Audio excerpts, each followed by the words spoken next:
Today we're going to have some really productive sessions on the importance of public safety licensees and cellular service carriers being good neighbors. So before we get started with the meat of the stuff, I'm going to go over a few housekeeping things. Today's forum is being live streamed on the web, so we ask that all of the panelists and speakers, if you could please try to remember to speak directly into the microphones, because I know sometimes some great conversations start and you turn your head and you don't get picked up on the mic. So the people watching remotely won't hear you, and on the video recording it won't be picked up. A video recording of the forum will be posted on the event webpage shortly after, sometime later this week. And if you go to www.fcc.gov/events and then look for today's date and the name of today's forum, we'll be posting the presentations that are given today up there as well. And we want today to be interactive, so we will be able to do questions and answers as time permits. If you're watching remotely, please send an email to livequestions, livequestions, @fcc.gov. And if you're sitting here, we have some note cards and pens on the table over there where all the programs and handouts are.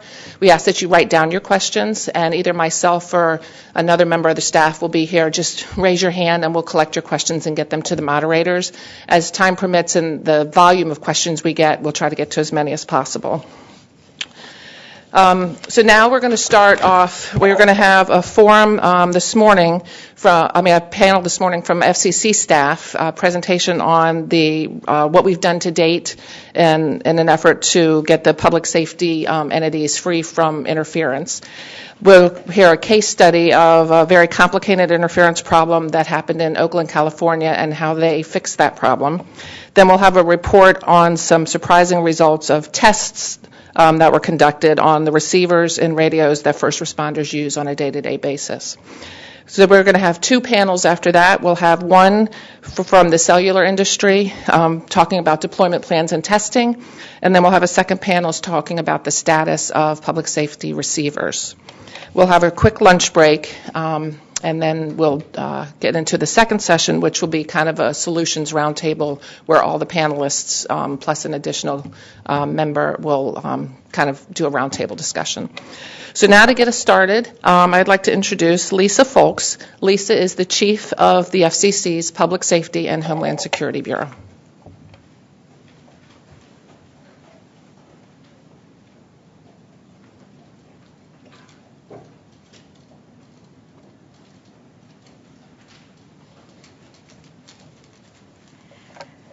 Thank you, Cecilia. Good morning. Good morning. You guys can do better than that. It's Monday, a new week. Good morning. Good morning. That's better. On behalf of the chairman and commissioners, the Public Safety Bureau, the Wireless Bureau, and the Office of Engineering and Technology, I'd like to welcome all the participants and those in the audience to today's forum. Promoting efficient and innovative use of spectrum is one of the Commission's core missions. It is essential to the operation of commercial wireless services that we all use every day at home, on the road, and in the workplace. It is also essential in emergencies to enable the public to call 911 and to support mission-critical communications by first responders. Where the spectrum used by wireless carriers and the spectrum used by first responders are next to one another, it is particularly important that our rules promote coexistence and protect all parties from harmful interference. This has been a particular focus of ours in the 800 megahertz band, where cellular systems and public safety systems operate in the same neighborhood. And boy, it is a crowded neighborhood. The FCC first tackled this issue in the 800 megahertz rebanding proceeding, which came about because 800 megahertz public safety radios were experiencing interference from fast-growing 800 megahertz commercial networks. You will hear more about rebanding in the next presentation. The good news is that as that project nears completion, a significant source of interference to 800 megahertz public safety systems has been largely eliminated. But we are holding this forum today because rebanding is not the end of the story, and we all need to remain vigilant. With the public's demand for increased data on their smartphones, commercial wireless carriers are adopting new broadband technologies and deploying cell sites more densely than ever. This poses challenges for carriers, public safety, and equipment vendors alike. What should carriers do to ensure that new technologies and denser networks do not change the interference environment to the detriment of public safety? What is public safety's responsibility to employ radio equipment that minimizes the risk of harmful interference? What should equipment vendors be doing to make technically viable and cost-effective interference solutions available to both carriers and public safety? In today's forum, we have brought together leading experts from the wireless industry, public safety, and the vendor community to explore how to respond to these challenges. I look forward to a spirited and productive discussion. But first, for the story of how rebanding was accomplished and why additional measures may be required, I will turn the podium over to two of the Bureau's leading experts, Michael Wilhelm, Chief of the Public Safety Bureau's Policy and Licensing Division, and Division Engineer Brian Marenco. Thank you.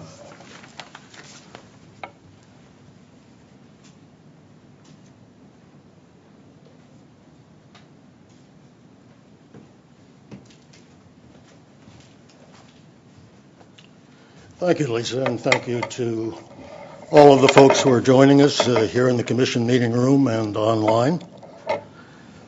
In March of this year, the Commission released the Cellular Reform Order, and that order made substantial changes to rules that have been in effect since cellular was an analog FM technology. The new rules affect the cellular A and B blocks, which sit just above the 800 megahertz ESMOR, or enhanced specialized mobile radio band. Facilities in these bands can be a potential source of interference to 800 megahertz public safety pool channels, and the National Public Safety Planning Advisory, the PSWAC, or NIPSPAC rather, band. The concern about interference arises from two new factors. The first is that we're allowing new technologies in the cellular A and B band. And the second is that there are plans for densification of the bands, where we may have small cell sites on every power pole within 2 blocks of one another. So, responding to the public's demand for more data on their smartphones, the carriers are splitting their cells in smaller and smaller increments. These two factors, the new technologies and the more dense cell configurations, may well affect the 800 megahertz interference environment. If so, we need to determine whether public safety receivers are up to the interference challenge. We're going to discuss the new technology and more dense cell configurations and receiver performance in just a moment. But first, before we go forward with these important issues, I'd like to take a few brief minutes to describe how we got to where we are today. The interference environment has improved significantly since 1999, when we first became aware of interference problems with 800 megahertz.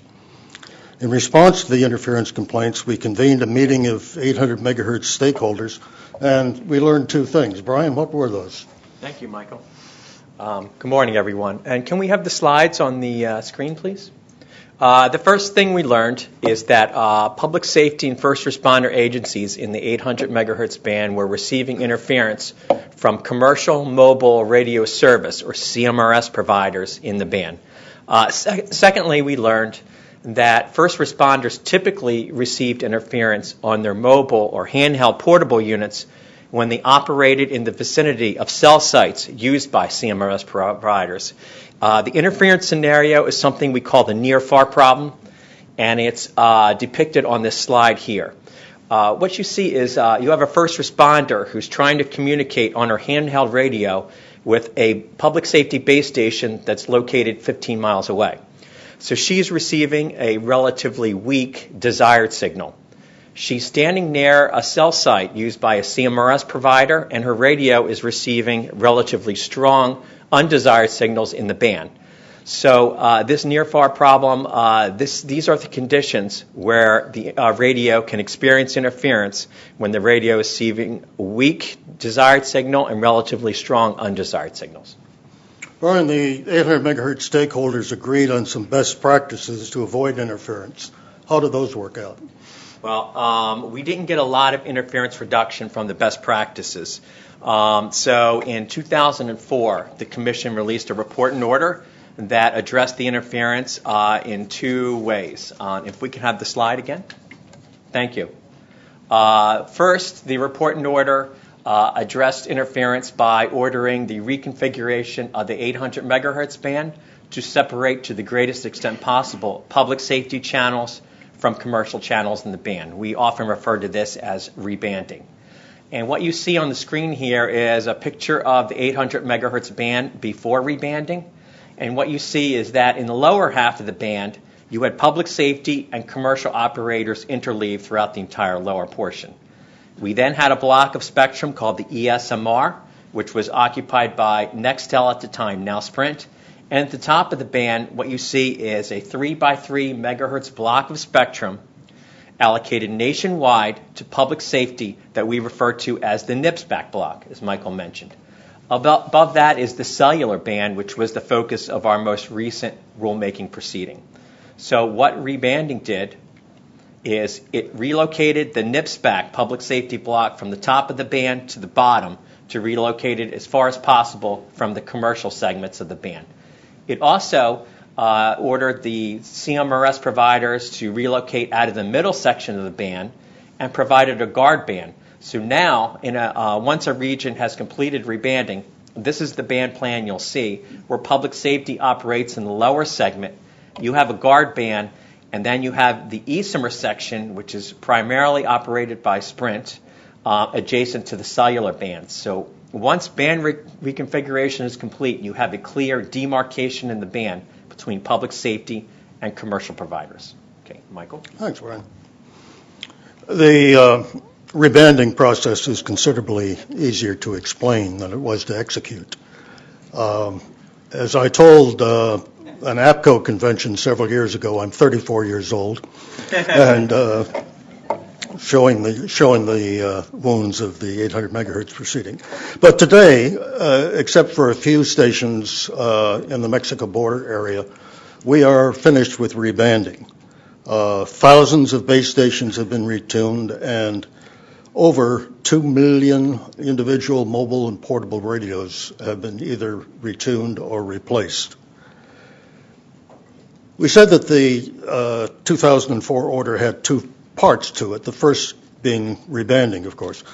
The second is the set of rules that place strict responsibility on the carriers for remedying interference, such that if interference occurs, it's reported to a CTIA database. The carriers have a certain time to respond, and they must remedy the interference with the cooperation of the public safety licensee. But to claim this interference protection, the public safety licensees have to demonstrate that they have an adequate signal and adequate rejection capabilities in the radios. So how has rebanding worked? Pretty well, I think. The number of interference filed in the interference database has reduced drastically, as shown in this next slide. We've learned a lot in the process. Remember the first slide about near-far interference? We've now encountered near interference, where the public safety official is close to both the public safety transmitter and the CMRS cell site and still receives interference. This is an overload phenomenon which Jacobsmeyer is going to talk about today. At sites where the CMRS carrier uses low antenna elevations and down-tilted antennas, the power on the street is extremely high. somebody said you could fry an egg in the vicinity of some cell sites. So even with a strong signal from the public base station, interference still occurs. That's it.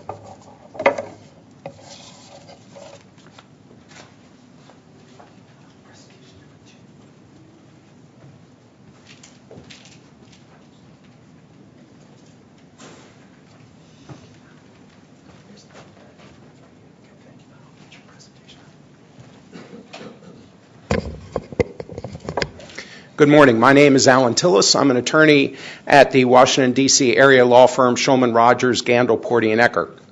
We represent several hundred public safety licensees across the country, and I was involved in the initial plan for rebanding called the Consensus Plan. When we put together the Consensus Plan, we knew, and Jay Jacobsmeyer will talk a little bit more about, that rebanding itself would not totally solve interference cases. Rather, the purpose was to reduce the numbers of interference cases and give manufacturers and cellular entities the ability to better mitigate additional interference. So it was never intended to be a cure-all for interference. We knew there would still be interference occurring, but it gave us more tools to address that interference. So this morning I've been asked to talk about one particular interference case, and that deals with the city of Oakland, California. Now, I want to note that this interference that we're going to talk about in Oakland was post-rebanding. Everything we're talking about here happened after the city had totally rebanded its 800 megahertz public safety system. So for the city, it had this migration in 2011 to a P25 public safety system. And then in 2012, President Obama came to the Fox Theater, and public safety officers in the area had problems communicating. And at the time, we all thought that there was a cellular interference problem. Didn't turn out to be that. It turned out to be a failed water chiller at one of the sites, which caused the site to go down. Taking away that issue, though, the city experienced severe interference, the near-far problem, at many of its sites. And it went through a multi-year process to try to mitigate this interference. And that interference was not only being caused by Nextel at the time, but also by AT&T, who in that area is the A block provider. You'll see on the screen the steps that we went through and the number of the period of time over which this occurred. But at the end of the day, there were 20 sites, 20 cellular sites that had to be mitigated, and through a variety of techniques that Jay will talk about. In the beginning of rebanding, when we were proposing what came to be known as the Consensus Plan, I was very concerned about post-rebanding interference, and I wanted to make sure we had what I called at the time the what-if rule. So with public safety engineers working with Nextel engineers, we were able to come up with the rule that Michael Wilhelm was just describing for you. But the one thing that is not in that rule, and that is the covering of the costs of the public safety entity to mitigate interference. And this slide will give you an idea of the tremendous cost to the city of Oakland to go through that problem. That's $240,000 as of 2014, so additional costs since then. So it can be a huge burden on a municipality to resolve interference. And I recognize that the incidences of rebanding, post-rebanding interference have significantly declined. But make no mistake, they still exist. And they still exist for a number of municipalities, albeit in a slightly different form. The state of Connecticut, for example, continues to have interference problems. You saw on the graph before the spike that was attributed to reports from them. But also, I want to suggest that some of the reduction in incident reporting is a result of the fact that at many municipalities, and even with some of the carriers, we are on much later generations of people working at that municipality that never participated in rebanding. In the city of Oakland, for example, I'm on my 4th person in charge of their public safety radio system. That person never went through what we did back earlier in this decade to try to fix rebanding. So those people won't necessarily know about the reporting system. They won't necessarily know that they have a problem because they are not being proactive because they were not aware of a potential problem out there.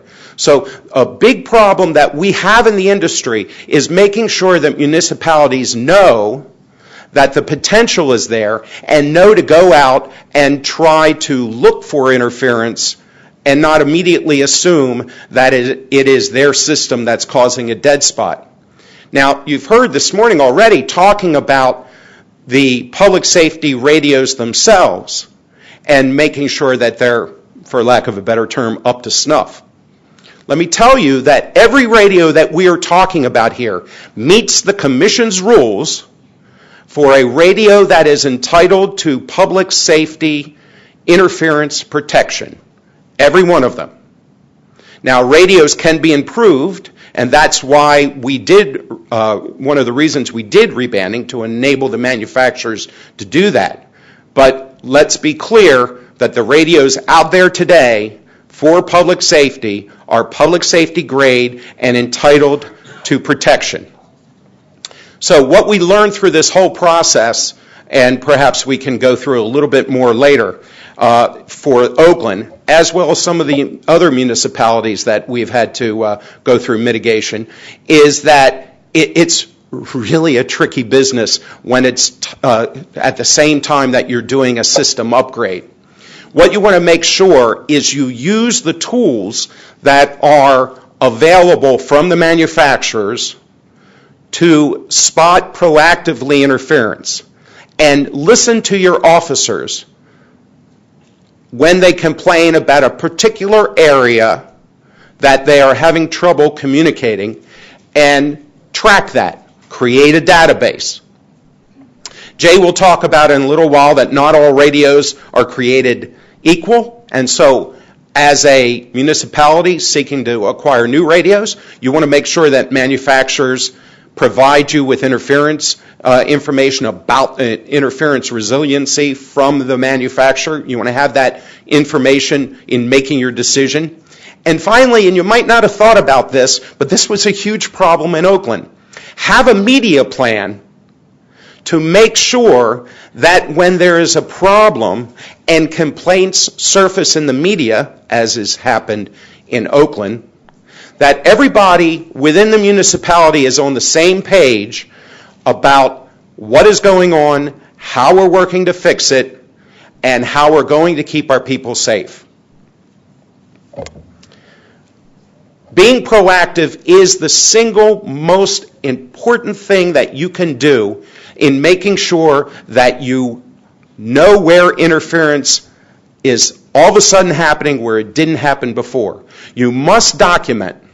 Remember, as I said, the work you do in rebanding is not a recoverable expense. So the more you do up front, the less you're going to spend later. And most importantly, with regard to the rule, the what-if rule that Michael had up for you before, follow the steps in that rule section because it provides really important, crucial steps that carriers must take in order to resolve your interference problem. But if you do not use the Commission's reporting tool, you are not entitled to those protections. So follow the rules and use that system. Thank you very much.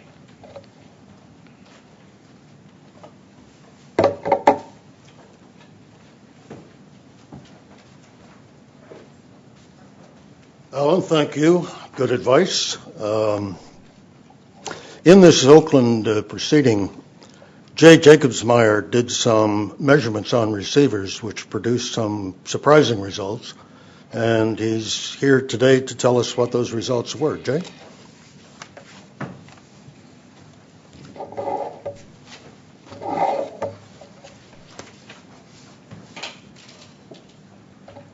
Okay, I'm ready for the slides. Okay, so a little bit about me and my company. We're consulting engineers located in Colorado Springs, Colorado. We've been working on the rebanding problem even before there was a rebanding project. We were helping the city of Denver understand why they were getting such high interference and why the radios weren't working near cell sites. And as part of that effort, we started taking measurements of two-way radio portable and mobile receivers way back in 2001, and we've continued to do that over the years. So we've seen the history of these radios and how they've improved, and which radios perform well and which radios don't perform as well. So a little refresher on the types of interference we're talking about. Back before rebanding, we were very concerned about out-of-band emissions. And in those days, it was very difficult to reduce out-of-band emissions because we didn't have a guard band. We had no separation between the two dissimilar services. And so rebanding really addressed that problem. And today, we don't talk about out-of-band emissions as a problem anymore because we have the bands separated and we have a guard band where filters can roll off. But the other two problems that we had then, and we still have now, but to a lesser extent, and those two are receiver intermodulation and receiver blocking. And it's important to note that out-of-band emissions are a problem for the transmitter, and the solution is at the transmitter. But receiver intermod and blocking are a receiver problem, and the solution is at the receiver. That's not to say that the licensee of the transmitter is off the hook. He still has some responsibilities too, but the solutions have to be addressed in the receivers. So what's going on in the receiver? Well, the weakness in the receiver is the bandpass filter in the front end. So all public safety receivers, and for that matter, all two-way radio receivers, have a filter first between the antenna and the low noise amplifier. And in 800 megahertz, those filters were and continue today to be pretty wide. They're roughly 845 megahertz to 875 megahertz. And as you saw from Brian's earlier slides, 875 is well past the ESMR band and into the cellular A band, and those are the frequencies you want to attenuate. We don't want them to get in the receiver, but the filters allow them to get in the receiver. Now you could ask, why do we have that? Since rebanding started in 2004, why don't we have filters in all the radios? Well, you have to think about it from the point of view of the vendor. He wants to sell radios to Canada, which did not do rebanding. He wants to sell radios to Mexico, which did not do rebanding. But also, during this whole period of time, he had customers who had not rebanded, and they had to continue to use radios that operated in the old frequency plan.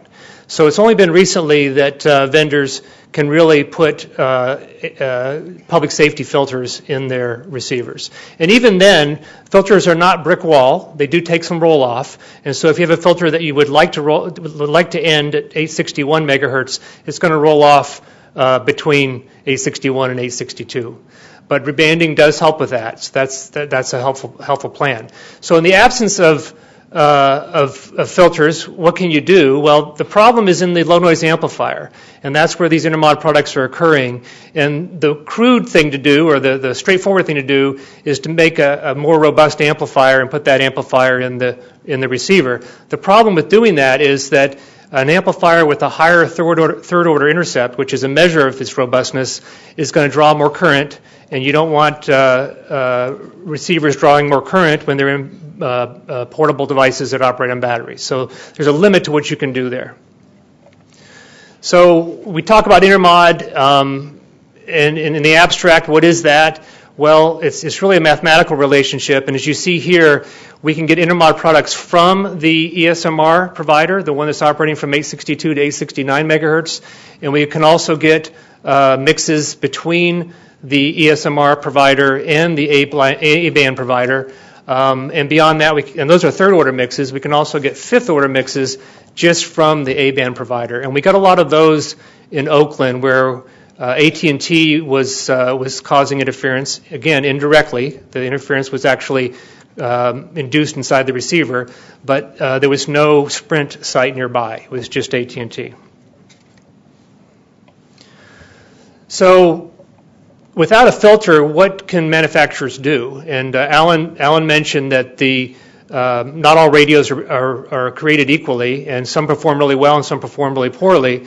Well, that's because the manufacturers realized that they wouldn't be able to use a filter for many years, and so they had to come up with other techniques. And so the first technique is the higher, more robust LNA, but that draws too much current, so you can only take that so far. But the other is the use of RF-AGC, so that's automatic gain control in the receiver that either reduces the gain of the amplifier or the amplifier stage, or it switches in an attenuator, a step attenuator, at one of two positions or both positions inside the receiver, and you can see that in the block diagram here. This is the radios that perform well, and I'll show you some graphs of those. They use this technique, so this is a very important technique. And oddly enough, the manufacturers don't advertise they have this. They don't brag about how good it works, but the ones who have it, it does work very well. And so this is something that does not show up on spec sheets today, but in our opinion, it should show up on spec sheets because the public safety customer needs to be asking for this. Okay, so a little bit about what we call strong signal intermod. It's important to note that when you get a data sheet for a radio, it'll specify intermod rejection, but the intermod rejection they're talking about is a rejection that's measured relative to the sensitivity of the radio. And so if the intermod rejection is 75 dB and the radio's sensitivity is minus 120 dBm, then the strongest signal that the manufacturer will ever put into that radio is a minus 45 dBm. The problem is that when we go out in the field, we see signals much stronger than minus 45 dBm. We see as high as minus 20, sometimes minus 15 dBm if you're right next to a cell site. And this is where the problems occur, is when the user is right next to a cell site. And so if you look at the spec sheet, you can look at two radios that have identical performance, and you're going to assume, or you might assume, that they have identical performance in the presence of strong signals, but they won't necessarily, and we'll show that. So here's my first graph showing just a few radios. I've got another one showing 9 radios that we've measured. But on this graph, you can see that the intermod rejection, which is the value on the y-axis there, as a function of the interferer power, varies dramatically between radios. The radio on the top there is the best in class. That radio is a current radio available today. The radio that I've got labeled very old model, that was the first one we measured back in 2001. It's not really relevant today because it's no longer in use, but it just goes to show without any mitigation, and with just an LNA, no automatic gain control, your performance can be really bad when the signals get strong, minus 15, minus 10 dBm. The other thing to note here is that on the left side, all the radios have roughly the same performance. They're all public safety grade. They all pass the FCC requirements to be entitled to mitigation from interference, but their performance when you have strong signals is vastly different. And this vast difference between performance is true not just of old radios, but also current radios. So not all current radios are good, and so you have to, if you're a public safety user, you really need to be asking these questions. So what about the new rules? Alan and I made a lot of comments on the 1240 docket. This was a docket for to allow the cellular providers to increase their ERP above the old rules, which went back to the 1980s, I think, 500 watts per carrier. And we understood the need for that. We understood that there was a need to harmonize 800 megahertz with 700 megahertz because oftentimes the cellular provider uses the same antenna from the same antenna height at the same cell site for both frequencies. And so we certainly understood that, but we wanted to make sure that whatever the new rules ended up being, that we didn't move the goalposts, that we didn't work really hard to get receivers and through rebanding get the methods so that we could have receivers that would operate with these high signal levels and then increase the signal levels beyond what they already were.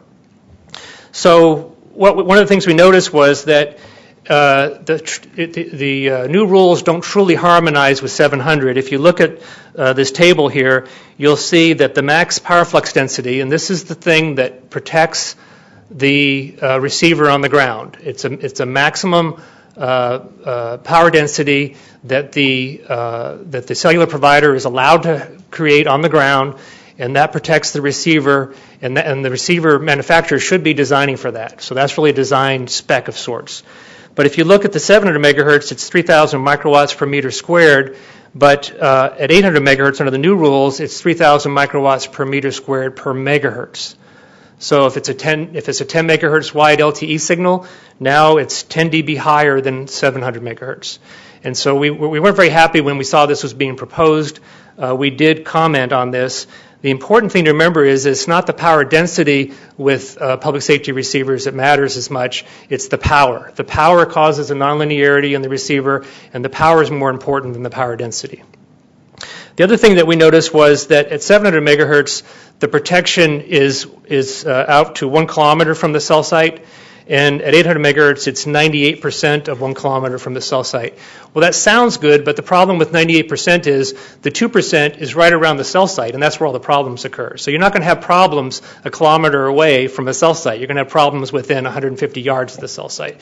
So we really didn't think that the 98% was a good way to go. Now, there are other protections, and there are still protections in the rules from back in 2004. So just because these rules aren't that favorable, we don't think they're that favorable to public safety, does not mean that the cellular provider is off the hook. He still has to abide by the original rules. So what we've got here is another graph similar to the previous one, but now I've got 9 receivers, and I've taken that really old one out because it's not relevant anymore. And you can see that we've got some current receivers that perform really well, and there's more than one. It's not just one model from one manufacturer. We've actually got 3 manufacturers in that top group there, and then we've got several manufacturers in the bottom group. The thing that's a little discouraging is that at least one of the radios, well, a couple of the radios in the bottom group are current models. So you can still buy these today, and public safety agencies are buying these today. As a matter of fact, one of our clients has one of these radios that performs in the bottom group. And if you look at the difference between them at minus 10 dBm, there's a really big variation there, 36.5 dB variation.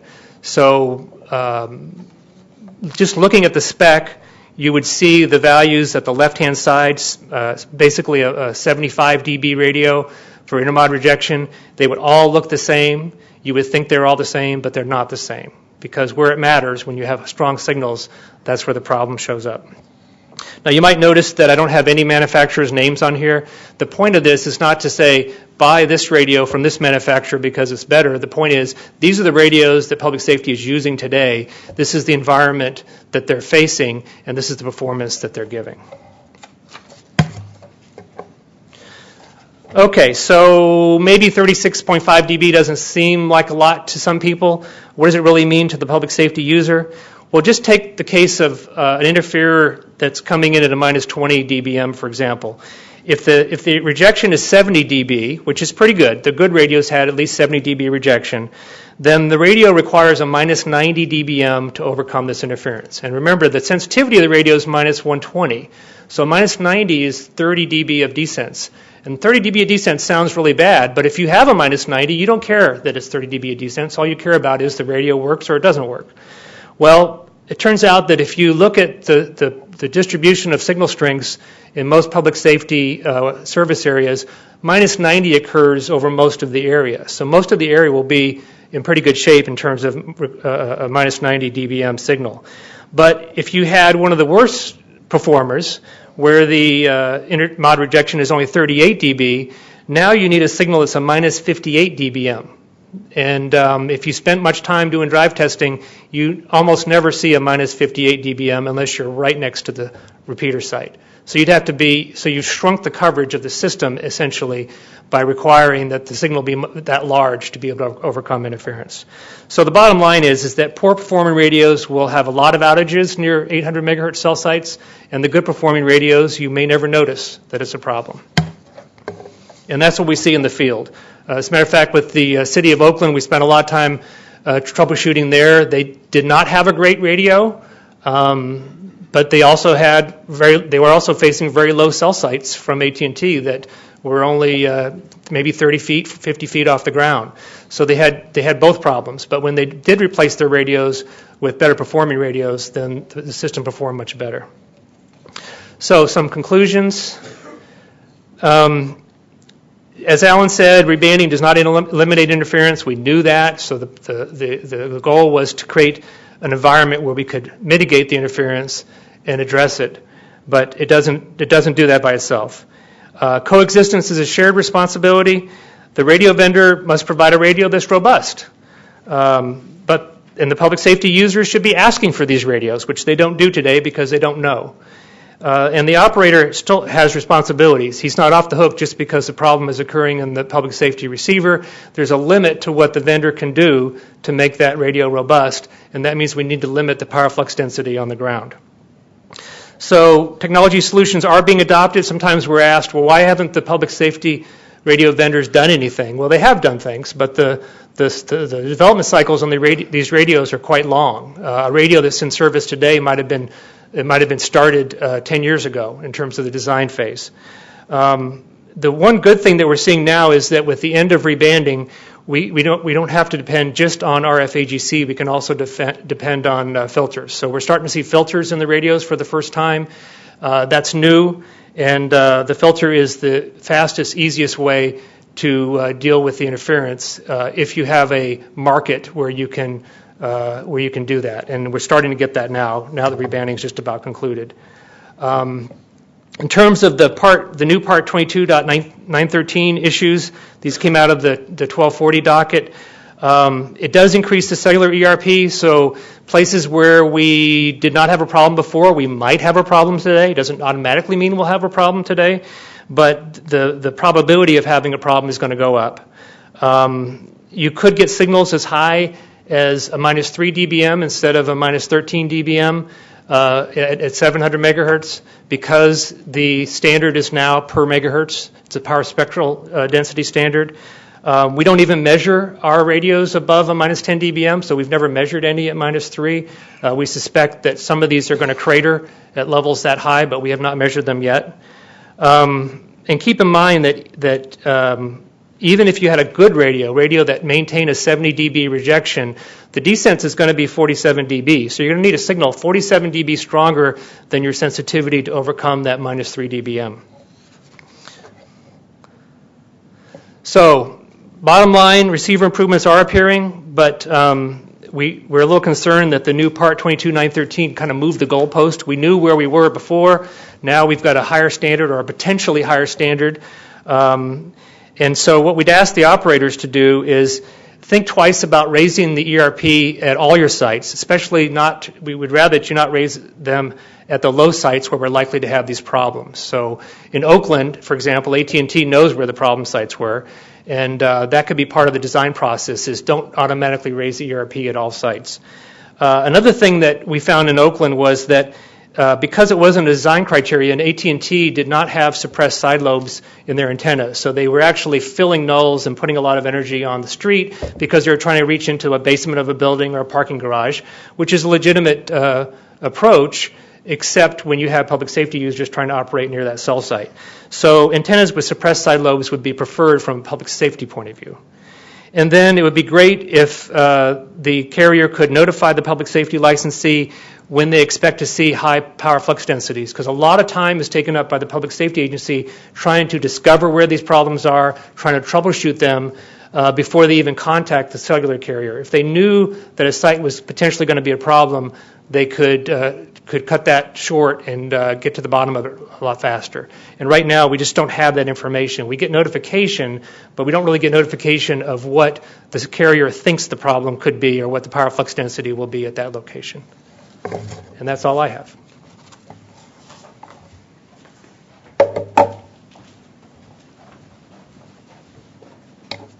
Thank you, Alan and Jay.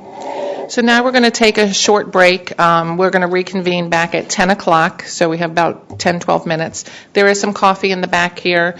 If you want to leave the area, like, you'd have to be escorted throughout the building, so you can't just go to the cafeteria. If somebody wants to go, just find one of the FCC members and we can take you where you need to go. If we could come back at 10 o'clock. If the panelists for the first session, for the cellular session, could come up front, please. Thank you.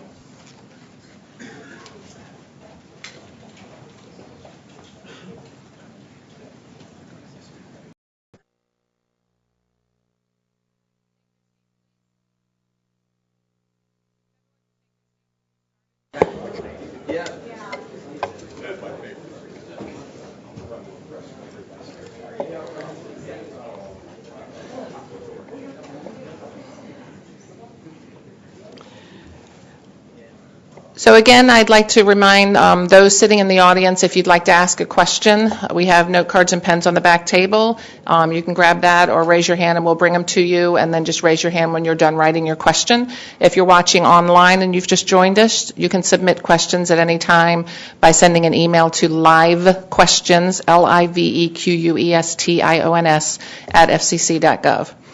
So now we're going to begin the panel. We have experts on cellular and ESMR LTE deployment plans and testing. And to get this panel kicked off, we're going to have some brief remarks from Donald Stockdale, who is the Chief of the Wireless Bureau here at the FCC. Thank you, Cecilia, and I want to extend my own welcome and thank you to both the panelists and those who have taken the time to sit in the audience today. When the FCC first created the 800 megahertz cellular service in the early 1980s, I doubt that anyone imagined what cellular mobile phone service would evolve into. Mobile phones have become essential to our way of life, and the engineering and effort needed to provide the wide range of mobile services over vast portions of our country has been no small task. Due to the interference issues explained in the prior session, the 800 megahertz cellular service technical rules have remained largely as they were when they were adopted for analog systems. Through decisions in the second report in order that brings us here today, the Commission has provided some technical parity for cellular services so carriers can deploy the same new technologies, such as LTE, that are being used in other mobile bands. So let me start this session by thanking our mobile phone providers for all that you do to provide reliable service to the American public and for participating today. Our panel moderators are Michael Ha from the Office of Engineering and Technology and Tom Derenge from the Wireless Bureau. Gentlemen, I'll turn it over to you. Thank you. Thanks, Don. Good morning, everyone. My name is Michael Ha from OET, and I have the honor of introducing our panelists today. Starting from my left, by the way, we have all the bios on the pamphlets for those in the room, and also there will be an online version available on the web as well as the workshop progresses. Starting from my left, this is David Pollard from AT&T, and the next is Scott Towney from Verizon, David Fritz representing Rural Wireless Association, John Kay from US Cellular, and we have Jim Goldstein and Keith Matters from Sprint. And if you like, each of you can have about 3 minutes or so for some opening remarks. Start with David. And starting with David. Directly to my slides? Sure. Yeah, we'll grab a slide up, please. Yes. Good morning, everyone. Thank you. In February of 2012, AT&T filed a petition for rulemaking to modify the FCC Rule 22913 to allow carriers to use the PSD to calculate EIP for cellular base stations. From there, we went into some testing that we agreed with the FCC in June of 2014. AT&T successfully tested this PSD with Miami-Dade County Public Safety. We used 2 UMTS B-band carriers, 5 megahertz each, to mimic a 10 megahertz LTE carrier at 125 watts per megahertz. Just in clarification, the LTE wasn't available at that time, so we went with 2 UMTS carriers to mimic and try to get the power as close as we could, but we still had some technical limitations. And from that testing, there was no interference or significant noise associated or detected. The public safety entities were quite happy with it at the end. From there, we moved on. September 2014 to December 2015, the FCC granted us some more waivers in South Florida, Vermont, Missouri, and Kansas. The Vermont, Missouri, and Kansas went to 250 watts per megahertz with some conditions of a 30-day notice to within 113 kilometers of those sites, which is something we did. South Florida did stay at 125.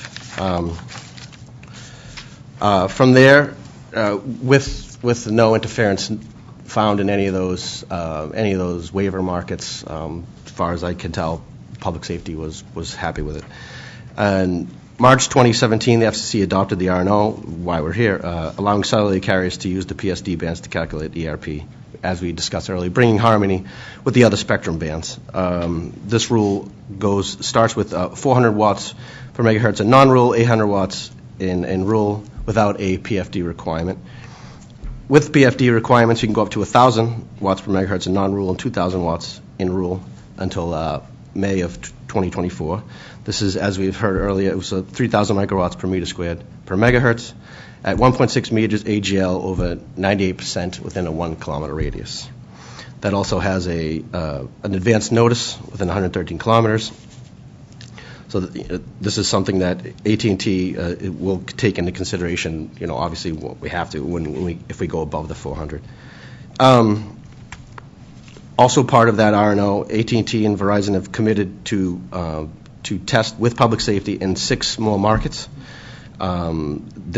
These tests will mimic what we did in Florida, which we can get into later. If these 6 markets are found to have no issues, we move on to a phase 2 that will roll out the PSD in a cluster of sites in 10 markets with advance notice and a reporting period for the public safety entities of 60 days. And if no unacceptable interference is found, we can move on to a fuller deployment in those markets and throughout the country. As I mentioned, this testing will mimic what we've done in South Florida that I mentioned earlier. It was with public safety entities, various manufacturers, and the county, some other municipalities were there. We successfully tested multiple radios using various equipment, a few sites, distances from those sites, and other areas within that coverage footprint were agreed upon. We also monitored the bit error rate, C/I, interference, noise floors.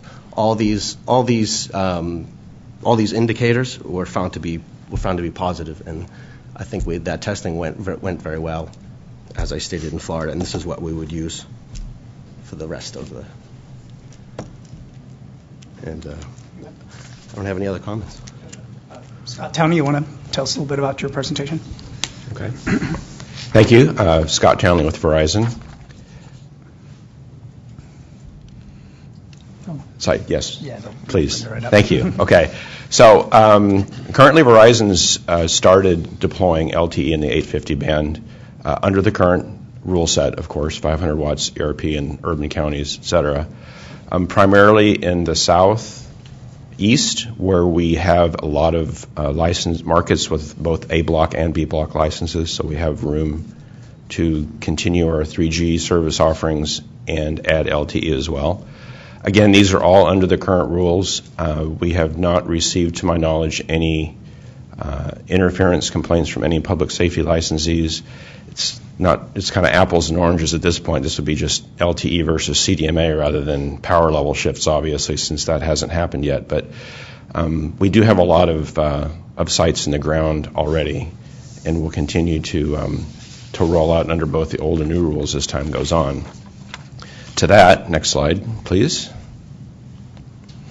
So we have, as David mentioned, AT&T and Verizon did commit in the proceeding to do 2 phases of initial testing with public safety licensees. We've identified all of our test markets and have equipment in hand and our engineers at the ready, simply waiting for the rules to come out. I'm not sure if that's happened yet. I know it's like in the any day now stage. One question that we get asked a lot is how much do you think you'll deploy, or what the deployment will look like? Early on, most of the deployment in our case will be 5 megahertz carriers, 5x5 deployments, because we only have a handful of markets where we have both the A and the B block, and we have to manage the 3G assets as well. So typically we'll go with a narrower band channel until a little bit later in the game. We do anticipate, though, that the vast majority of our deployments will not breach the 400 watts per megahertz ERP limit. Even in the rural areas, we don't see a lot of requirement to go up above 800 watts per megahertz. Probably the only exception to that is, you might call it, where you get into this density fringe area, so you're suburban areas, or maybe even exurban is probably the best way to describe them, where cell density hasn't quite matched population density yet. Those may be cases where we would move to go above 400 watts per megahertz. But obviously we'll handle those fully within the rules as written, with coordination with our public safety licensee partners. David, do you have anything you'd like to come with?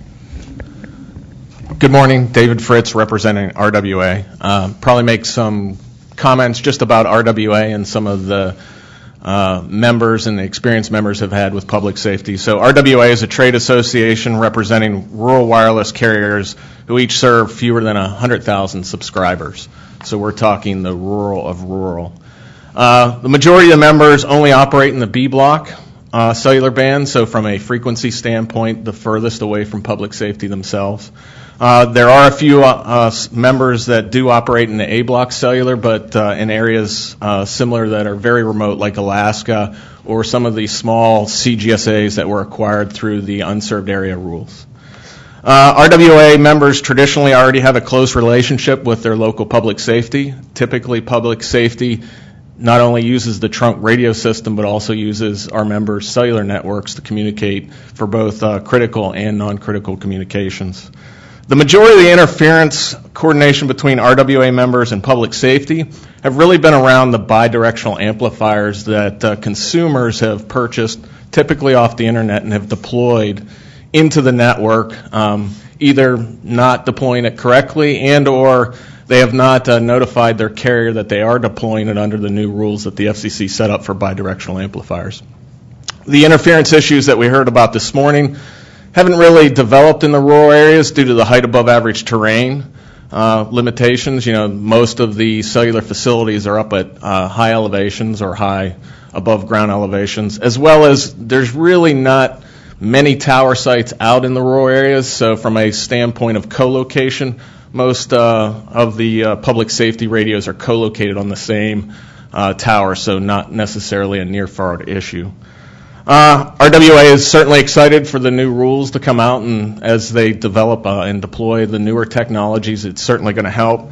RWA members certainly understand and agree that continued coordination needs to happen with public safety, but would emphasize that that coordination should be done when it's appropriate. And actually, probably for the final comment is RWA would like to see, this forum, the stakeholders take a look at, is there bright line scenarios where coordination makes sense, or are there some, areas within the technical rules that, hey, there really isn't a need to coordinate. I think you're going to find that RWA members have commonality with public safety.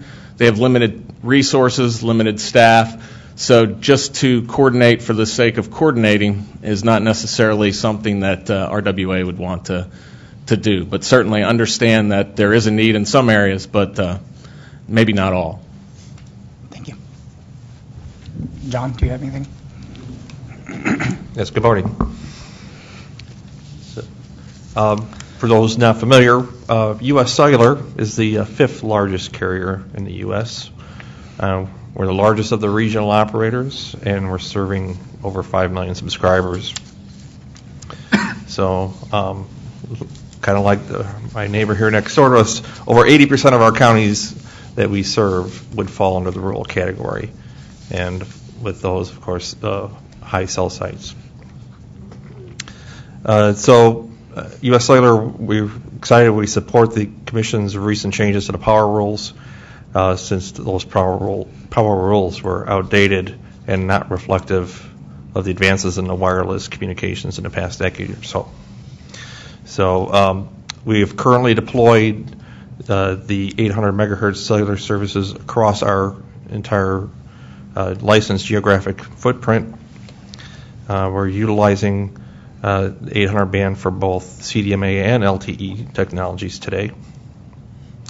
But we anticipate as the number of CDMA carriers will reduce over time as there is an increased demand for LTE services, so we'll have more LTE usage in that band.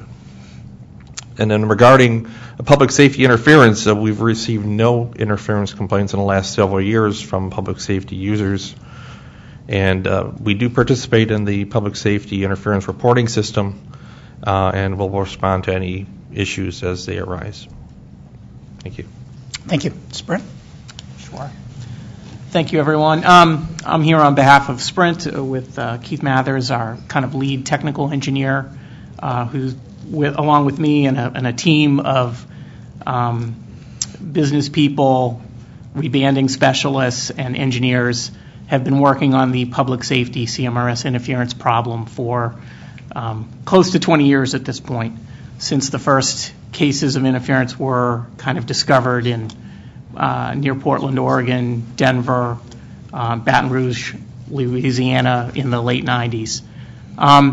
The interference problem, so for better or worse, we've been in the interference business since the late 90s. As the data that Michael showed before, and as the slide here shows, the interference cases before the rebanding order was adopted in 2004, we logged in alone over 1,300 cases of interference based on the interleaved nature of the band, public safety being directly adjacent to Sprint's, then Nextel's 25 kilohertz operations, along with cellular in the adjacent A block. But since that time, since rebanding was adopted, the number of interference cases has gone dramatically down. As you can see on the chart, we had a pretty steady downturn in interference once we got rebanding started. Nextel, then Sprint, was able over time to de-interleave the spectrum, both in the narrow band part of the 800 megahertz band, and then over the past several years, has seen the almost complete completion of the rebanding project, where, as Brian showed, moved the public safety NIPS-PAC frequencies from out between Sprint and the cellular providers all the way to the bottom of the band, creating multiple megahertz of spectral separation, which provided the main tools, which was predicted by the consensus parties back in 2002, 2003, and 2004, to create the RF environment for Sprint, most particularly to deploy filtering in the 800 megahertz band, which we're able to roll off pretty sharply so that interference cases can be largely prevented. As some of the other parties have said, interference has continued, but it's been dramatically reduced. And again, that was pretty much predicted when we proposed, along with public safety and the private wireless coalition, to perform rebanding. The only other thing I wanted to add on that is we've talked about and patted ourselves on the back for rebanding, getting us to this stage. I definitely wanted to say, Sprint alone spent over $3.5 billion to accomplish this project. And again, it worked as intended. There were no significant incidents during the rebanding project itself. Systems were able to maintain their operations during the project. And again, what we've done is created the RF environment, first for Sprint to do filtering, for us to do kind of advanced work on deployment of our network, so that, again, there would be much less interference at the back end when public safety was relocated to the bottom of the band. This is at the same time Sprint was decommissioning its IDEN network, which had been, again, in the 800 megahertz band, was able to take advantage of the slivered interleaved nature of the spectrum. But with the rebanding's completion over the past 5 years, we've been able to deploy broadband technology, both CDMA and 4G LTE, such that even with our deployment of over 40,000 cell sites in the 800 megahertz band over the past several years, again, the cases of interference, even post-rebanding, have gone way down. So I think we're a good, good example of, smart engineering practices at the front end, as well as during our deployment and the steps we take during our deployment, such that we can still be a good neighbor with public safety. Thank you, Jim. This is Tom Derenge. One of the reminders they told me earlier is before you speak, mention your name because we have closed captioning today. It makes it a lot easier for them. As one of the engineers who worked on this project, I know coexistence was a major factor in this proceeding. At the same time, we realized that the cellular band was kind of held back for many years due to rebanding and interference. So what we try to do with these rules is provide power now that is equivalent to what's out there already. And that PFD level is not a small number, but it's roughly equivalent to what's on the ground right now around sites. So the potential does exist around these sites for a lot of energy, depending on deployment and the down. As Michael and I go through this, we're going to start with a few questions about the testing that AT&T and Verizon had volunteered to do.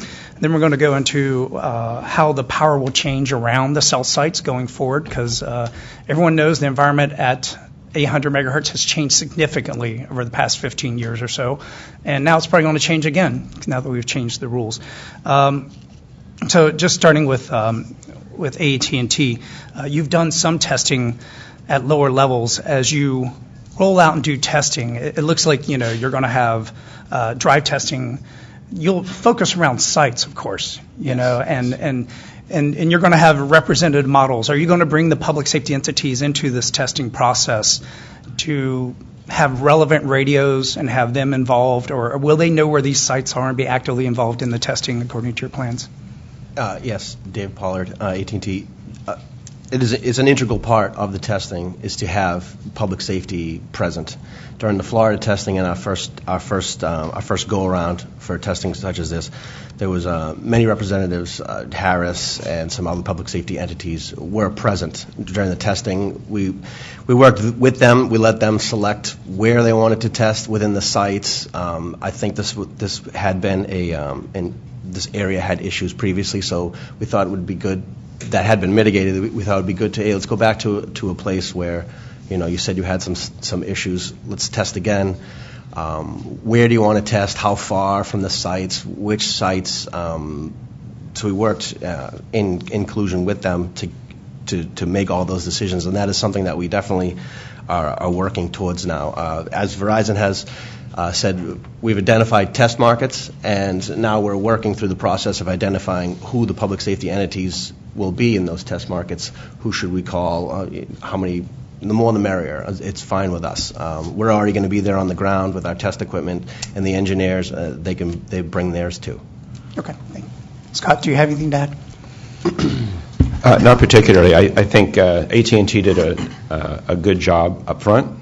We were very interested in the waivers as they came in because we thought that was the right technical answer to the general problems, but we are basically in the same position that they are right now. We've have our markets identified. We have our engineers identified. We're working through who the relevant participating public safety licensees will be, and we intend on inviting them along for the ride at every step of the proceeding to build the record that the commission wants.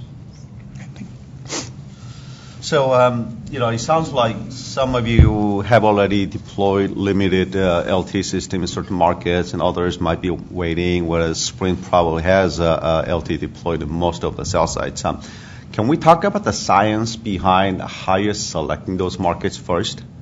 And, whether you guys have any field manuals to your local engineers when you're deploying LTE today, what do you tell or what do you share with the public safety community, especially when you had some histories of interference in the past with your existing system? Sure. So, Scott Townley with Verizon. As I mentioned in the opening remarks, we've already deployed LTE in the 850 band in several markets, primarily in the southeastern U.S. As we're operating under the existing rules, I don't believe that we're doing any proactive notification of the change of technology.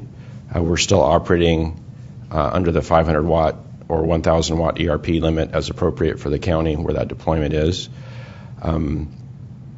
As it turns out, that reduces the radio power from what it's capable of significantly. So the general feeling on our side is that if there's not a problem now, there certainly shouldn't be a problem then. Of course, once the testing begins and we learn a little bit more, we don't anticipate there being any further problems. We think the Commission chose correctly in the limits, but obviously we will learn what we can from the proceeding. With respect to guidance that we issue our engineers in the field, we do have guidance developed specifically to address the issues of densification, where we set limits as to the maximum ERP based on surrounding cell density and antenna centerline to try to get in front of these issues and keep strange things from happening where you've got 25-foot centerline and full power, which doesn't make any engineering sense, right? But we do put those pieces of information in front of our field engineers to make them more aware of what the issues are and what we expect in terms of their deployment practices going forward with any technology, really, not just LTE. David Pollard, AT&T. I wanted to echo what Verizon has said. We also have some engineering best practices put in place where we provide some extra scrutiny to especially low centerline sites. You start to get under 100 feet, usually in urban areas, and these engineers are very much aware of other issues of MPE and all kinds of things that you should be aware of. So this is something we do discuss and have been discussing quite a bit recently because of this RNO. I did want to say, as far as for the 850 LTE, it hasn't been a primary layer for us. The deployment is less than 30% of sites in AT&T have LTE on 850. With the previous rules at the 500 watts, it was less desirable, so the 850 has fallen in the what we call the spectrum roadmap, the carrier roadmap, where you have 700 PCS, AWS, WCS, and 850 has kind of fallen to the bottom of that when you're speaking in a capacity sense. So I don't think it's as uniformly deployed as people might think it is. It's something obviously we will work more towards, but at this point, it's a foundational layer for our. I mean, GSM is gone, but for the UMTS. So the UMTS, it was designed there. It wants to stay there. So we're not going to push LTE into the 850 when it's unnecessary. When UMTS has found a home there, kind of thing. So. This is Tom Derenge. Just following up on that. Yeah, I was surprised to hear that because 800 was the first band. So you're essentially saying it's been held back. Is this because of the technical rules, the interference potential, or a mixture of the two, or was it just kind of 700's better propagation, let's go there first? Well, yeah, I mean, I think you started when we had, I'm sorry, Dave Pollard, AT&T, when you had 700 come in with LTE, that was a good clean slate to start. 850 has, radios at the bottom, 700 you can put radios at the top of the towers, kind of things, and so the 850 seemed to be a legacy layer, and some other choices have shown themselves to be better. And with the technology restrictions that are on the 850, about to change, but they aren't on 700, WCS, PCS, all those other carriers. So the progression has bumped the 850 down. Why don't we move it on to David and John? Same question. Maybe you can also add what technologies you have deployed already. Maybe that will just simplify some of the questions. Maybe to go upon David's comments, RWA members, there are a few that have started to deploy LTE in the 850 band. I think some of the reasons why you see CMRS carriers not deploy immediately in 850 from a footprint standpoint, that's where the 2G, 3G technologies are. And until a carrier is ready to go all LTE, I think they're going to maintain their 2G, 3G capacity technology in that 850 band and then use the, as David said, the greenfield AWS, the 700s that were just strictly LTE. Certainly RWA members are technology followers. Those that have deployed LTE are probably staying below the 800 watts per megahertz, meaning that they don't necessarily need to coordinate. Most of the deployments are only 5 megahertz carrier, because once you get to a 10 megahertz carrier, if you are, let's say, a CDMA carrier, that leaves you only the expanded spectrum for one CDMA-X channel, which is really no capacity at all. So from that perspective, RWA members, probably won't be getting to, refarming the band to strictly LTE or a 10 megahertz carrier until after 2020. Likely won't use the higher powers unless AT&T's and Verizon's drive an ecosystem where maybe the vendors build a 4x4 MIMO at the lower bands, but at this point in time we don't see that type of technology going, so therefore that amount of power on those sectors, unless it's 4x4 MIMO, is probably not necessary from an RWA perspective. Typically in the rural areas, the uplink budget is the limiting factor, not necessarily the downlink.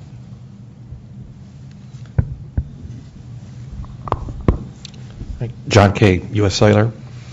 The 800 megahertz spectrum is a key spectrum for U.S. Cellular, and like I said in my opening statement, that it's deployed across our entire footprint. And today we pretty much have LTE across our entire footprint in band 5.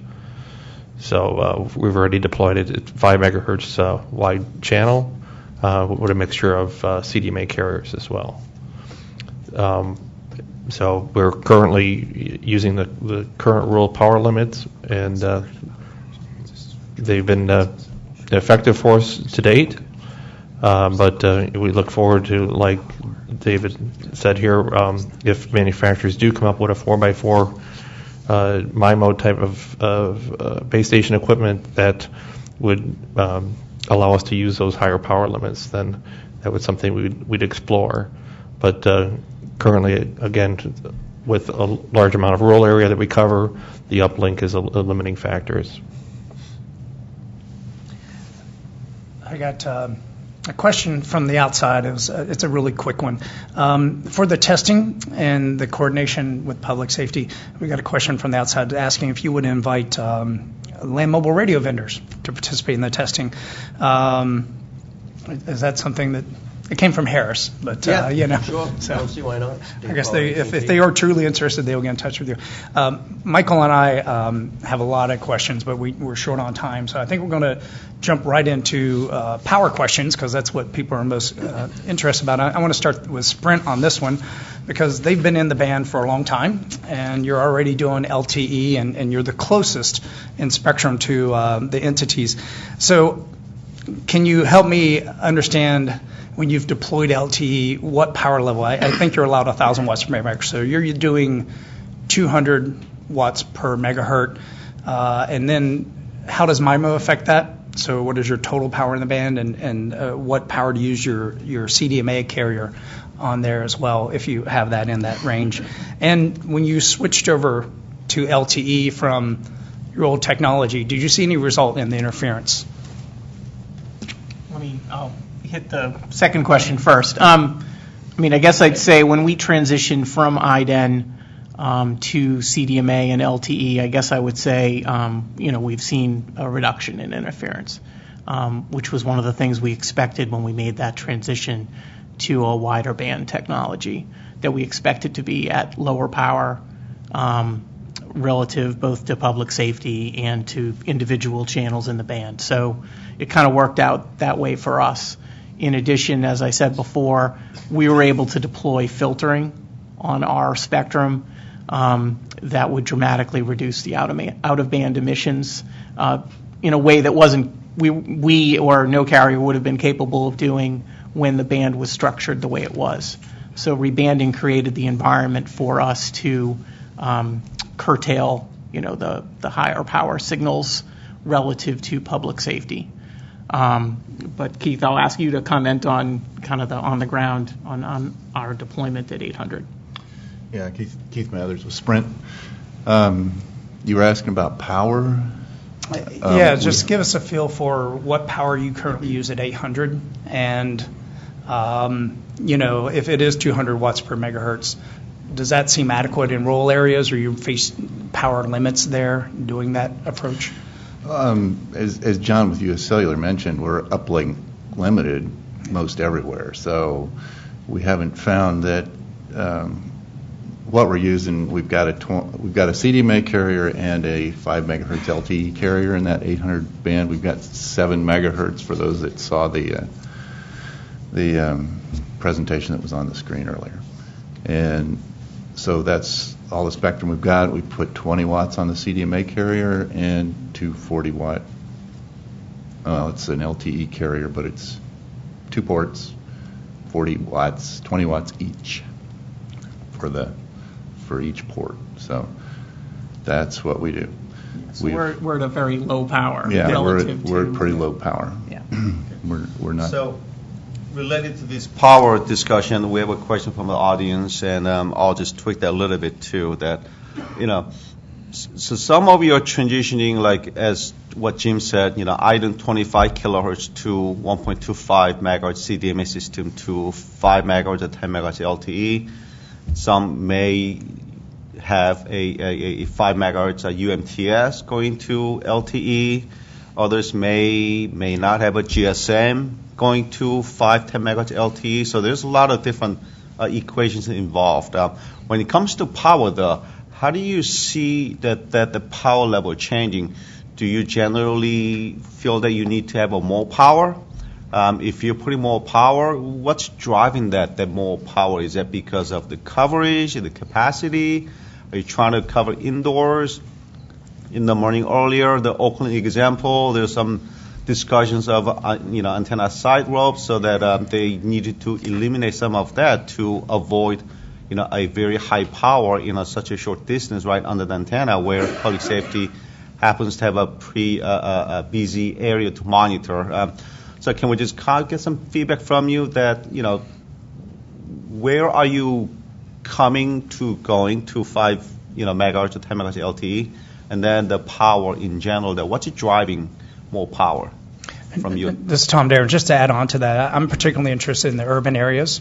When you're deploying in the city, what is it more power the better?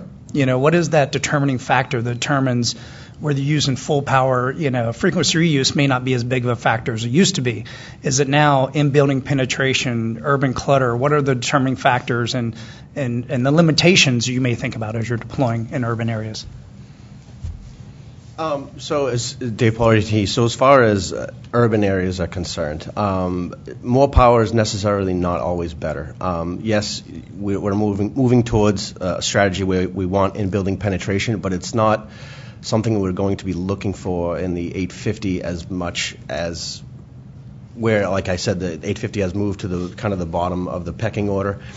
We have some other bands which we've been designing proactively for years to penetrate buildings, and with lower propagation, that the signal won't get away from us as much. And obviously it's contained. You have quite a bit of clutter in urban areas and all that stuff. So there's some physical isolation that helps you out in that.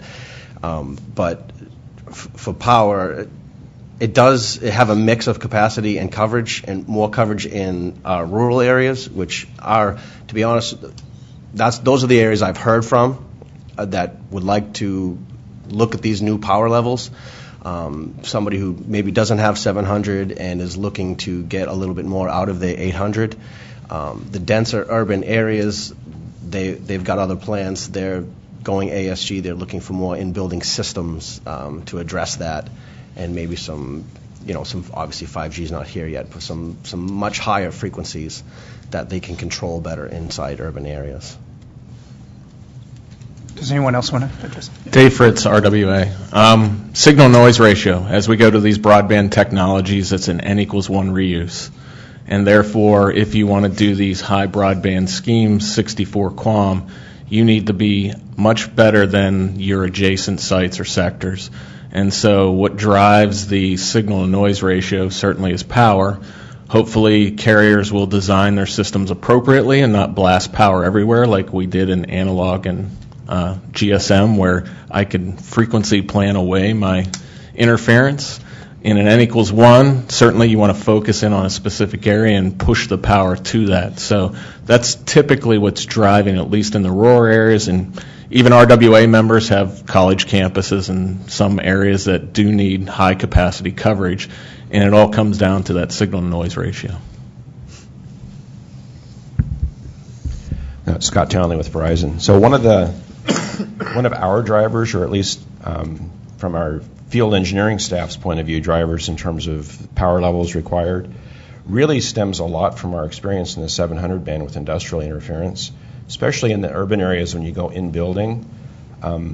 Computers, lighting systems, just the electronic detritus of today really generates a lot of interference in the high UHF bands. And if you are in a situation where you're trying to cover inside the building from outside, or in some cases even inside the building from inside, sometimes those levels from just the stuff lying around in the office are high enough that you're not getting any adequate service level at all. And the apparently obvious answer is, well, I need to turn up my transmitter in order to overcome this junk. In those situations, obviously, we try to get to the source of the matter, which is identify what's causing the problem and mitigate it so that we don't have to do that. But if there's a sense that more power is desired in urban areas, I would say that's probably one of the primary drivers. As we move from CDMA to LTE, the impact of industrial interference is quite different. We rarely saw a lot of problems with CDMA. The thermal noise level, neg108 or something like that for a CDMA carrier. LTE is completely different. We think of it as a wideband system, but it's not. It's a concatenated narrowband system. And now the sensitivity levels are in the neg120s, just like with public safety. So what does that mean in our urban areas when we go on 850 from CDMA to LTE? We anticipate the probability of discovering a lot of interference cases that we didn't know existed before, but now will exist with LTE. And obviously we'll deal with that, but that is a concern going forward. Scott, just for clarification, when you say CDMA, you're talking about 1.25 megahertz narrowband CDMA going into 5 megahertz LTE? Or any LTE, 5 megahertz or okay. 10 megahertz LTE, Gotcha. right. And then just for clarification, I think, David, your members still have some GSM networks that will be transitioning to LTE? Yes, absolutely. We have both CDMA and GSM. And so that's their primary 2G, and some are doing actually 3 technologies, and they really squeeze it in where they have GSM, WCDMA, and an LTE carrier. Yeah. And David, for AT&T, it's mostly coming from 5 megahertz UMTS to LTE. Is that a fair characterization for AT&T? The 5 megahertz UMTS is going to stay for a while in the 850, and then there's room for another 5 megahertz LTE. Gotcha. The science behind picking those early markets are the ones that did not transition to UMTS. So they have more of a 2G, 2.5G. No, we don't have any more GSM. That's been sunset. So GSM has been gone already. Right. So, gotcha. But as like I've stated earlier, the UMTS in that 5 megahertz 850, it's going to stay for a while. This is Tom Derenge. Excuse me. Actually, Michael and I have probably a half hour of power questions we could ask, but one of the ones I really wanted to jump on was something Sprint has mentioned about the mitigation and planning you guys do before you deploy. Can you give us a description of that? And one of the things that is always, having worked at the commission all these years, you see 43 plus 10 log P. It's across the board, everywhere. I'm sure you guys are doing better than that, right? What level of additional filtering are you putting at the edge of your eastern bands? And what mitigation factors do you do to try to prevent interference? And then if any of you other carriers do similar techniques at 800 that you may not do elsewhere, I'd like to hear about that after Sprint. Keith Mathers of Sprint. filtering we do on all of our hardware, all of our BTS, all of our small cells, whatever we're building, similar to a cavity combiner sort of thing that we did in the IDEN days, which worked fairly well as far as the rejection numbers in that way. So all of our hardware comes out from the manufacturers that way, and all the manufacturers screamed about it when we told them what they had to do, but they all eventually said, oh, well, I guess we can do that. So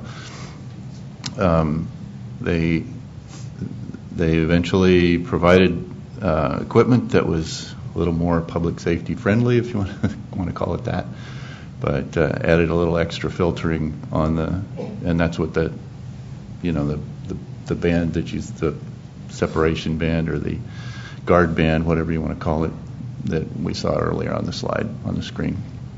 That's what that's for, is for that filter to roll off in. Is there a level, that I'm sure everyone's doing slightly better than what the commission requires, but can you quantify the level? I'm sure you don't have the spec sheet in front of you. I'm just curious. Right. I do not have the spec sheet in front of us. That would be, like I said, similar to what a cavity combiner would do. I don't remember the number right off the top of my head. Okay. Are there other things you do in the planning other than the extra filtering on the bottom edge? We train all of our engineers. We've been at this for a long time. We were using upper and lower sideband suppressed antennas for a long time before this. All of our antennas they're cross pole now, but they have to meet similar sorts of specs. All of our engineers need to be aware of the public safety interference issues for these lower heights in urban areas like we were talking about earlier. We have a sliding scale guideline for power ranges. We'll cut down our power if we get closer to the ground.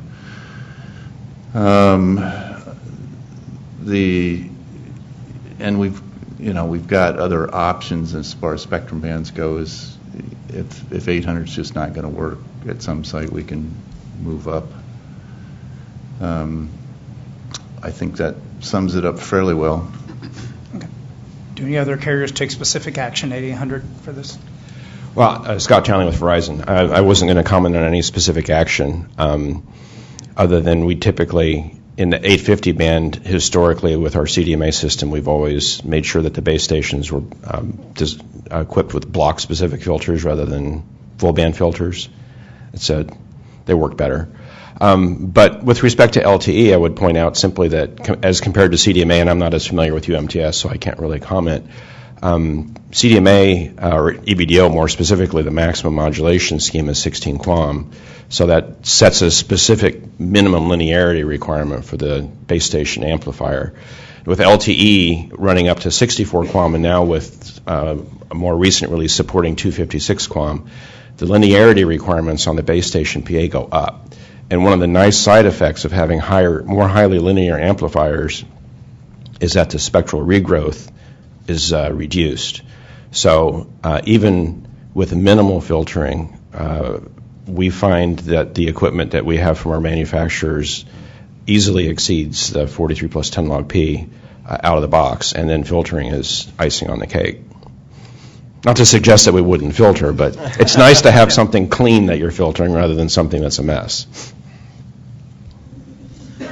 But I think we can all agree that Sprint, which is only a couple megahertz away from the public safety channels, and then that's the couple megahertz that they're utilizing to get the additional roll-off. And then cellular A, you're at least 8 megahertz away. If you're B block, you have almost like 20 megahertz away. So there's plenty of room for something to implemented if needed in terms of out-of-band emissions. So I'm sure as you go through the testings, we will find out more. But just want to go back to some of the earlier comments on the morning session that when they talk about problem is when you have a high power antenna with a down tilt, and then you have a very high signal on the ground, that's where public safety has a lot of issues with. What do you do on your deployments? I mean, do you have some sort of a tool that you give out to your local engineers to some sort of a simulation beforehand?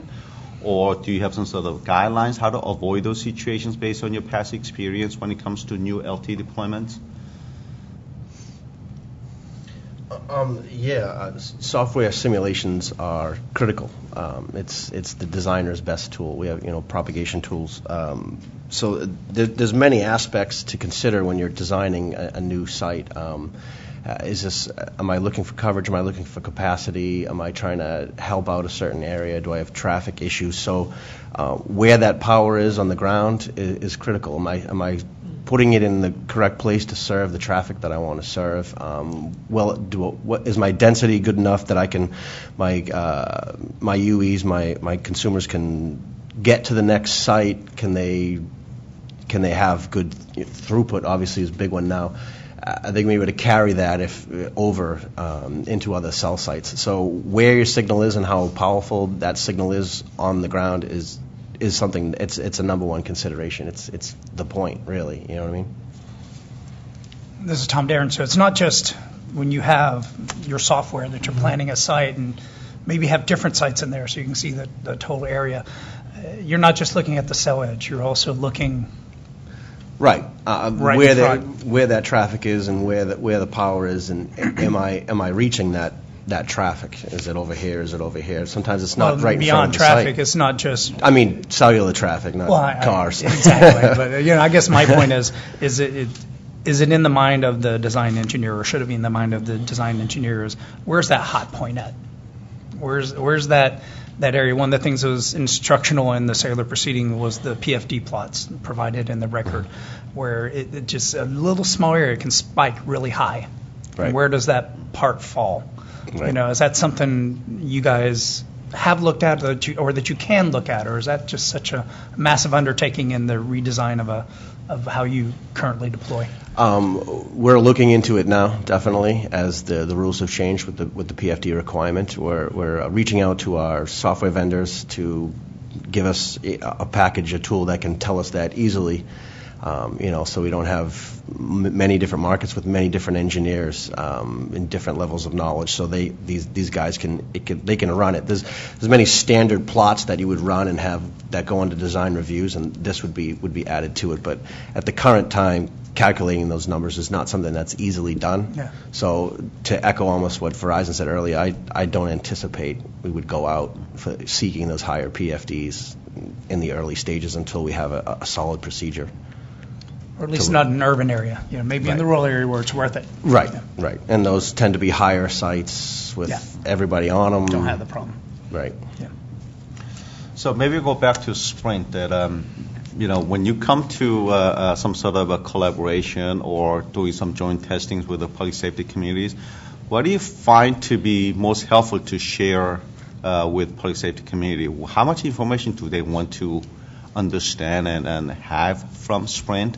And whether that can be translated to some of the LTE testing that Verizon, AT&T, and other carriers are planning to do in coming, month.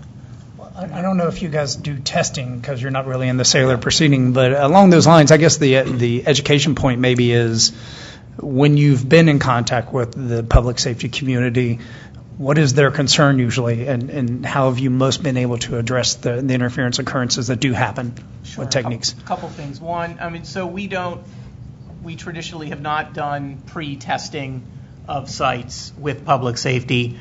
That kind of option is available in the 800 megahertz rules. Not many public safety entities have sought information on our deployments. There are a couple jurisdictions that we routinely provide information on our deployments. So we don't work too much with public safety as each site comes up online in the 800 band. We do work with public safety extensively when there is an interference complaint that comes in, and we very comprehensively go out and do lots of various on-off testing and investigation of interference. But Keith, why don't I ask you, supplement what I just said? Yes, we have done testing with public safety agencies. Jay Jacobsmeyer, who spoke earlier, was involved in some of that in Denver. We have gone out and done training with public safety. I've gone out and done training with public safety agencies to understand some of these receiver issues that we talked about earlier, and the interference mechanisms, which was a very important part of the interference problem in the IDEN days. We had to know what the problem, the interference mechanism was in order to fix it, whether it was intermod or whether it was just out-of-band emission noise or whatever.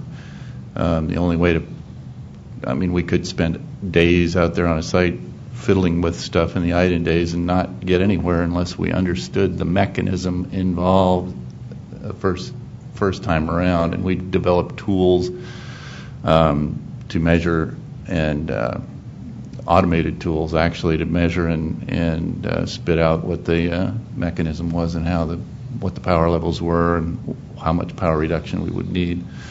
That was a fairly elaborate process in the IDEN days. It's simpler now in the CDMA LTE days. But yeah, the proactive training with public safety hasn't been a big issue, or proactive testing.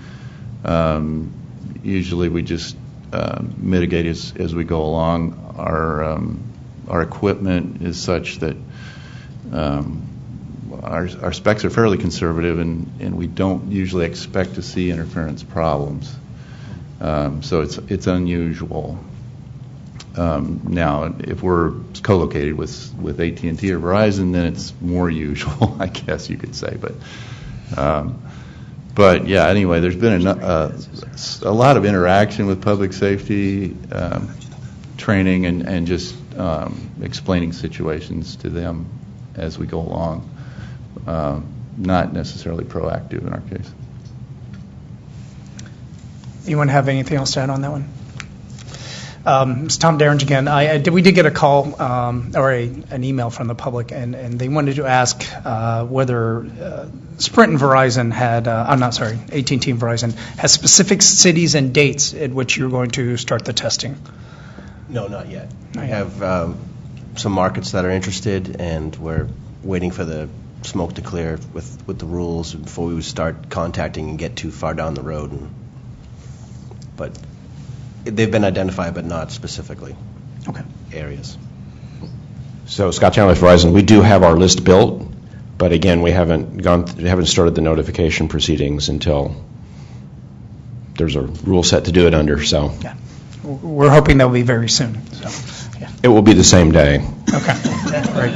Yes, we're very close to AT&T. We can fire that off pretty quickly. But at least can you share the scale in terms of how many markets or? Well, I've built a list to accommodate the 6 first markets, then 10 more and beyond in a buffer. So up to 20. And they asked which cities are you guys? I guess it's a proprietary thing, or not quite down to that level yet. There's a factor too that we have to get in touch with the public safety entities, and we have to know who's willing, and we like to get a nice spread of radios and geographic areas, so we can. It could be good to pick people where they're like, yeah, we're ready and willing. Let's go. Yeah. Yep. Okay. So I think time is on. Well, we have 1 minute. So I think there's a lot more that Michael and I would love to discuss with you guys, but I think a lot of the questions we have about the spectrum environment around the band can probably be picked up this afternoon when we do the round table. It appears to me that the power level is going to go up, which has been a big hindrance for you guys, but it doesn't sound like, at least in the urban areas, that you need a lot more than what the rules provided initially, 400 watts per megahertz in areas, which is roughly equivalent to what CDMA is currently allowed. Or is that inaccurate? Do people need more than 400 watts per megahertz in urban areas, either before with the PFD limit or after that PFD limit is gone? Are we going to be trying to use 500-600 watts per megahertz in urban areas? I mean, I think it depends on how the deployment goes and how the testing goes. We just don't blindly jump to the highest power. We phase it in. I've already getting questions from engineers. I can start here and then work up to it, and I said that's what we want you to do. You know what I mean? So, it's nobody's screaming for the higher power. No. Anyone else?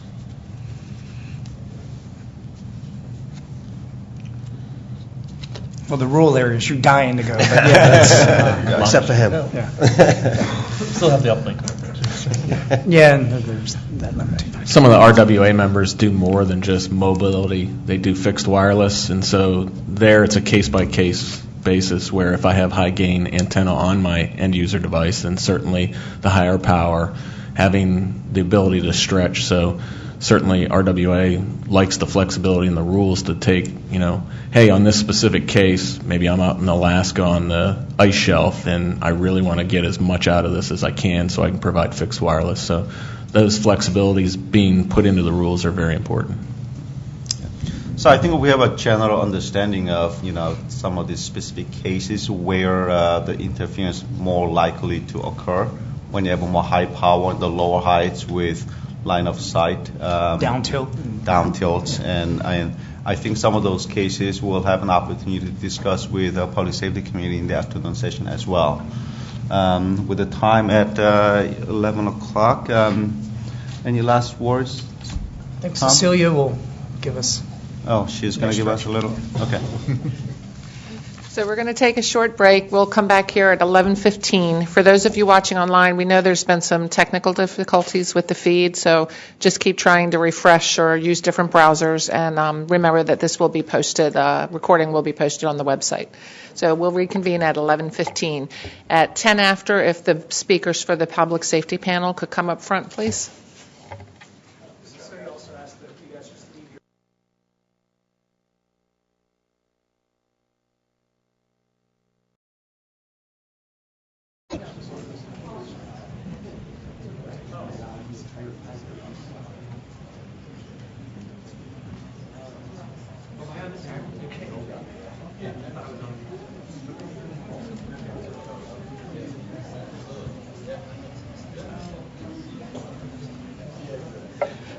If everybody could take their seats, we're going to get started with the second session. Just a couple of housekeeping reminders. If you're sitting in the room and want to ask questions, use the note cards and pens over here. Raise your hand. The staff will come collect them. If you're watching online and just joining us, you can submit questions for the moderators or the panelists at sending an email at livequestions, livequestions, @fcc.gov. Also, for those of you sitting here, a couple people have asked, we do have the FCC hotspot Wi-Fi, and the password, if you want to connect on your laptops here in the room, is FCC, all caps, 823302, and it's written on the back of that column right there if you want to check it. So we're going to start the next session, and Michael Wilhelm is going to come up and give some introductions. Michael is Chief of the Policy and Licensing Division in the Public Safety and Homeland Security Bureau here at the FCC. Thanks, Cecilia. Well, now that we know how rebanding progressed and how we got to where we are today, we're going to hear from some experts from the public safety community, equipment manufacturers, and the National Institute of Science and Technology on what can be done to guard against interference right now and in the future. As you listen to our panel, you may have questions, and as Cecilia mentioned, just put them on your 3x5 card or submit them remotely, and we'll do our best to answer them. We have a wide variety of expertise on our panel this morning. Their complete bios are in your handouts. But let me make some quick introductions. First, Don Bradshaw is joining us from NIST, is the group lead for research, testing, and engineering, and has the portfolio lead for mission critical voice in the Public Safety Communications Research Division of the National Institutes of Standards and Technology. Dave Buchanan is well-versed in all areas of public safety radio with a specific experience in state and local government public safety communications. He's had extensive experience with public safety spectrum matters, including serving as the Spectrum Management Committee Chair in both APCO and NIPSTIC. Brad Hyben is a fellow of the technical staff at Motorola Solutions with over 30 years' experience in telecommunications industry, including working on Motorola's implementation of the APCO Project 25 standard, which I'm sure most of the people in this room are familiar with.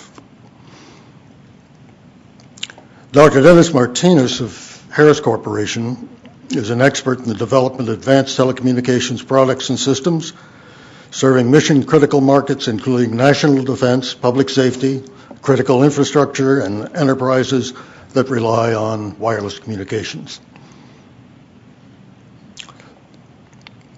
The reason I'm pausing is the people on my list are not in the same order as they are here. So we'll go down to Paul Nodar, who's with Sapura. He's Chief Technologist and Head of the Technology Office in the Advanced Technology Group at Sapura. He's responsible for delivering technology strategies, new technologies, and technology road mapping in partnership with business to fulfill the company's vision and mission. Jay Jacobsmeyer, who you've already met, is president of Pericle. He's a consulting engineering firm specializing in wireless communications. He's headquartered in Colorado Springs, and he's the co-author of several filings on public safety radios in the cellular reform proceedings and in other proceedings before the Public Safety and Homeland Security Bureau. Joe Uhrman is on the phone. And Joe, if you're hearing us, will you ring in, please? Yes, good morning, everyone. Yes, he's a licensed PE in the state of New York. He works for the New York City Transit Authority. It's the largest public transportation agency in North America and one of the largest in the world. And if I haven't left anybody out, we'll go to our panel with some questions that some of the cellular carriers operating just above the 800 megahertz band have raised with radio equipment manufacturers. And let me pass it over now to Brian Marenco. Thank you, Michael. And before I ask the first question, I'd like to introduce the panelists. Myself, my name is Brian Marenco again. I'm an engineer with the FCC's Public Safety and Homeland Security Bureau. To my right is Michael Wilhelm. He is Chief of the Policy and Licensing Division at the Public Safety and Homeland Security Bureau. And at the end of the table is Robert Pavlak. He's an engineer with our Office of Engineering and Technology. First question I have is for Don Bradshaw of NIST. Don, you heard Jay Jacobsmeyer's presentation this morning about the performance of public safety receivers in a strong signal environment. And we know that your Public Safety Communications Research Division has done some initial testing on 700 megahertz public safety radios and how they react to broadband signals. We're wondering if you can tell us a little bit about the testing you're doing and whether you've taken a look yet at the strong signal issue that we were discussing earlier. Yeah, so we've started in that research area very recently with looking at, we were initially more concerned with band 14 UEs for LTE. And now we've, because FirstNet is, or AT&T on behalf of FirstNet is putting up carriers in band 14, there's some question from the public safety community about how is this going to impact our 700 megahertz LMR. So it's a similar sort of situation. So the devices, so right now we're just beginning to do the work, and what we're concerned about is high adjacent channel power and how it impacts the user experience of the user using the device. So Jay has very important technical parameters that they've done, and those are the sorts of things that are typically looked at. We actually want to extend the measurements piece significantly in how it impacts the user. So a lot of work has previously occurred in PSCR regarding vocoder work. I don't know how much, I think some people on this panel are aware of it. But essentially, stating a bit error rate doesn't always tell you what the user's seeing and going through. So there's a significant amount of this work in our bigger program going on as well, but we also see this other opportunity to extend it here, which is to really see, if there's an adjacent channel carrier that's very strong, how does that impact, or bit error rate actually impact the vocoder for the user, and based on previous work, the user experience. Thank you. Dr. Martinez, we've heard a lot about filters in radios to date. One thing that interests me is whether there's an incremental cost in providing narrower filters. It's a passive device, and it would seem that there shouldn't be a great deal of expense associated with it. So, it's a very, very good question. Let me just add maybe a bit to the discussion that Jay started this morning, which I thought was fantastic. Jay talked about the architecture of a receiver. There's been a very important change that's happened in the last decade, which is we began to introduce multiband technology into land mobile radio, right? These are radios now that can operate all the way from VHF, UHF, 700, and 800. With the advent of multi-band radio was sort of the redesign of the whole receiver front end. In particular, the introduction of switched preselectors. Right? So Jay showed a receiver architecture with a single preselector. With a switch preselector now, you can optimize the preselector bandwidth for the particular band. You all talked about this morning where pre-reband we had one single preselector, right? And that was still the case during rebanding and thereafter because we had to support customers that had to operate in both sets of bands. And that's proven to be very difficult, right? And Jay's data set really shows that very well. With the switched preselector now, we can operate pre-reband config, post-reband config, and options in between. Yes, there's a cost associated with that functionality. It is incremental. But it is ultimately the way we have, I think, really addressed the interference problem in a way that we had not done before. So the cost is not just to have a single preselector, the cost is really to have a bank of preselectors that are optimized to the band that the public safety user is operating in. Do these preselectors introduce significant losses? And that is the challenge. We really had to rethink the way receivers work in the last decade. 20 years ago, it was a noise-limited environment we were primarily concerned with. We designed around noise-limited systems. In the last decade, that is no longer the case. We're willing to compromise a dB or two of sensitivity to gain 40 or so dB of interference protection. And that's what we've done. And we find in the end of the day that is the best trade-off for public safety because it means now their performance is more predictable. There are less challenges with the unknown. If I go into a location, is there going to be an outage or not? So we felt that by reducing the sensitivity slightly, introducing switch preselector, slightly more lossy, but overall gave us better end-to-end system performance. That seems to be the right trade-off.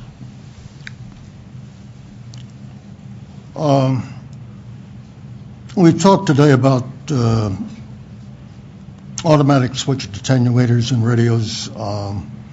We talked about AGC in the preselector. We had a inquiry from online from one Bernie Olson, who I think most of you know. And Bernie, and let me read it here, says public safety has limits on field strength at the edge of their service area. When a high-powered carrier is located near that edge of the PC service area, AGC can't be used as the desired signal is already so low, and the strong interfering signal, or IM carriers, are not something that can be mitigated unless strong power control of the carrier is provided. And what I interpret that to mean is that when you have a low public safety signal, introducing AGC, which is apparently triggered from the undesired signal, is going to attenuate it so that the public safety signal will not be heard. Brad Hyman, do you have any comment on that? Sure. So we call it RFAGC. It is an attenuator, so it does attenuate all of the across the band of the broadband signal, so it's effective at that. But as Bernie points out, it also attenuates the desired signal. So there's areas in the area of coverage that it really isn't effective. What we've found is more and more in urban and suburban areas, more and more of the areas are portable coverage, simulcast systems which have additional coverage, and so by and large in urban and suburban areas the attenuator is very effective. So that's what we have found. It doesn't mean it works everywhere, but we feel the majority of users are never really experience interference with that. No, thank you for clarifying that. Mm-hmm. Okay, Jay, I'd like to ask you a question about receiver standards with regard to the strong signal intermod measurements that you did. Your measurements were done over a very wide range of interference input power levels, and it showed that the intermod rejection at the relatively weak signal realm on the left side of the chart, all of the receivers performed very well and very consistent. And then at higher strong signal interference input, there was divergence in the results. And as I understand the TIA standards, there's a single intermod rejection test, which is in that weak signal realm, right? So it's with reference to the desired signal, which is down at its so-called reference sensitivity, but that's the single test. So my question is, do you think the TIA standard should be changed? And if so, how? From the standpoint of, should there be a strong signal intermod rejection test? Yes, we'd love to see that. And I don't know that it's a change to the current test. It's just a new test. It would be a simple matter to add it to the TIA 603 standard, and it would. I think there's really two parts to this, though. One is add it to the standard so that all the manufacturers are using the same approach to test. But then the second thing is get the engineers and the salespeople to agree that they should actually put it in their data sheet. Because today, some of the manufacturers have great performance in this area, but they don't advertise it. So it's hard for the public safety customer to ask for it because they don't even know that the manufacturer is offering that and what it does. And I've given friendly elbow jabs to the Motorola people, telling them that they need to make sure that RFAGC feature is not defaulted to be off, because right now it's defaulted to be off. And I think it really should be defaulted to be on, because we have not seen a case where it does not work well, except for the case that Bernie Olson mentions, where you're at the edge of service. But over the entire service area, we think it does perform very well all the time. Yeah, I'd just like to add that I think from APCO and NIPSTIC standpoint that we would like to see that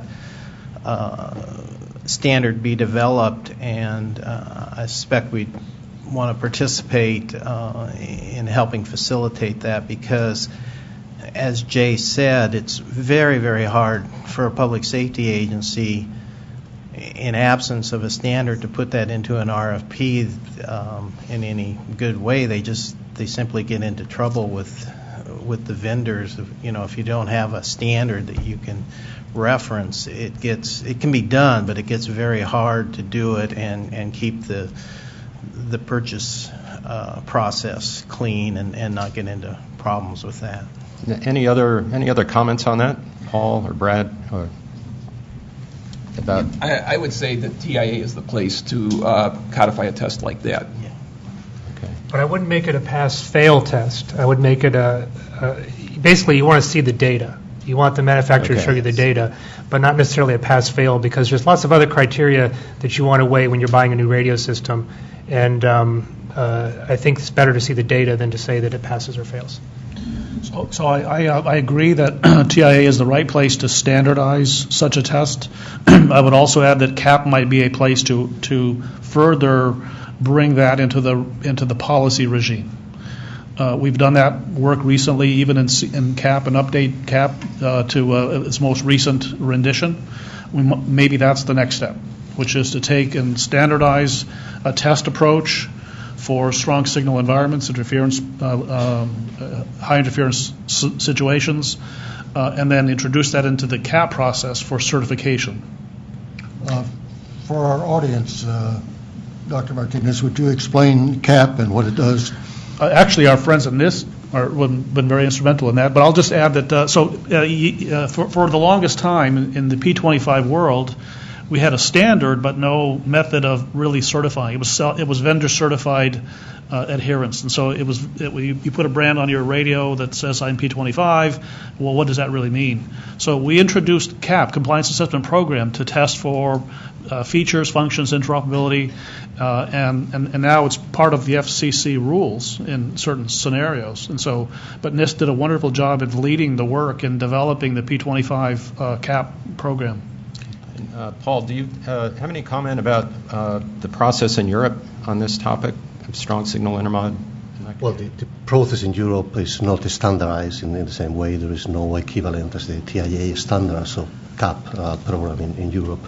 But the European Communications Office did a study on 2015 and published a report, the 204, in which normally defines some rules on how to deal with the probabilities of interference, because I agree the TIA is the right place, but what is very, very important is define very specifically all the conditions of interference in terms of signal strength, offsets, type of modulations, etc., because a QAM 64 modulation is not affecting the receivers as a QAM 26, for example. So that aspect is very, very important. The next question is for Dave Buchanan of APCO and NIPSTIC. Dave, as the cellular providers go to smaller and smaller cells with the antenna heights closer to the ground and closer together, can you tell me, give me your thoughts on how you think those deployments might impact the probability of interference to public safety, whether it will increase, whether it could actually decrease, or you think it won't have any impact? Well, I'd like to hope that it doesn't have any impact. But it very well could increase, because now you have cell sites that are less densely packed, and as you know, as we've seen through the other presentations, the actual area where you have the interference is pretty close to the cell site. So obviously, if you have more cell sites, you're going to increase that area that can be impacted. On the other hand, we also heard, 5G, and we're talking other higher frequencies that will be used, other bands. So if those sites are implemented more at the higher frequencies, then there'll probably be less impact. So it's really hard to give a quantitative answer. It depends. It depends on how it all plays out. I think that I was really happy to hear, though, from the cellular folks that they do emphasize to their design engineers to watch for how much signal is at the ground, because, again, as we heard, they can overpower anything that the vendors can do with the receivers if they're not careful. Paul, I'd like to ask you a question about low noise amplifiers, linearity and current draw. In Jay's presentation, he indicated that the LNA is usually where intermodulation occurs, and a higher intercept point, higher linearity is better, but there's a trade-off with decreasing battery life. What prevents designers from using more linear LNAs, and can't the battery drain or the current drain issue be addressed with more modern batteries, or are there other trade-offs? So nothing is really preempting the design of... Excuse me, could you move a bit closer to the microphone? We're having a bit of trouble hearing it. There you go. That's good. So. Thank you. So nothing is really preempting the design of very high linearity IP-free LNAs. But as you mentioned, the trade-off is always the current consumption into the LNA, combined also with the intermodulation point with the mixer that is after the LNA. So modern technologies are achieving very, very high levels of IP-free with relatively low currents. For example, in Sepura, in our current designs, we're placing roughly 25 milliamps of current to obtain intermodulation points of plus 10 dBMs that 10 years ago was completely impossible. But always we need to take a very careful view in the balance in between what is the IP-free performance we place into the LNA versus the overall battery life, and also remember that not all the intermodulation is happening into the LNA. So the LNA is normally introducing intermodulation and also is introducing some artifacts down to the 1 dB compression point that the LNA is capable of, but the full receiver chain, especially the mixer that is after that, is also taking a significant role. So it's an overall balance in between everything. But current receiver technologies are achieving very, very high blocking performance with sensible current consumption. Joe Yeoman, this will be the voice from the ceiling. We have a question for you. You've had extensive experience with interference to 800 megahertz systems, and our rules limit the cellular carriers' out-of-band emissions to minus 13 dBm. In another conversation, you mentioned that a typical good public safety signal is on the order of about minus 85 dBm. Will a typical public safety receiver be free of interference if it receives a minus 13 dBm cellular interference and a minus 85 dBm public safety signal? In my experiences here working with the regional planning committees from the Northeast and colleagues out west, the minus 85 is a target, or perhaps a high target in terms of public safety. There are those that have been designing to neg 70 or better and have still been receiving the blocking or the interference as far as 2,500 feet away from the site, measuring signals at minus 13, minus 14 dBm, while still having a signal of minus 55. The technologies that were used varied from analog, P25, phase 1 and phase 2, and even Tetra. So a robust design of neg 85 or perhaps better does not appear to mitigate the problems that are being perceived.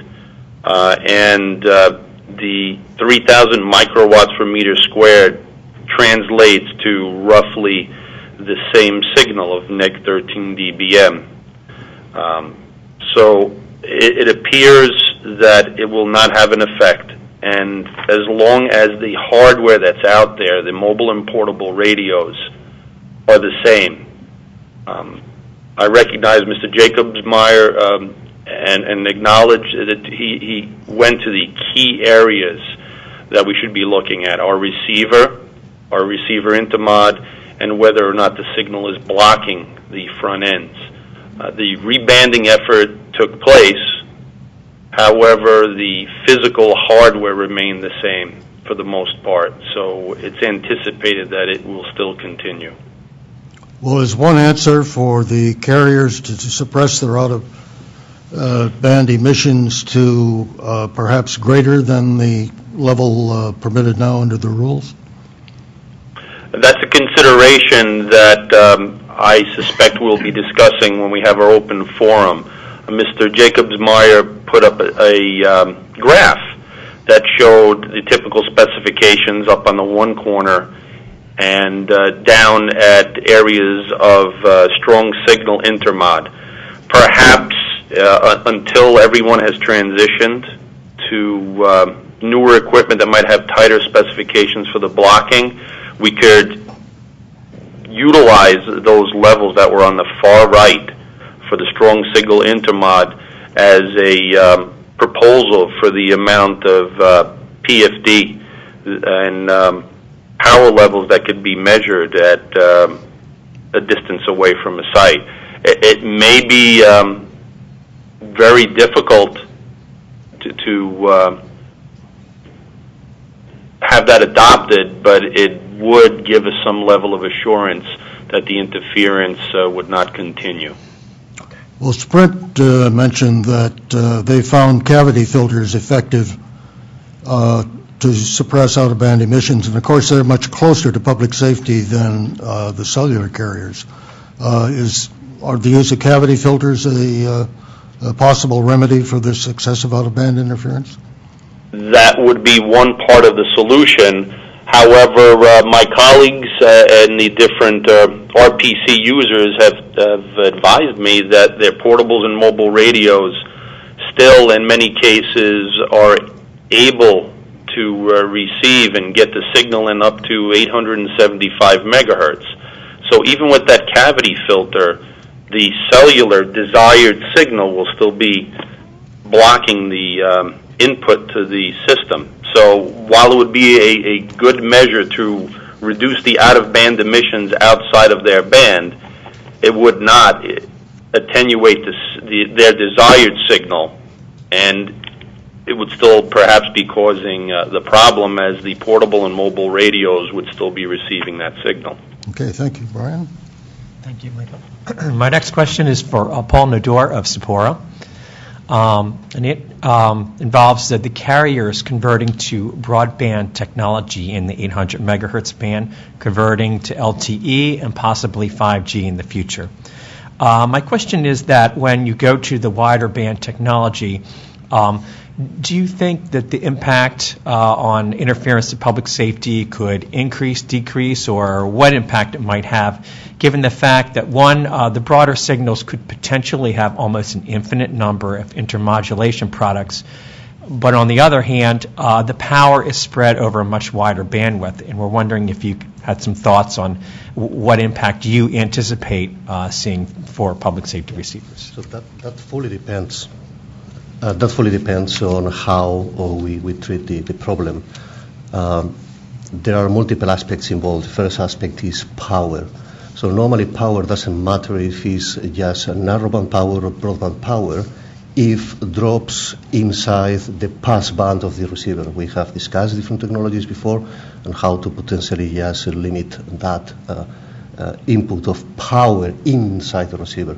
But as far as that input is going in, the 1 dB compression point of the LNA is independent if that power is presented as a single carrier or as a multiple carrier.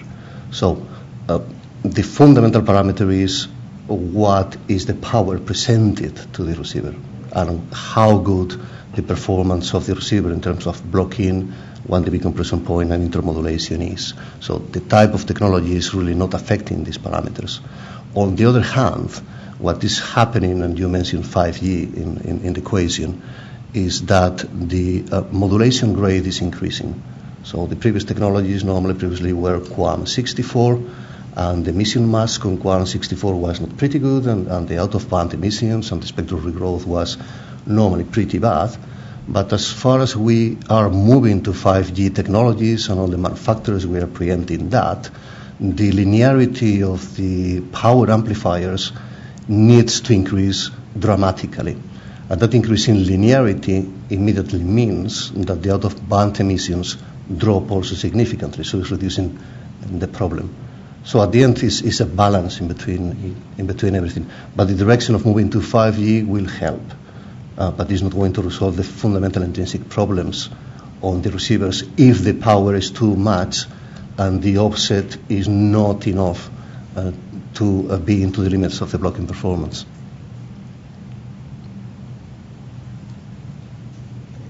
Dr. Martinez, I'd like to develop a little further from the conversation earlier about pre-selection filtering and LNA linearity on the front end, but the RF circuits downstream in the signal chain, where's the balance, or how important is it for design improvement in functions like the mixers, IF roofing filters, and suppressing local oscillator phase noise? Are those dominant issues here with intermod rejection? And where and how do you, is it all in the front end? Is that really the single thing that needs improvement? The single largest is the front end, certainly. And I would say the further you go up the chain, the better, which is pre-selection is still the best overall scheme. high-order intercept LNAs, and I would basically add the mixer to that as well. That combination of LNA mixer, yes, you get more performance typically if you put more power into those circuits. Beyond that, you're dealing with different symptoms. AGC control is more about overloading than it is about those other interference mechanisms. So once you've addressed, it's like peeling onion. Once you've addressed those other ones, now you're left with receiver overload. I thought there was a very insightful comment this morning from the gentleman from Verizon.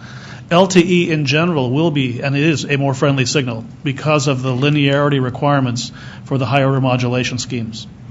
It also looks LMR-like in nature. It's actually a bunch of carriers.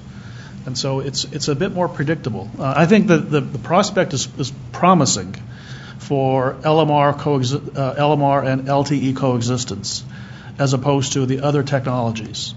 So I also believe that we've largely maybe eliminated A and B block interference in the newest radios because of the new pre-selector schemes. Those instances should be extremely rare, if ever. And now, so we're dealing really mostly with LTE systems that are in close proximity to LMR, and that means that the pre-selector is still the single dominant performance factor. Brad, do you have any comments? Yeah, so I think just examining our radios, the Motorola Solutions radios, the downstream things are a significant aspect of the intermod performance. We've bumped all of those up, and I think if we were to go draw more current on our LNA, you would just hit a diminishing return very quickly because of the mixer. We could bump up the mixer some more and hit a diminishing return due to the roofing filter that you mentioned. So those are all part of the equation. I think, we have done about as much as we're going to do with linearity and intermodulation. The next step is the pre-selector. And there's new business models really around the temperature compensated SAW technology that are making them much more practical for the volumes that we run. And so that is the technology that we're moving to in the future. And it would be a switch type of thing, as Dr. Martinez has mentioned, that will substantially eliminate bands A and C. And, actually more than half of the Sprint band as well. But with SAW technology, you just can't get around the corner that fast. And so there's still some, they'll still get in there some. So it's not going to be an absolutely perfect solution, but we're definitely moving ahead there. This is a question for Jay. There's a variety of modulation schemes used in 800 megahertz LMR. Plain analog FM, Project 25, Tetra, and so forth. Are any of those modulations better than the others in terms of interference resistance? Well, yes and no. I mean, we've measured those, and all of our FM measurements where the interferer is FM have been narrowband. And you can't really compare the narrowband interferer with the same power to the wideband interferer because when you have the wideband interferer, not all of that intermod bandwidth actually gets in the IF. So what we've done is we've treated these things as black boxes. But the one thing that we have noticed is that if you did have two broadband systems and one was continuous phase modulation and the other one wasn't, the other one had a high peak to average ratio, you would see a difference. The thing is we don't have such a thing. All the broadband waveforms have some peak to average ratio other than one, and they can be somewhat controlled though. LTE especially, the standard has methods in there to control the peak to average ratio to keep it as low as possible. And so I guess the answer is there is a difference, but maybe the difference is not a practical difference in the field because all the broadband waveforms that we see have a peak to average ratio higher than one. Thank you. Joe Yearman, early on in the 800 megahertz proceeding, some people suggested that adding an external filter between the antenna connector and the antenna itself would serve to narrow the bandwidth of the input of the radio. Is this a practical solution? Do you know of it ever being tried? We've considered that for entities in the Northeast, and absolutely not a practical solution for a portable radio at the hip. For a mobile, it would perhaps be, for a trunk-mounted radio, a consideration, but one would have to look at the losses that the device would add, in addition to the cost and the complexity of having the installation and maintenance of the device, the decrease of the receiver sensitivity unless it was amplified, and any attenuation on the transmit that would occur. It sounds like in theory it would work, but perhaps practically, when I've talked to my colleagues at various state police agencies operating on 800, it does not appear to be practical, no. My next question is for Dave Buchanan. It's a question from the audience. We're wondering when a public safety agency is looking to purchase radios, I don't know if you could talk generally. Do you generally think that the purchasing decisions are made by the communications officers themselves, or are they made higher up? And also, as a second part of the question, do you think that the technical folks in a public safety agency have the information they need about the interference resistance of radios from the vendor specs, or do you think that they need additional information to make good choices when they're buying radios? Let me start with the second part. Definitely no. It hasn't, and it really wasn't on the radar. I mean, if you go back to rebanding, we were looking at primarily Nextel's IDEN and fixing that. And of course, we knew there was some A-band cellular problems, but it wasn't with obviously LTE because it wasn't even around then. So no, this concept of strong signal intermod is really only come up through the work of Jay. So I think that's why we really support going after a standard. As far as purchasing of radios, it's a combination. It generally isn't, all technical, all just operators or managers. They usually get together, and obviously the technical people throw in the technical part, and the operations says, well, this is what we need. These are the features, and that's how you get to the different tiers of radios that you might buy. Law enforcement needs generally more expensive radios, whereas maybe Public Works doesn't need all those features, so it doesn't happen.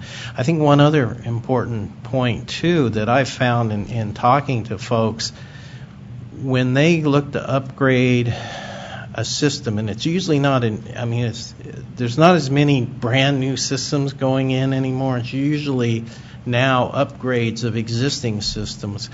And over the years, they'll have a mixture of radios, some that they bought day one that need to be replaced, but there's another group that is more recent and hasn't gone through its life cycle, so they'll upgrade, but they won't change all of the old radios to the newest generation that either Motorola or Harris or whoever they're buying from has. So you don't always get right away those improvements over time of the receivers into your system. It takes quite a bit of time, and when you factor in that it's generally 10 to 15 years cycle to start with, and then you have some later radios that may go another 7 to 10 years before they're replaced, it's a long time period to fix this problem. And I think folks need to, particularly on the cellular end, need to realize that just because there was a cutoff of 7 years on that maximum PFD, that doesn't mean that there's going to be receivers changed out in that time frame that can handle higher power. So I would just urge them to keep that in mind as they engineer their systems, that we can't. It just physically doesn't happen. Thank you, Dave. That actually leads to my next question, which is for Brad Hibben of Motorola. Dave touched upon that the commission rules right now have a PFD limit in place for 7 years, at which point they will sunset. Can you talk to us a little bit about the turnover rate, or how often the radios improve, at least from the manufacturer's perspective, and whether any great improvements can be made in the 7 years from the manufacturer's perspective? Okay, thank you. Yeah, 7 years sounds like a long time. Most of us have at least 2 cell phones in that amount of time. But if you look behind that at the technology pipeline, it's quite a bit longer than the 2 years or 3 years we might own a phone. So 7 years, I would say it depends on where a manufacturer is in their life cycle of a product line. If you've just introduced a new product, 7 years, you probably won't have really new technology. If you're coming up on the end of life on a product line and new technology exists, you can incorporate that in, and it'll be out in, easily within that 7 years. And for example, that temperature compensated soft filter I mentioned earlier is really emerging right now. So within 7 years, if you're introducing a new product, it could be in there. Well, I'm sure we could come up with additional questions and keep you from lunch for another hour, but I believe we're approaching the end of our session, and the next one will be the all parties session. And here for some reminders about lunch, and she's buying, is Cecilia. I've got 5 kids and 2 in college. I am not buying. So we're going to take a lunch break and come back at 1:30, so that'll give everybody plenty of time. We do have a cafeteria downstairs, or upstairs at the courtyard level, but if you want to eat here in the building, you have to be escorted by FCC staff. So I believe Kelly in the back of the room, and Tom and a couple of the FCC people. If you want to meet, go downstairs or upstairs for lunch, just meet in the back of the room, find one of them, and they'll escort you down. You can keep your white badges. You will have to just go through the screening again. And then if you want to go outside to eat, if you go out the front of the building and turn left, about halfway up, just past the alleyway, is a little cafe. If you go up to the corner and turn right, there's a pizza place, a Potbelly's across the street. There's a Starbucks. Again, you can keep your white badges, but when you come back in the building, you'll need to go through the screening again. So allow time. We're going to start back at 1:30 this afternoon. Okay, yeah, go out here, turn left, go up to the corner, turn left. Sorry. All right, thank you.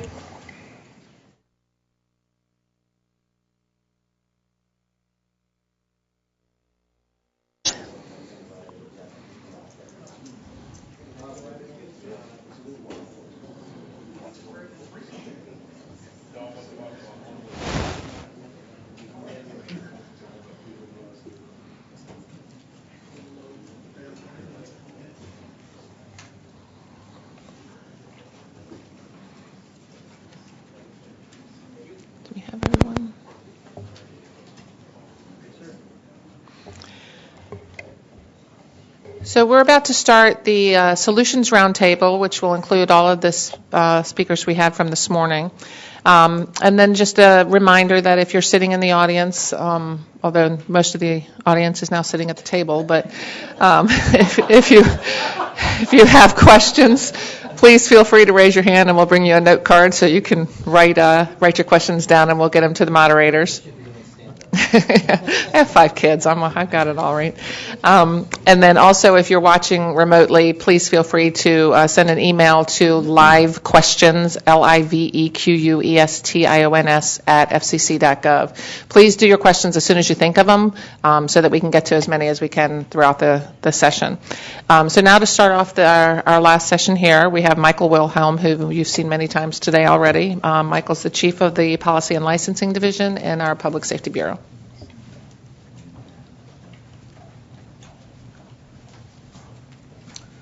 After listening to the 2 sessions this morning, I suspect many of you may have some questions or even contrary opinions on some of the issues that were raised.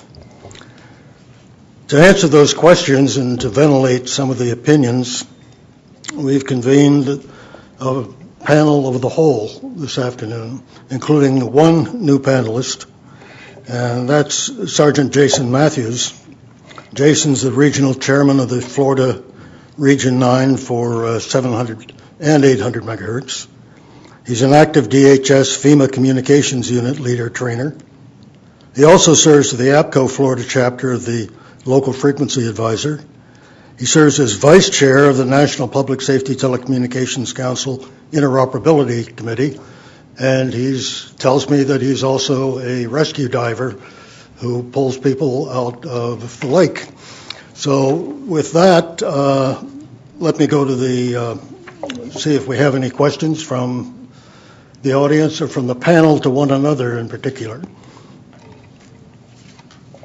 Well, if not, we have some questions. Walter? Yeah, let me, actually this is a new question prompted by this morning's discussion, but I heard something that intrigued me. Dennis Martinez talked about a paradigm shift that we used to design radios to be noise limited. That assumed we knew what the noise level was, which we're still trying to figure out. Our commission is probably going to do something at a TAC recommendation later this year to try to find out how we determine noise levels, what ambient noise levels are.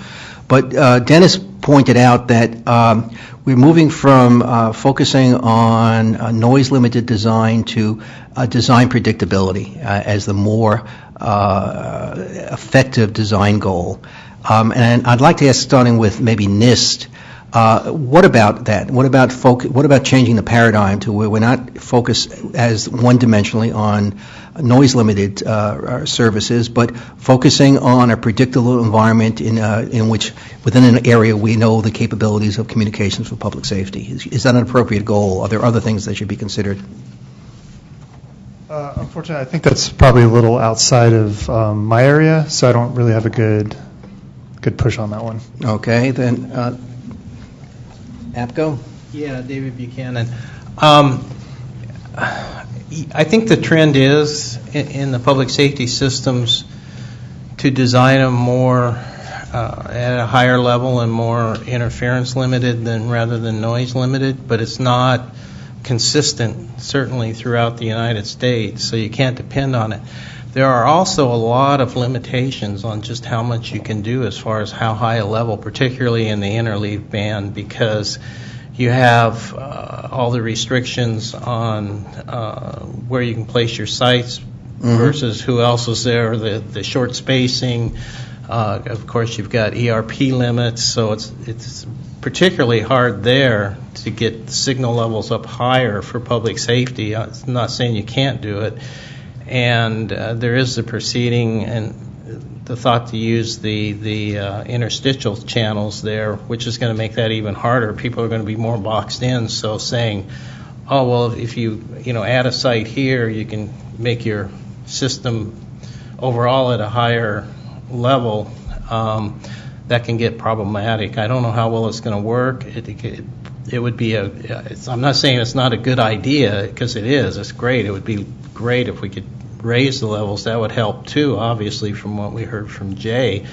That's one of the about 3 ways that you can fix this problem, is either improve the receivers, get public safety up, or limit the amount of signal from the cellular at the ground level. So it would be nice if it's part of the problem, part of the solution, but I don't know that it's going to be an easy thing to do. Yeah, in fact, let me rephrase the question this way. I don't know that the goal automatically carries with a solution, but should the focus be on designing so that you know the probability of communications within a service area, as opposed to looking at this simply from a noise limiting problem? And I thought that was an interesting, because it balances a lot of different criteria, and as you pointed out, it might indicate that you have problems in terms of base station placement, filler sites that are needed. It doesn't give you a solution, but it does refocus the problem on, instead of maximal distance, to maximal certainty of service. Well, that's certainly going on. That's what you'll see nowadays. I was just talking, I think, to some of the Motorola folks. That's what you see in the RFPs that you want. The public safety folks are asking for, this level of reliability over their service area, very high reliability, building penetration, which brings that level up. But again, that's probably the bigger agencies and the more sophisticated agencies rather than the smaller ones that you'll see. Okay, and no, just this will be my last follow-on, but given that, and you brought out an interesting question in terms of smaller public safety agencies, what could be done in the future to provide better guidance to public agencies of any scale in terms of factors that should be considered in the design process? And then I'll toss one over to Dennis since he started this. What information should be available from the vendor community to help public safety take these factors into consideration? Yeah, I'd hate to give you a list off the top of my head, but I think that would be very helpful if there was just maybe a process we could go through and come up with some guidelines, some guidance. We've done it in the past in other areas. I don't know why we couldn't do it. It's something that would probably be worth taking back to both NIPSTIC and APCO and seeing what we could come up with. We'd probably need some help from vendors and cellular folks, but yeah. Okay, and from the vendor community, would that help? Yeah, Dennis Maris. I want to draw a distinction between equipment designed to operate in high interference environments from the design of a system, which is interference limited. There is an important difference to be made. The first part is, of course, we've been talking about the equipment and all the things that have happened technology-wise over the last few generations of radios to improve that performance. So now we're ready to take the next step, which is to say, okay, now let's design a system to be interference tolerant, not just the equipment itself, but how the system is deployed. If you look at a typical procurement document today for a public safety system, the specifications are entirely based on noise limitations. So I need 20 dB of building penetration, for example. Well, those are measured relative to receivers' threshold sensitivities, which is noise limiting. That is very different than saying I want 20 dB of interference margin in my buildings. Now, the implications, to Dave's points, are unfortunately that it may imply higher site densities. It may imply different technologies in the infrastructure itself, perhaps all the above, right? But just it's important to have that distinction. First, to train the community that produces or helps public safety agencies write RFPs into the difference between an interference-limited design and a noise-limited design, and why you have to start to factor in, particularly in dense urban centers, criteria to specify service levels in an interference-prone environment. Let me add one point in fairness to Dennis. Having worked in a commercial environment, I think it's important to emphasize no matter what no matter what a company tries to do for its customers, they're still captive to the RFP. At the end of the day, it's the RFP is the controlling vehicle. So you will follow whatever the RFP says typically. In the end, they are, right? And that is the way that procurement works today. And so there's an education process that has to happen, I would say, starting with the consulting community that helps public safety agencies write RFPs. And sort of think about it. If you're designing in a dense urban center, what are you doing from a design perspective to maximize the communications probability given the high interference that we work in? Right? Okay. I might also say that in Southern California, in the regional planning group, since the beginning, we went with interference limited rather than noise limited on what we required in the plan. Now, that wasn't for cellular interference. That was so we could more densely pack everybody together. But it to some extent, it has the same impact. But it obviously hasn't solved the problem because I know many problems there. So, but I think the concept of putting together, as Dennis said and as you brought up, some kind of document that helps folks when they go to design and to upgrade their systems, I think that would be positive. That's great. This is Tom Darrington, Water Bureau. I had a question much later in the session, but it seems relevant now. And what I heard from this morning and what from this prior conversation, it really comes down to education. And it's on all sides. It's how do you educate your CMRS design engineer to think about the environment around each tower as they're deploying, and how do we how do you train them? How do you get that information in front of them? Or, maybe it's in the software packages they use, but also in just best practices. And a lot of this comes to the public safety licensee that's buying the equipment, as you guys were just saying. How do we reach out and educate them? It's not like there's a consumer reports issue that you can pull open and read that I know of, unless there is. So I kind of like to pitch this to all the parties, the manufacturers, APCO, and the CMRS people. How do we go about this education?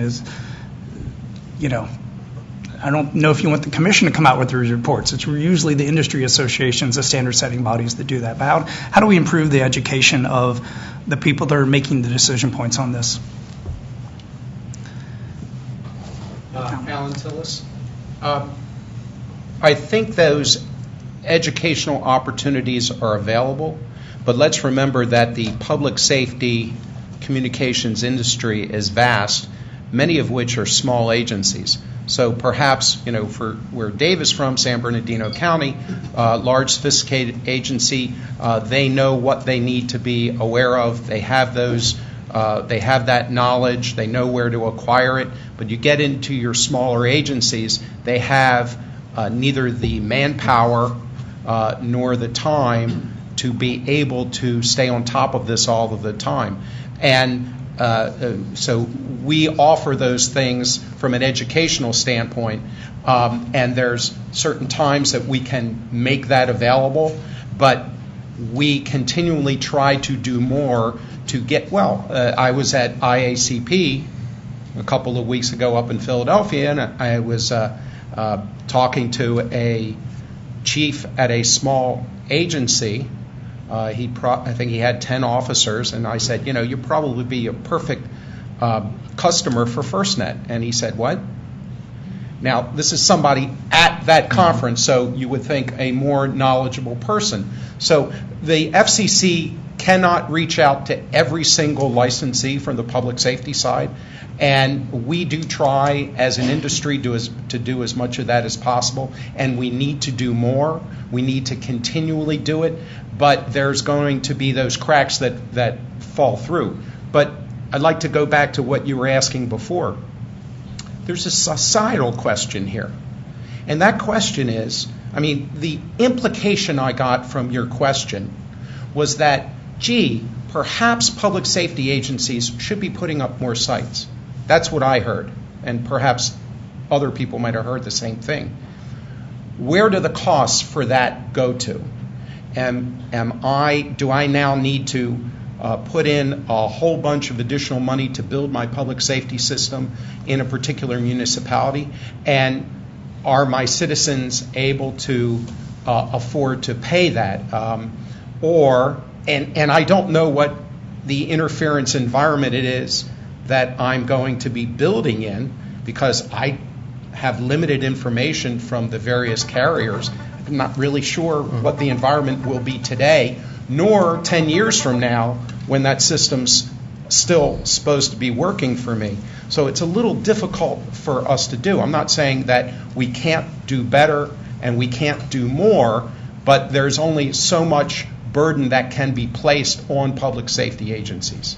Yeah, in fact, let me respond, because that was certainly when I heard Dennis's talk this morning, that I didn't hear a plea for more cell sites. What I heard was a design shift in what your objectives are. Now, that might include, the solution for that might include more cell sites. But what I heard was somebody arguing that it's more important today, especially in a crowded, increasingly crowded environment, to ensure the predictability of communications over the possibility of longer distance communications. So I might have, if I design an interference limited environment, I might get the maximal distance in certain instances, but it's not predictable because of interference issues. So his argument was, what should be the goal? Should it be, at least as I interpreted his statement, should the goal be predictability of design over maximality of performance? And the other thing I'll toss out as another question that I heard this morning, which discouraged me a little bit, because I actually came into the commission at about the time that rebanding began, and so that's a long time ago.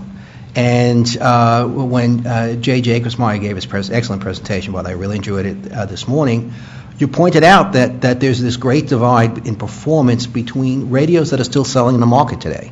After 10 years of knowing about there's a problem, after 10 years of dealing with the problem, you still have market availability of radios that are, 3 orders of magnitude difference in interference rejection.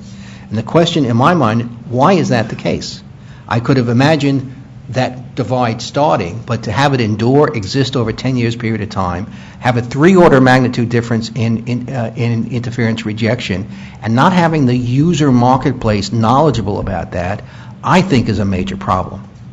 All right, so because I don't believe there's a big difference in price between the radios, and people are basically buying radios they probably shouldn't be buying. And I'm not pointing the finger at any specific vendor, but how do you educate the community in the issues that are relevant to their safety and the performance of the equipment?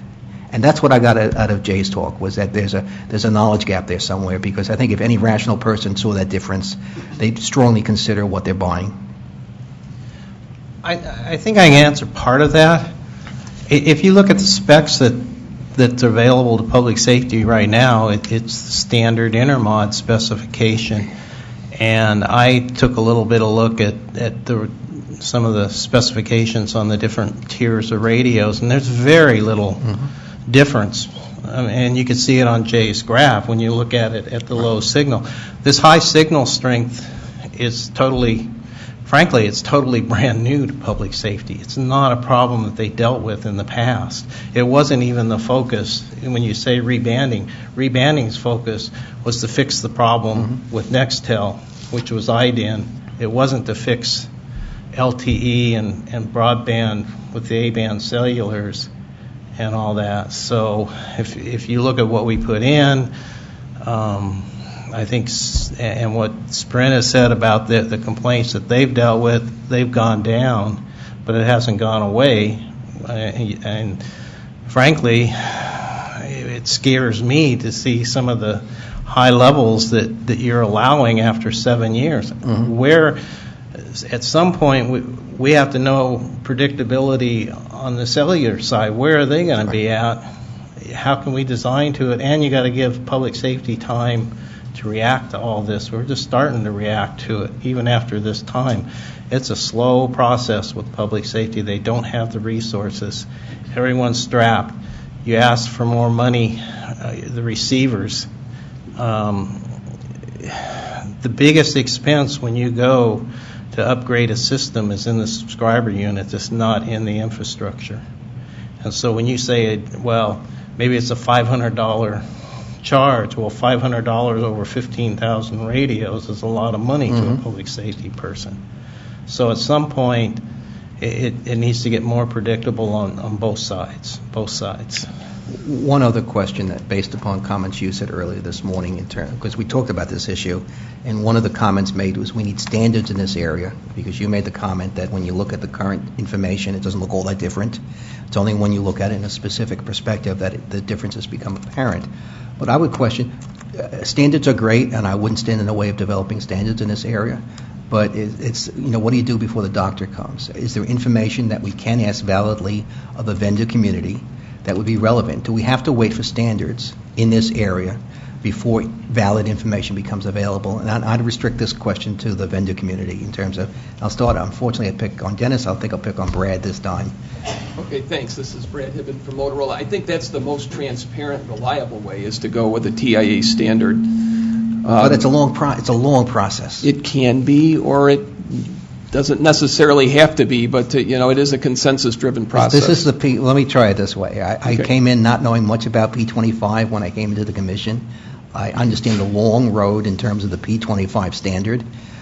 We've had people going up before Congress and testifying of why it's taken so long. So history in this area is not good. So my question really is relevant. What can be provided now by the vendor community?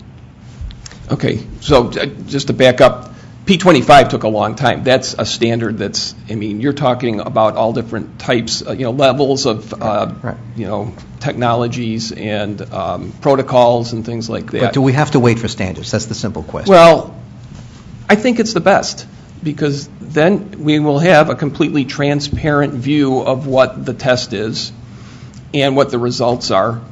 We have all those values on the spec sheets of the of the radios today that are are the answers to TIA standards. There, it's a test and a measurement, and I think that's the most stable, transparent, universal way to do that. Okay, Dennis, your vote on this? I agree with Brad. I will say there's an important difference between a test methodology, which is what we're talking about here, versus a whole new standard for functionality. So I don't think that's a long putt. I think if we were to focus on the problem, which is we need a test methodology that's consistent with today's, maybe even the future view of interference, and design a test methodology around that, and as a standard, like 603 does today, right? Today's standards are entirely noise limited, and I think Jay pointed out really well this morning. There is not one today that's about interference, in the sense of a high power, high level interference that we're talking about here. There's none, right?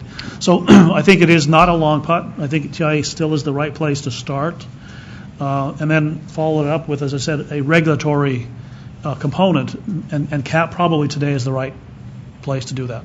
Jay, since you showed the presentation with the differences, do you believe we have to wait for standards before somebody can ask an intelligent question in this area? Oh, no, not Jay Jacobsmeyer, Pericle Communications. Not at all. For example, what we do with our clients, public safety clients, when they buy a new radio system, we actually have a requirement, a paragraph in the spec for the system, that the vendor will provide their strong signal intermod performance. And we actually tell them how to test it, because it's not a standard test. So we tell here's the test plan, please provide that. And we did get that with the city of Aurora very recently. So, and it caught the attention of one of the vendors whose performance wasn't quite as good, and they've improved their performance significantly since then. So I think setting light on that issue is important.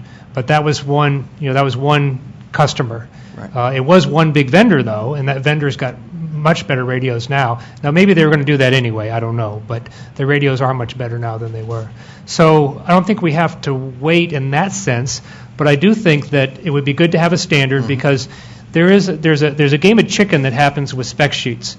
You don't want to be the first vendor that puts that particular parameter on your spec sheet, especially if it's not a standardized test, because your competitor will twist it and change it and throw a bigger number in there, and then you have to ask them, how did you justify that bigger number? Well, we look at the problem this way. So I think it's important that we have a standardized test, but standardized tests are not as difficult or doesn't take as long to do as an interoperability standard like P25. Don, you want to comment on length of time for standards?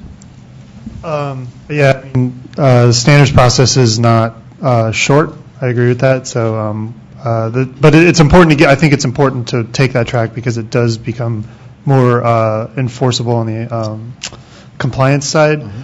But I do like that Jay, even if you look at the work Jay's done, that's the sort of thing that you can do those things now, right? So, but I'm not I think of the right thing to say here. So I'm sort of torn in between priorities, so I have to be careful what I say. So, but yeah, I think the standards line is important, but I also think that you could have some interim testing like Jay's done that really show that you could suggest that people pull in line with. Mm-hmm. Thank you. Well, there's no question that if somebody doesn't ask TIA to come up with a standard, it's not going to be done. And we have a group of experts here. We have public safety organizations. We have equipment manufacturers. We have almost everybody with an interest in this. Who's going to do it? Who is going to ask TIA to the private radio group to initiate this standard? You can raise your hand if you wish. I'll give them my test procedure. So right. if that can start the process. But what Jay said is really important, what he said earlier about when we do the same thing with the RFPs that we write, putting that request for that information in the RFPs. But we don't want the pass-fail.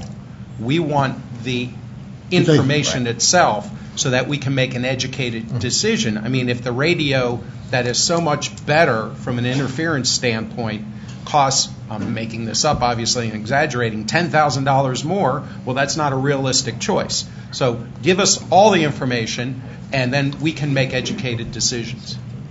Speaking of money, Alan, you presented some rather impressive figures on what it cost Oakland to mitigate interference in their system, and I'm sure there was an equivalent amount of money spent by AT&T to mitigate interference. Those figures suggest a couple of things. One is that it might have been better to plan the deployment of the AT&T system so it did not have these problems. And two, that there must be a more cost-effective way of handling these interference situations other than to involve consultants and attorneys and the panoply of people who contributed to that Oakland solution. So I really appreciate the question. First, let me put props out there. I've worked with Keith on a number of interference cases, and he and his team have always been fantastic. So I don't want to make this sound as some carrier bashing speech. So really appreciate all the work that he has done over the years with his team. There were and are a lot of things that can be done in situations like Oakland's in order to reduce the costs and reduce the time frames. Certainly part of it was this was early on, if you will, in post-rebanding. So there were some things that had to be learned from both sides and practices that we can now employ going forward. A lot of Jay's work there in Oakland was really amazing and things we'll be able to use in the future. Frankly, a good number of those dollars were spent on the media PR side, where it was in a public forum, the carrier versus the city, and who's right, and going back and forth there. There were dollars spent that didn't need to be spent. So I would take the lessons learned in Oakland and apply them to other municipalities going forward.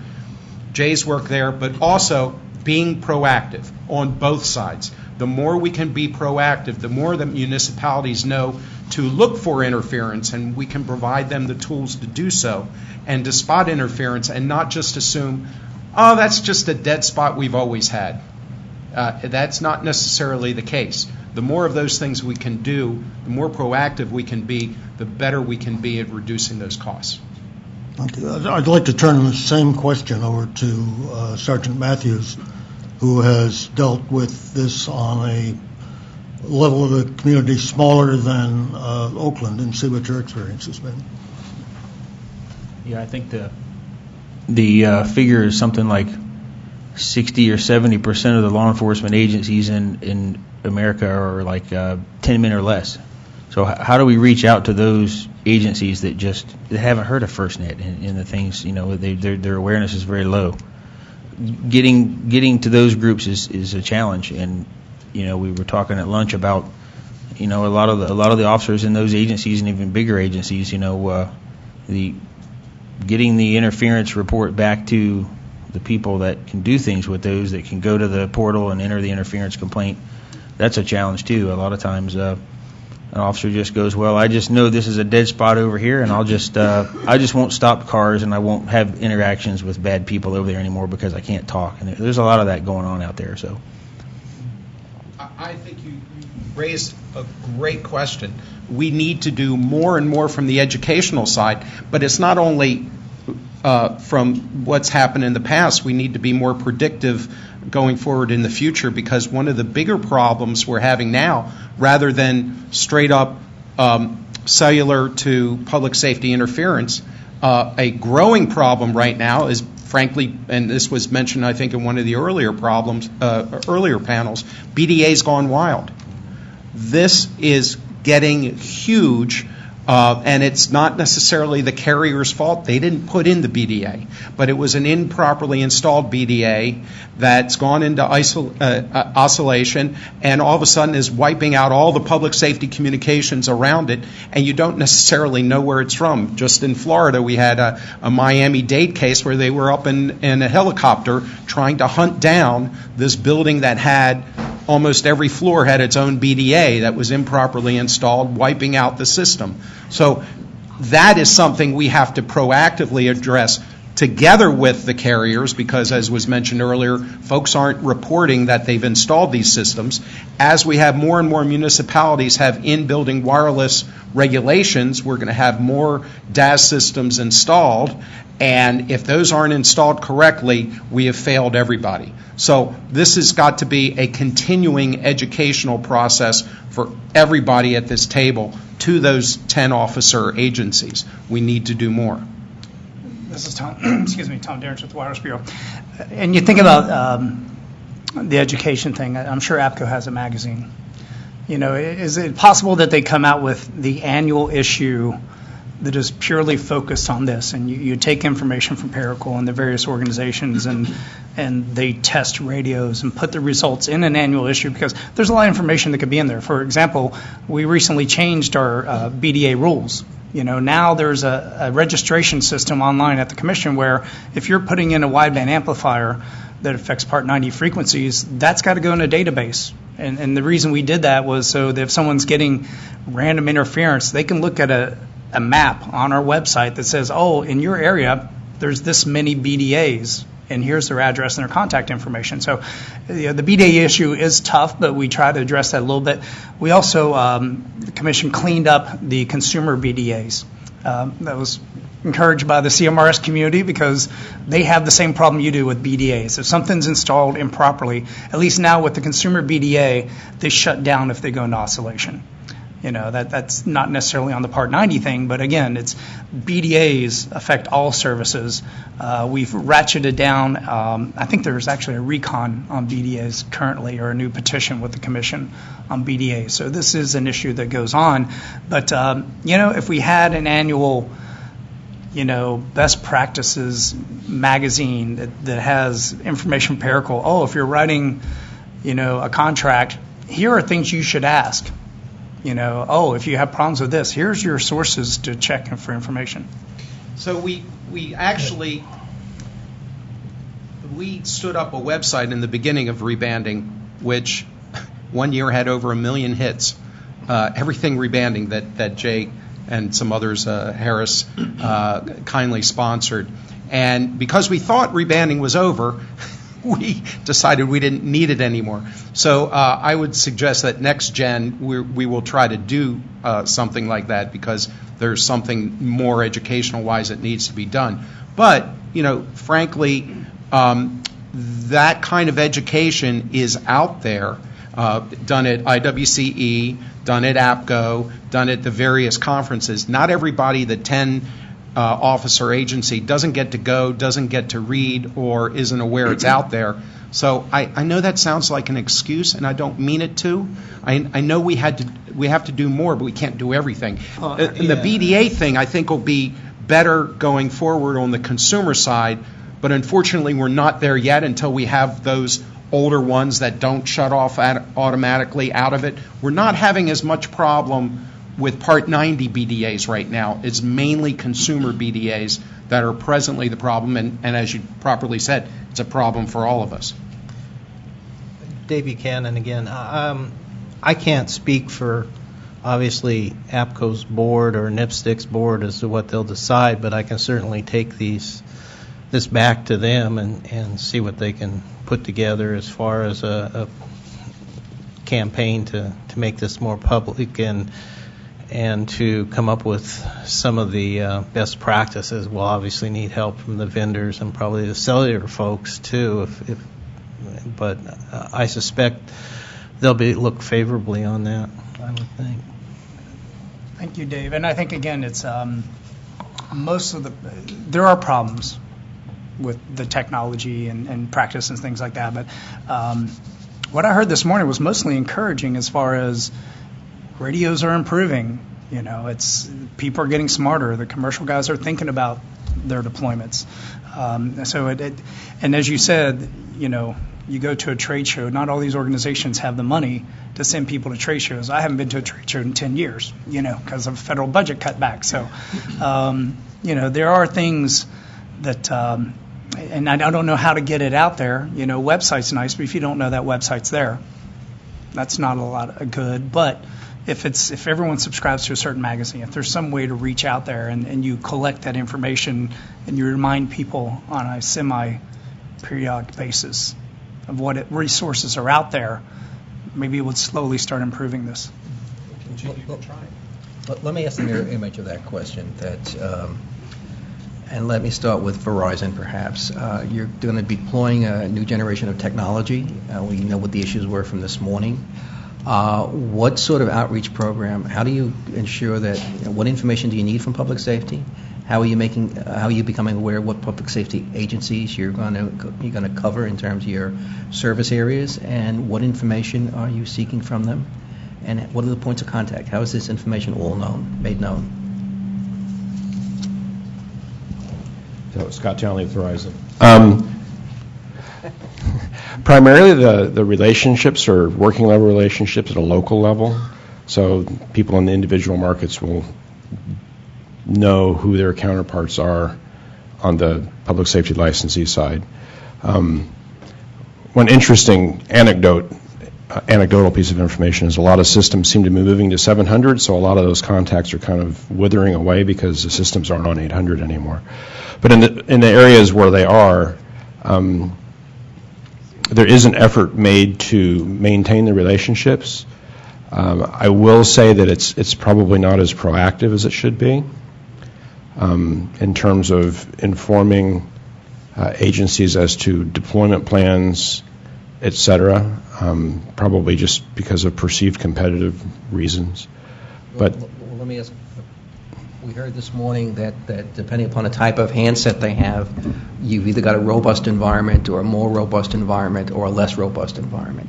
Isn't that information important in terms of planning to know what equipment they have out there and what the capabilities of that equipment are? And shouldn't that be going to your planning engineers in terms of things to take into consideration? No, okay. So on that point, I think what Alan and Jay have been saying is really key to the whole thing, which is getting more information out just in general. I mean, publicly is not the right word, but more transparently to both the end user on the public safety side and all the other systems affected, which would include Verizon and AT&T and everyone over on the side of the table too.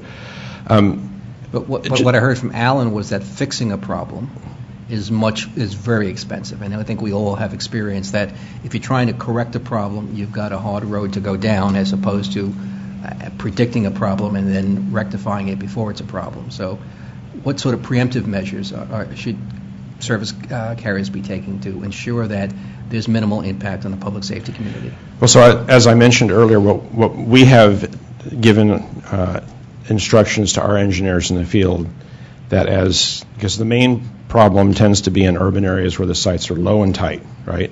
So we have provided them guidance that as the sites get closer and the sites get lower, that means that the ERPs have to come down. Doesn't matter what the rule says. I can go up to this.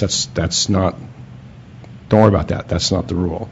We're telling them, no, you got to power down. You can't blast through everything at 30 feet above ground level.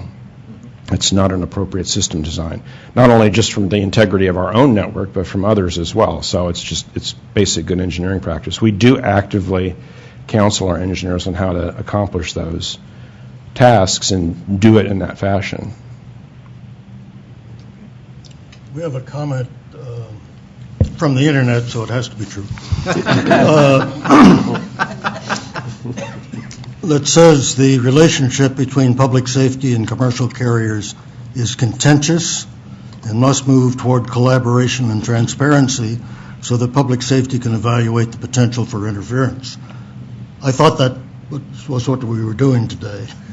And I think the kind of commitment that you made of instructing the engineers to realize that they're dealing with an uplink limited system and they don't need to fry eggs on the pavement is a big step toward that, and I would disagree with the comment that we received. Are there best practices? Is there an agreement on best practices among the carriers, similar to what Verizon expressed? Do other carriers have a similar set of instructions to their engineers, for example? Yeah, Dave Paul from AT&T. So I'll echo what Verizon said. I mean, the low sites are not it's not a great design. We're not putting out the signal where we want it to be, to spread it out to cover as much as possible. The engineers are very, very well aware that if they have sites that are 30, 40, 50, 60, 70 feet, there's a lot of other issues that come into play. And especially with this initiative in the 850 band, everybody is well aware. I've been on design best practice calls, national design best practice calls, where we discuss it outright about the new rules and what do they mean, and we talk about Oakland and we talk about other situations. So we are right now proactively discussing the issue, and it's a topic at AT&T too. And one of the things that it circles back around to is the design and what do I need, and is this maybe the best band to be in for this, or we move. I know this discussion is centering around more urban, but it is a rural aspect that we're chasing down more than something urban. Like I talked about earlier with the spectrum progression and going through the bands, the 850 is not a top 3 or even 4 choice that they would make. Follow up on the comment from there. We actually had a question along those same lines. And this is mostly to the public safety community. Do public safety entities find the CMRS entities responsive or in their response time adequate when responding to interference complaints? And if not, what can be done to improve cooperation? I'd be happy to take that one. Alan Tillis. As I said a few minutes ago, Sprint has been fantastic at working with us. I am totally on board with what you just said, Michael. And that goes for municipalities all over the country where we've had to work with Sprint on an interference issue. And many times, to be fair, we'll file a complaint on the CTIA website, and it turns out not to be a carrier problem at all. And the Sprint folks have been fantastic at helping us find what that interference is, even when it's not their system. Similarly, I can tell you in Maricopa County, we had both Sprint and Verizon involved, and it was tremendous cooperation. Where it's kind of gone off the rails, how many employees does Verizon have? Tens of thousands, right? And not everybody gets all of the information that they need to understand how to deal with these issues. And sometimes we have to educate them. And then when that gets reported to the press, that's when it gets contentious and goes off the rails. So I would say generically the cooperation has been really good when we're dealing with the very knowledgeable people and they go out of their way to help us. And but sometimes there's only so much they want to do because they want to serve their customers. So sometimes we're going to have disagreements.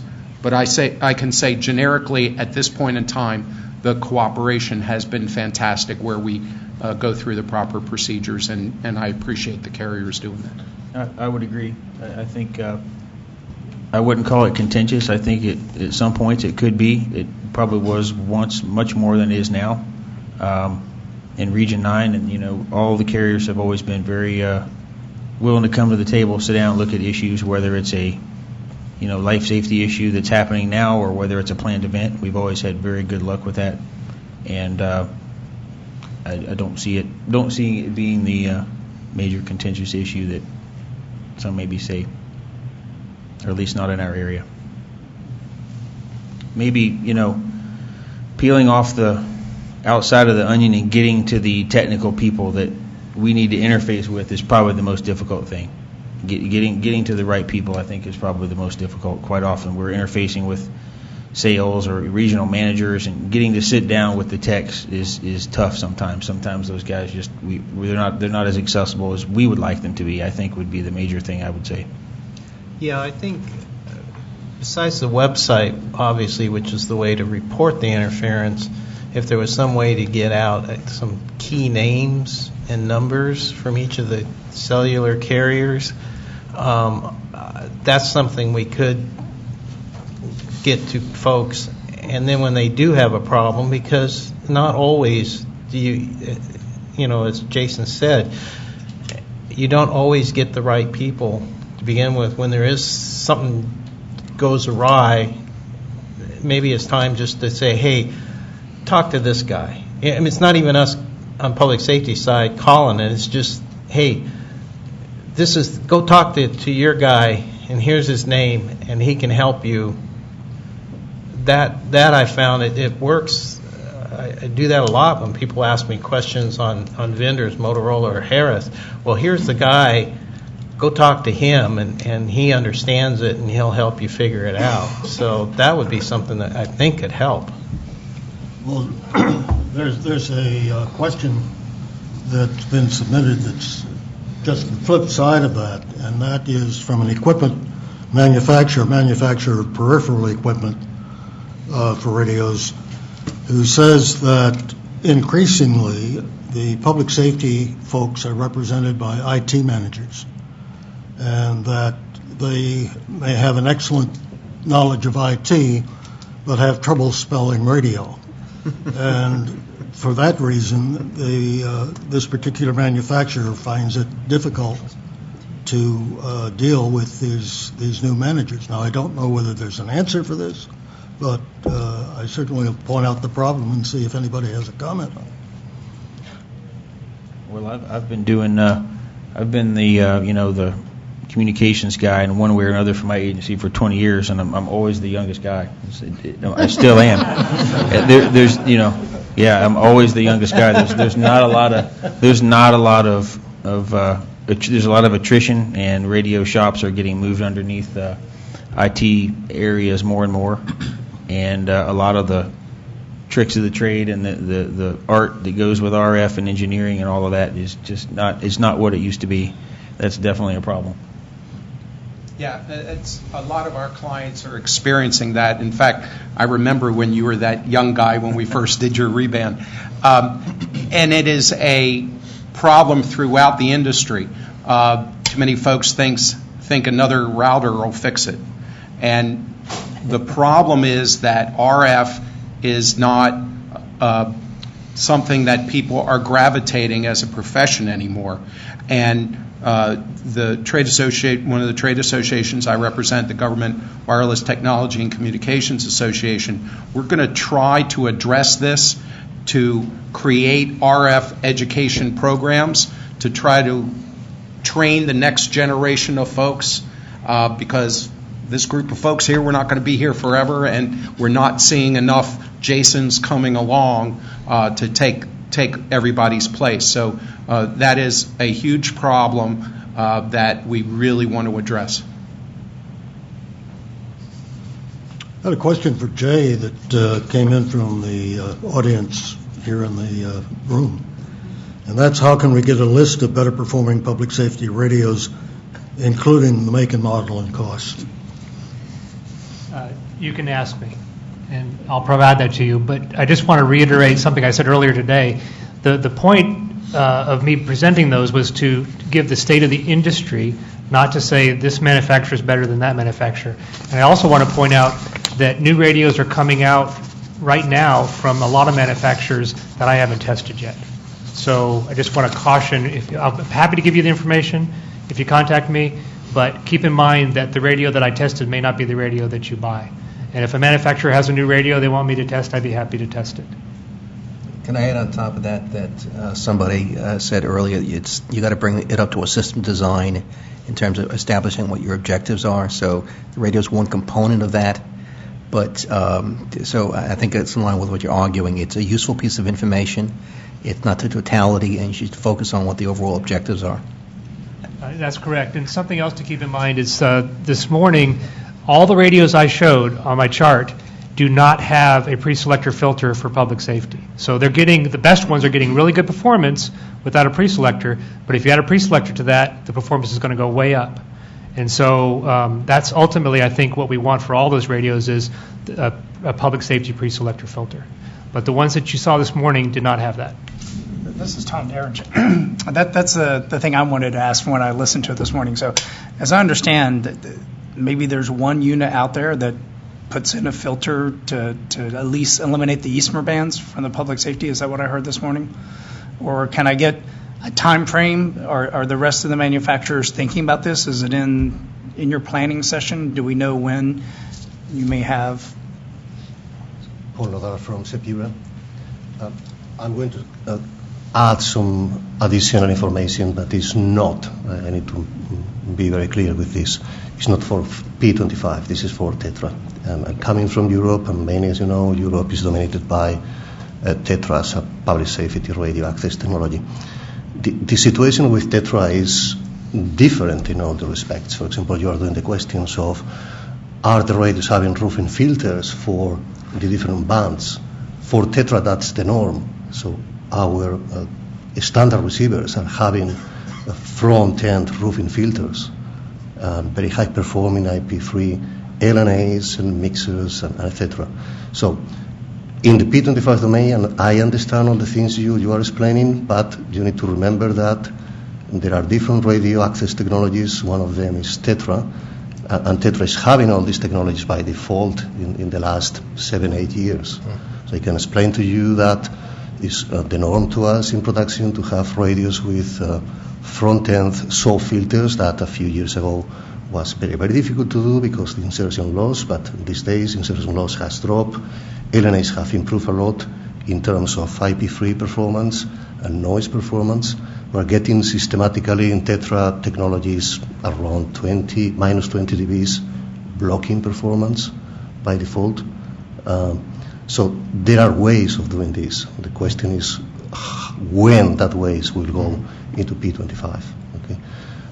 But from the Tetra perspective, we have been dealing with these aspects during a long time in Europe, and even backing up a few of the conversations we have had.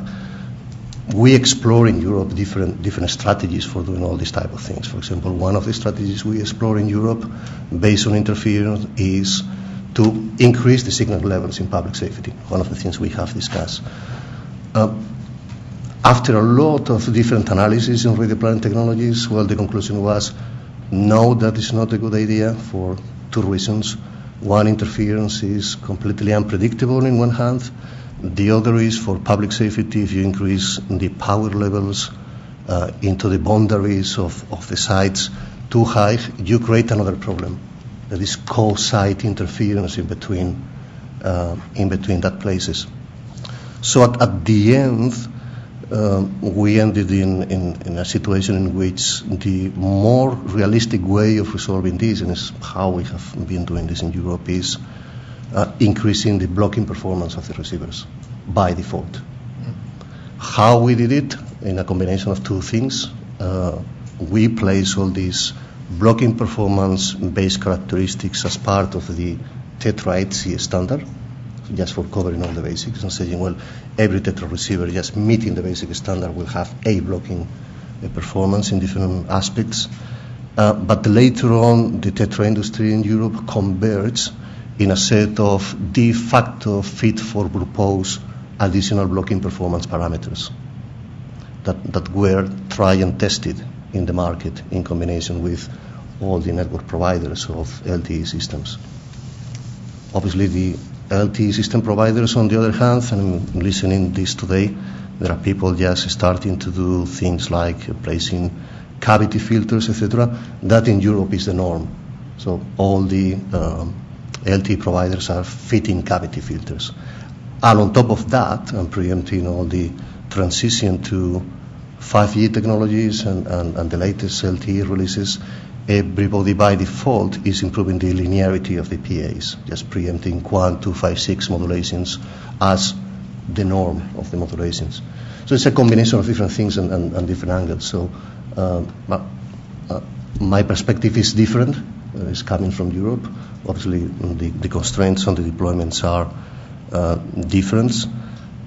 But things like, for example, how we communicate that, you have been discussing how to do that here.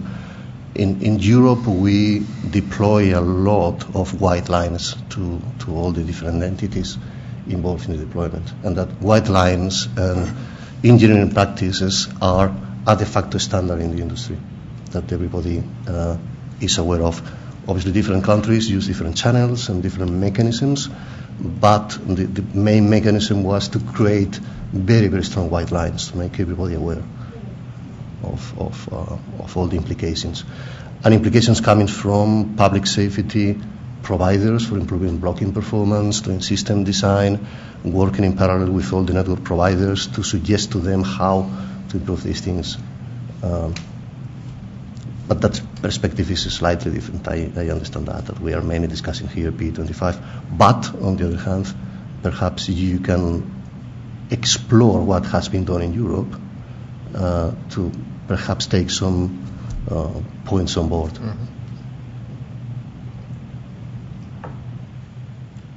This question would go both to public safety and the carriers. The CTIA interference reporting site has been in existence almost since we started with interference reporting or remediation. How effective has it been, and are there improvements that can be made in the site or in the Commission's rules that govern that site that would make it more effective? Jim? Yeah, sure. I'll go first. Jim Goldstein with Sprint. I mean, I would say that it's worked very well from the carrier perspective, in my opinion. It's been the best one-stop shop for contacting Sprint and the other cellular carriers that there's a potential interference issue that needs to be examined. Sprint provided data to the website such that we would get contacted on literally every complaint so that we could best assess whether we needed to, how much we needed to participate and how much, what kind of issues public safety was seeing out there. So I would continue to strongly recommend use of the website as the best way to reach out to carriers. Verizon, AT&T certainly get contacted, given our level of deployment across the country. And it's really served as the best way to track and, again, to just make sure that the right people at the carriers are getting contacted. So I would disagree a little bit, Dave, in terms of having separate points of contact within the carriers to reach out to. I would say that, because that was one of the problems pre-rebanding, in that complaints would kind of go into maybe a local engineer for Sprint, and then it wouldn't necessarily, if it didn't get the attention that was needed, senior people at certainly our company didn't know about it. And so we felt that the best way to manage that process was having a one-stop shop of the website. So I would definitely continue to recommend use of that. The other thing I wanted to add is when the notification process that Sprint went through when we got permission to do broadband deployment at 800 megahertz, kind of as rebanding was winding down, we sent out letters to thousands of public safety licensees, giving them an idea of where our deployments would be, not granular to the street level, but to an area level. We would give dates, we would give general guidelines on where we would be deploying. And in every one of those letters, so we must have sent out 2,000 letters nationwide twice, one for CDMA and one for LTE. We specifically had a paragraph that directed public safety entities to the interference website. So kind of to Alan's point, we at least did what we could to keep reminding public safety that there was a way to reach out to certainly Sprint or the cellular industry when there was any perception of an interference problem or a problem with their system. So we certainly tried to do our part over the past several years to, highlight the existence of the website and its usability for this problem.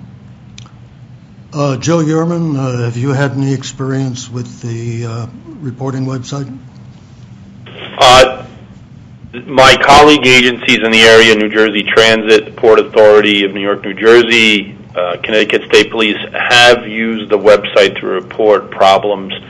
and I know that the carriers have been responsive.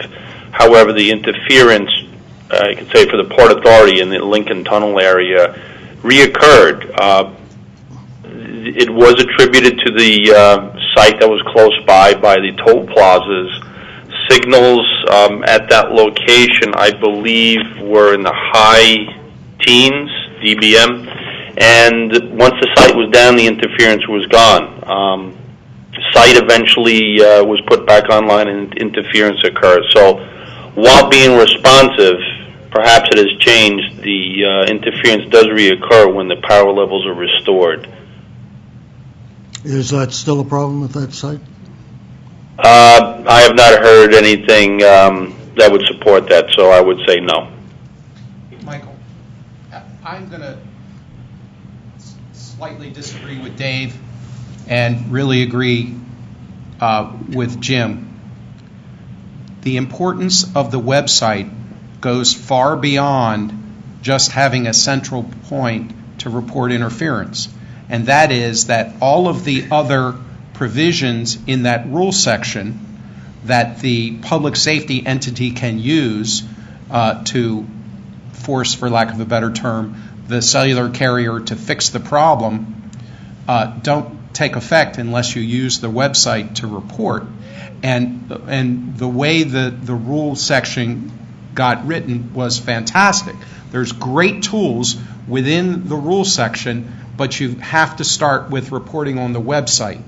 And what we have found is that the times that it takes the longest to fix an interference problem is where the public safety entity has tried the one-on-one contact with the local, hey, I know this engineer, and it's taken, in some cases, 8-9 months to fix a pretty simple problem, whereas as soon as we alerted that client to the website, it was fixed in a week. Could I did not mean to imply don't use the website. I'm all in favor of the website. I apologize for giving that impression. All I was saying is after you've gone to the website, I do know, and we've heard it here, that it doesn't instantly get problems fixed. You still go through the process, and if you do happen to run into a local person after you've reported it, what does the public safety person do then if that person is not being responsive or doesn't understand the problem? You know, where do you go short of hiring Alan and spending thousands of dollars? Is there some other way? Tens of thousands. Money well spent. And I shouldn't leave Jay out because he got a little too, but so Oakland ended up spending more on consultants than they did on attorneys. Okay. Alan reminds me of that all the time. So all I'm getting at, is there a way to say, if I've reported it to the website, the cellular people have come out, but the problem is not getting fixed, where do I go next? Because that's missing. That's not there today. So there's follow-up emails and phone calls from the carriers to the public safety agencies reporting trouble, so they should have the contact information in those.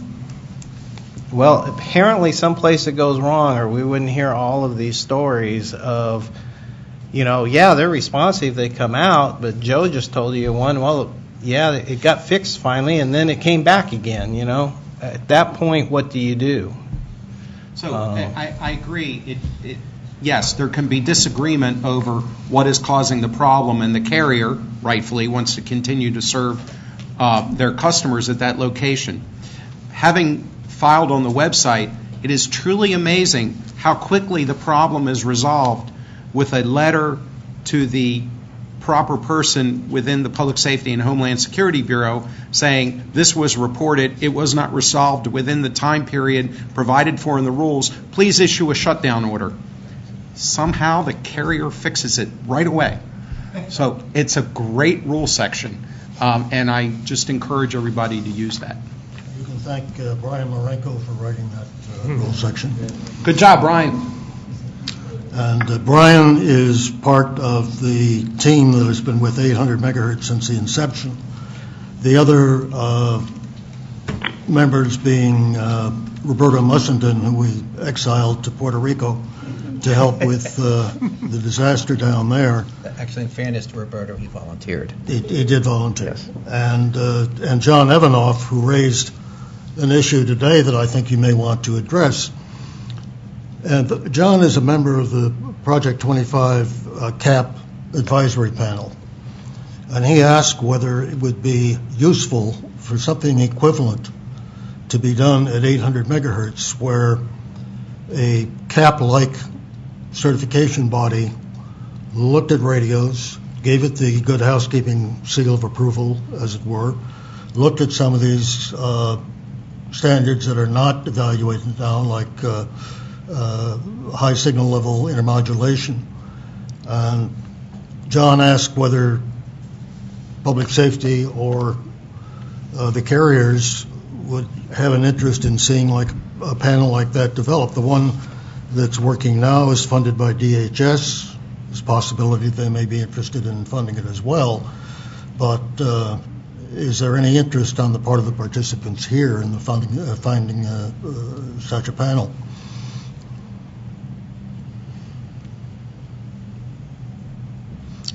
I see Dennis nodding his head. That'll go into the record. Yes, I'll go on the record. All right, let me ask a question that came from the internet, and Michael informs me that means it's automatically true and carries great import. But this is a question, I think we've talked about this, but I think it's worth, since this comes from the user community, it's worth asking the question again. What role can manufacturers play in raising awareness of which of their radios are better performers, and I assume within the area of interference rejection? So speaking to your customer base, what information can you offer them on your robustness in terms of rejecting interference? Let me start with Brad, because I pick on Dennis a lot. Okay. This is Brad Hibben from Motorola. Well, we have continuously ratcheted up our device performance, since 1990, 1999, when we first started looking at these problems. And so each generation of product performs better. Now, I don't know to what extent we go out and brag on that, but I think that's the heart of the question, isn't it? Yeah. If I was an end user looking to buy your radio, and I'm assuming you're better now than you were 10 years ago, although for most of us it's the opposite the case. But how as a user would I know about this specifically if I'm looking to buy the radio and I'm only compare it against somebody else? Yeah, right now we don't have a thing that we advertise beyond the 80 dB IMR and RFAGC. We don't have a wide band, a high signal intermod test or a broadband test, although we use that extensively in the development of the radio. But if I came to you as a user and said, look, I just heard about this conference, I listened to the workshop, tell me what you can tell me. What answer would I get? Well, yeah, we could put something together. We don't have something ready, a slick sheet ready to go on that, I have to say. Dennis? So we have presented this information to customers in a number of different venues. I will say, for the most part, it seems to fall on deaf ears. I don't think they understand it. Mm-hmm. And so we're back to the education thing. Well, I don't understand why is that important? Well, it's important because your community is in an urban center, and interference is a problem for your first responders. So how does this help? Right? And so I think there's an education process that has to underpin all of this. But yes, the answer is we do present factual data on improvements in interference over radio generations, but they don't fully grasp the significance. Okay, let me expand the question. I'm going to ask Jay a free question. I've heard you scared me with if Alan is tens of thousands of dollars. I don't even know what your rate is. But is there possibility of putting some sort of guidance document together that would give some basic advice to people in this area? It's one of the things we do within the commission for areas that we're working where we try to provide auxiliary or additional information in terms of interpretation of rules or requirements. Could we do something expedient that would give people sort of best practices in terms of questions to ask and how to compare apples against oranges. Thoughts? Well, first of all, my rate is lower than Alan's, but I do it on quantity. That will also be in the record. So I honestly haven't thought about it, but I think now that you mention it, that's a good idea, and that's the kind of thing that we'd love to share. We'd love to provide some guidance. We've done it for specific clients, but we've also been we've been preaching this to anybody who's willing to listen, that they should be asking for this. So we'd love to spread the word. And to APCO, if some work done it, could we get the word out? Yeah.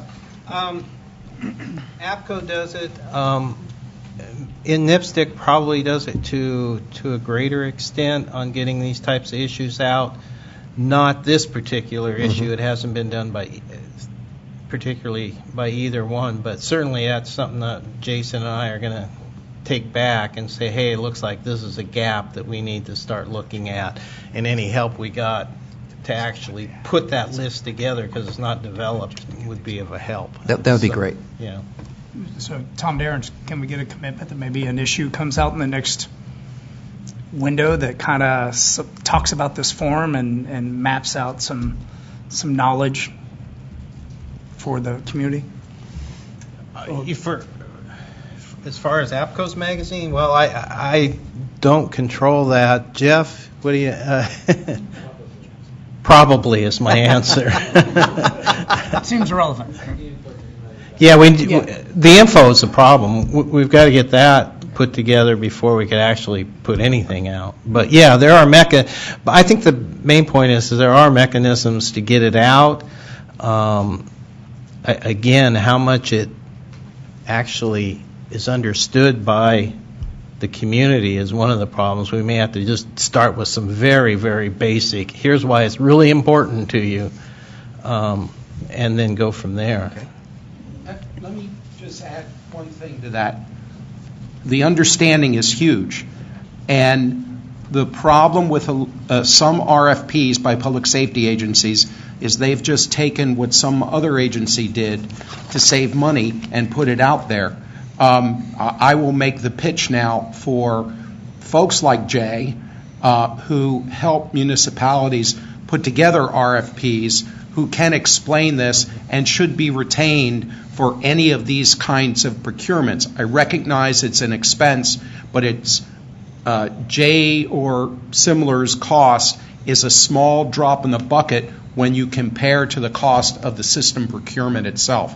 And having a good third-party consulting engineer who is objective, I think, in this industry is huge. I think we're going to take a bathroom break that she'll do, but I think that's part of what I kept talking about, the education or the issue that comes out and says, this is important, and maybe Jay cooperates, and maybe we get information, and there's an issue that comes out. I'm not saying rate the radios, Consumer reports would be great if you had consumer reports for public safety radios, but maybe not going that far, but at least map out the issues, the performance issues, and put that information in there in a format that people can understand, so that next time they try to make a purchasing decision, or that they're looking at flaws in their own system, they at least know someone they can call. They know what they need to look at. Yeah, what we'd like to see is ask all the vendors, get some competition out there, ask all the vendors for their information on this performance. Don't pick the best one from my chart. Instead, ask all of them for the information, evaluate the latest information. So we're going to take a quick 5-minute break just to stretch your legs a little bit, use the restroom if you need to, and we'll come back at about 10 of.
Can we have the panelists come take their seats and we'll get started again?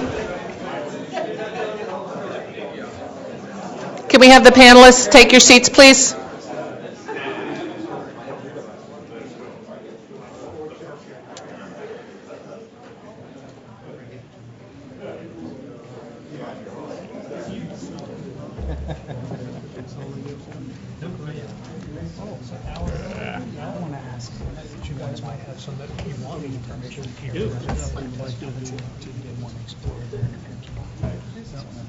Okay, I'll turn it back over to Michael. Actually, I'm going to grab the mic real quick. This is Tom Derenge. I feel bad my wireless carriers haven't been grilled this afternoon. So, I'll throw some things out there.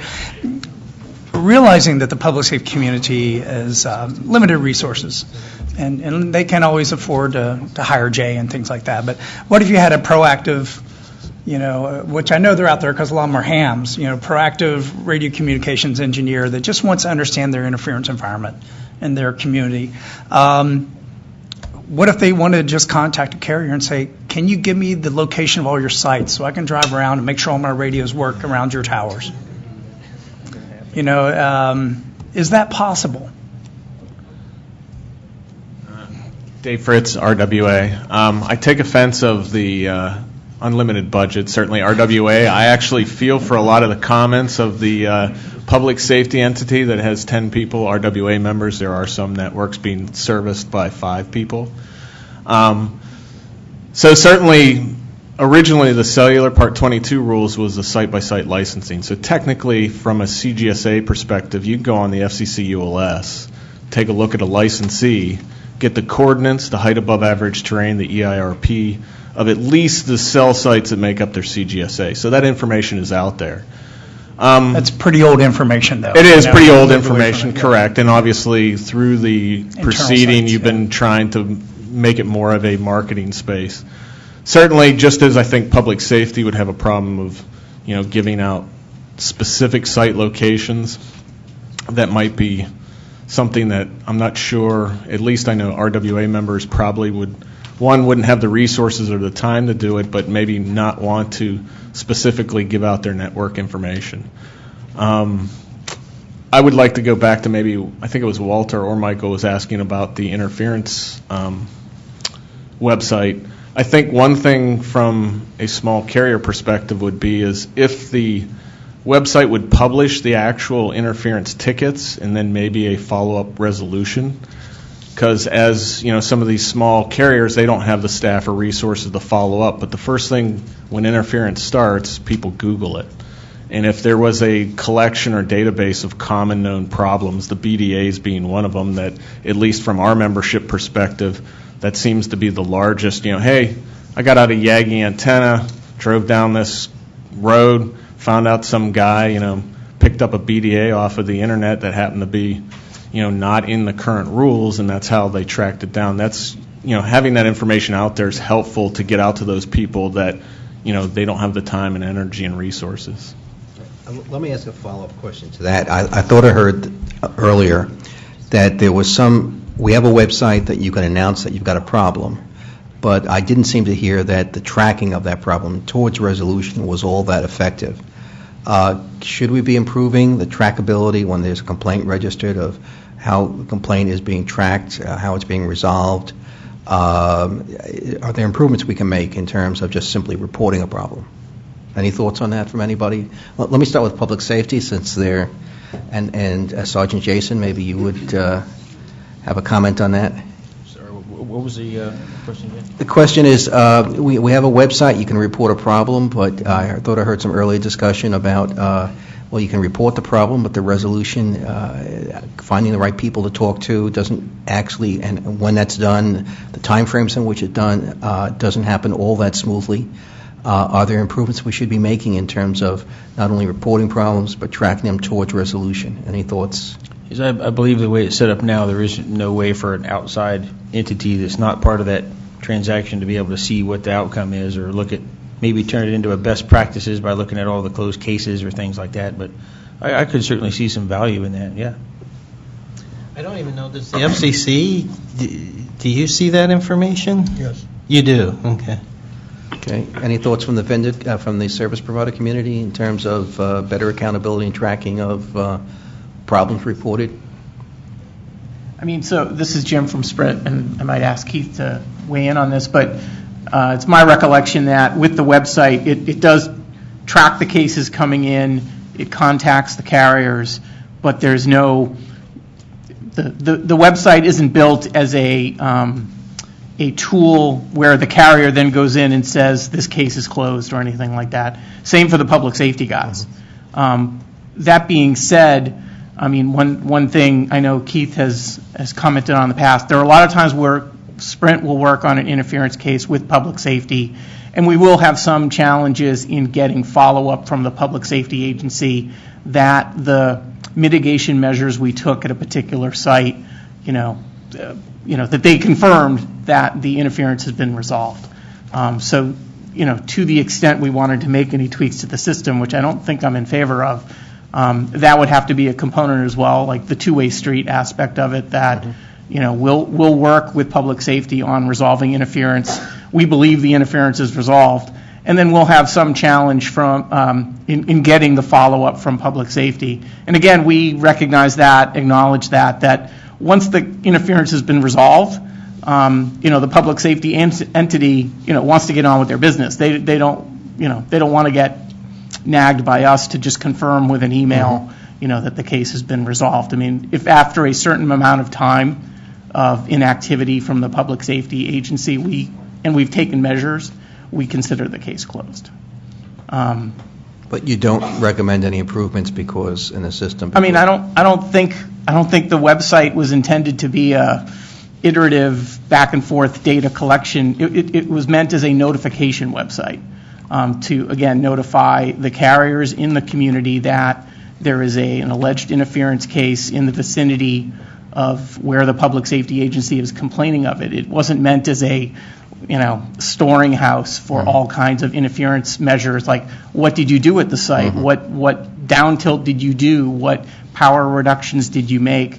In any case that the FCC wants to ask us what was the resolution, certainly we track what we did at a particular site so we could address questions.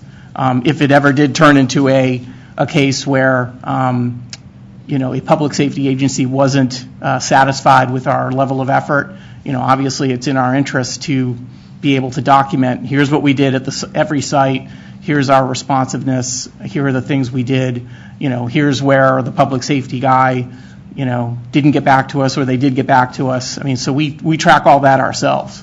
But there's no interest or value you see in sharing that sort of problem resolution information with a broader community? In my opinion, it would be so fact-specific for a specific set of circumstances. I'm not sure how meaningful it would be for another carrier to see, here are the things Sprint did at a random site in, a given jurisdiction. I think Jay had in his presentation that GIS is helpful. So even if it didn't include, hey, this was the problem, this was the resolution, just knowing the locations geographically of, the only way that I knew that RWA members had not gotten notification from that website is I had to pull the RWA members. There is nothing on the website that said, hey, so-and-so cellular company in Alaska was contacted these dates that there were interference issues in these particular locations. It almost goes back to, you said, hey, would the cellular carriers share their information? It goes both ways. Is there a database of where these legacy handsets are still deployed in the areas that they cover? That certainly helps us as carriers whenever we're planning our new technologies or deployments of, hey, we got to take all the pieces and parts, analyze it. So having that information from a GIS perspective is very helpful. The other thing one more thing is in answer to an earlier question, Tom, that you asked. The rules already do provide the opportunity for for public safety to request information from the cellular carriers. I was going to say, as a prime example of lack of education, knowledge resources out there, they came over and gave me the rules section that says. But here's the reality, and we've gone on this over the years. Not many public safety agencies took advantage of that. Or they know about it. They may not know about it. No, and that's right. I mean, when we were asked to provide it, we provided lots of information on an ongoing basis, and it probably overwhelmed the public safety agency with, oh my God, you're launching another 100 sites in this jurisdiction. At a certain point, and I'm not saying we were trying to do it to wear them down. It was just this was the data.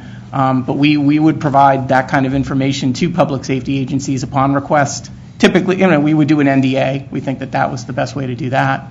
But we're always willing to be cooperative and provide information to the public safety community if they want the information.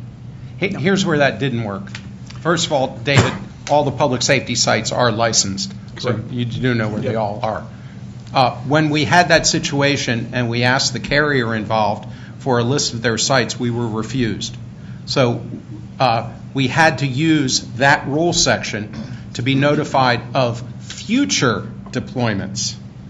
We couldn't know about the legacy sites.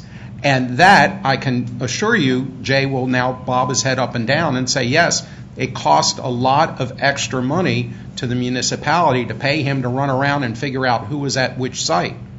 And so that was bad. So I don't think we have to know all the time what all the sites are, but when asked, when there is an actual interference problem, it should be available. Information on legacy sites should be available to us. I wonder if Section C addresses that. It says public safety information exchange upon request by an ESMAR or Part 22 public safety licensees who operate. No, maybe this is the other way. Provide all their information. There's a clause here about information exchange in that rule section. Yeah, we had to fight for it. But to go back to the website, I actually agree with Jim that I think having all of that information publicly available would probably wind up having things written in there that are posturing by each side because it's publicly available information. And not to give my buddy Brian something extra to do, but perhaps somebody like Brian should be monitoring that to spot patterns. Oh, all of a sudden we're getting a whole bunch of additional interference complaints from a variety of agencies in Orange County, Florida, or something like that, to spot patterns, to ask the rest of us questions. Hey, are you guys doing something different down there than you were doing before? That may be a tweak to the site that would be helpful. Paul, are you familiar with the American slang's a loaded question? We have one for you. Welcome. It came over the internet. So it must be true. Please ask him why we're getting the same interference others are complaining about with our Tetra radios. Now, is the Tetra radio particularly prone to interference? No, it's not. No, it's not. And obviously the main aspect is Tetra radios and Tetra technology from the standardization point of view have been designed and is part of the standard to be very resilient to interference. So the standard is including blocking performance. And the reality is beyond the standard blocking performance, all the manufacturers are exceeding that limits because in some environments, and especially in Europe, this is a very well-known problem. So I will say that by default, the standard is very resilient to interference and especially blocking. Well, maybe the proper place to ask that question is the interference reporting site and not this panel. Michael, this is Joe. May I chime in? Yes, please, Joe. I believe in the Northeast there has been a documented case of the interference that doesn't involve a Tetra user on 800 megahertz, and the signs and symptoms of that interference is consistent with what people have been experiencing on other types of technologies. So as I said earlier this morning, whether it's analog, P25, phase 1, phase 2, or Tetra, the signs and symptoms are the same, and perhaps the root cause is the same. So the entity that has asked that question is likely in the 800 megahertz band because they're on this forum. So that would be a very good question to answer, hearing about the resiliency and the immunity of Tetra systems. Perhaps, again, the root cause is the same. Could it be the front end? Could it be the filtering? This is a very good point to bring up and to learn how ETSI had handled this, and perhaps we could adopt similar standards or improve standards. Well, thank you for chiming in. Paul, do you have any response to that? Yes. As I said before, the standard incorporated by the beginning the blocking performance as part of the standard. So there's a full section just covering different levels of interference and different type of carriers. To be completely honest, the standard is more concerned with single carriers generating interference in different conditions, including AM conditions, because one of the significant early into the history of Tetra interference were situations in which, for example, in airports you got a lot of AM modulated signals, and for example direct conversion receivers are very sensitive to that type of interference. So there was a set of different conditions covered into the standard by default, and every receiver should meet that. On top of that, I mentioned that before, there is an additional set of fit for purpose de facto rules that the manufacturers are using, because everybody is exceeding the standard blocking performance. And that de facto set of rules is maintained and published by all the manufacturers. In the case of Tetra, explaining into the data sheets blocking performance is the norm. Everybody is doing that.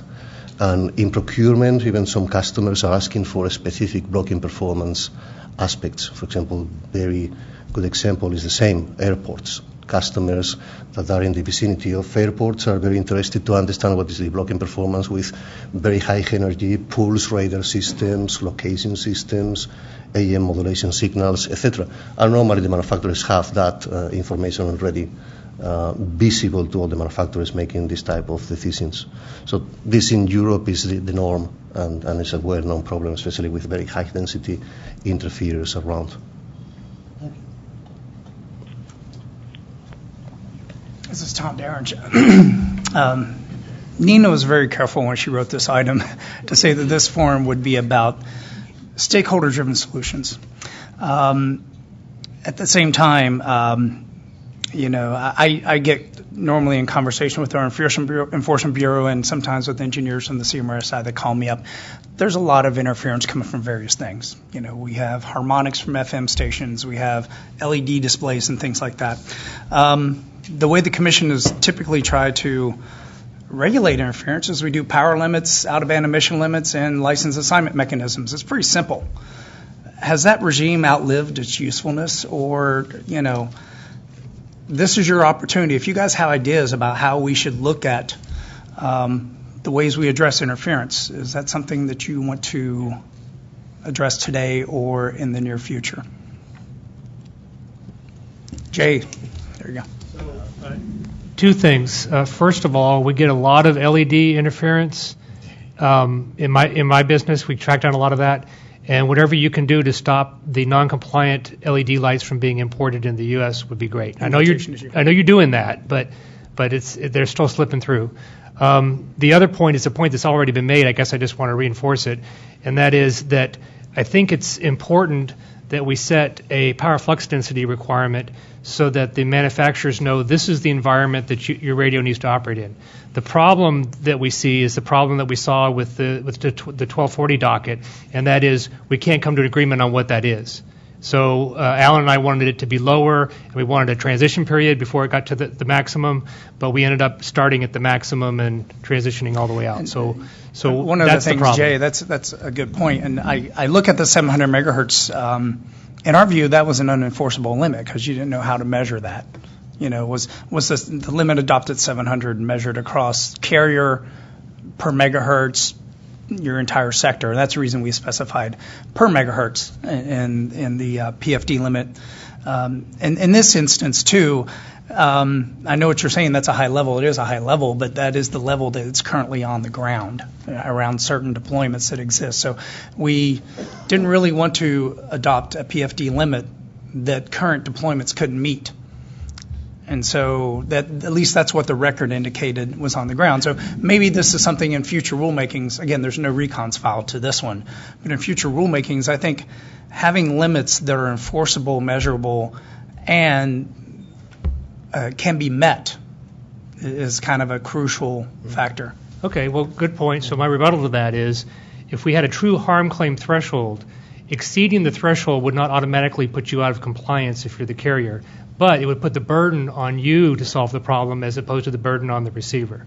And that was what we were proposing, was a harm claim threshold. So you have interference limits now, but I don't think we have what TAC was recommending as a harm claim threshold, or at least my interpretation of it.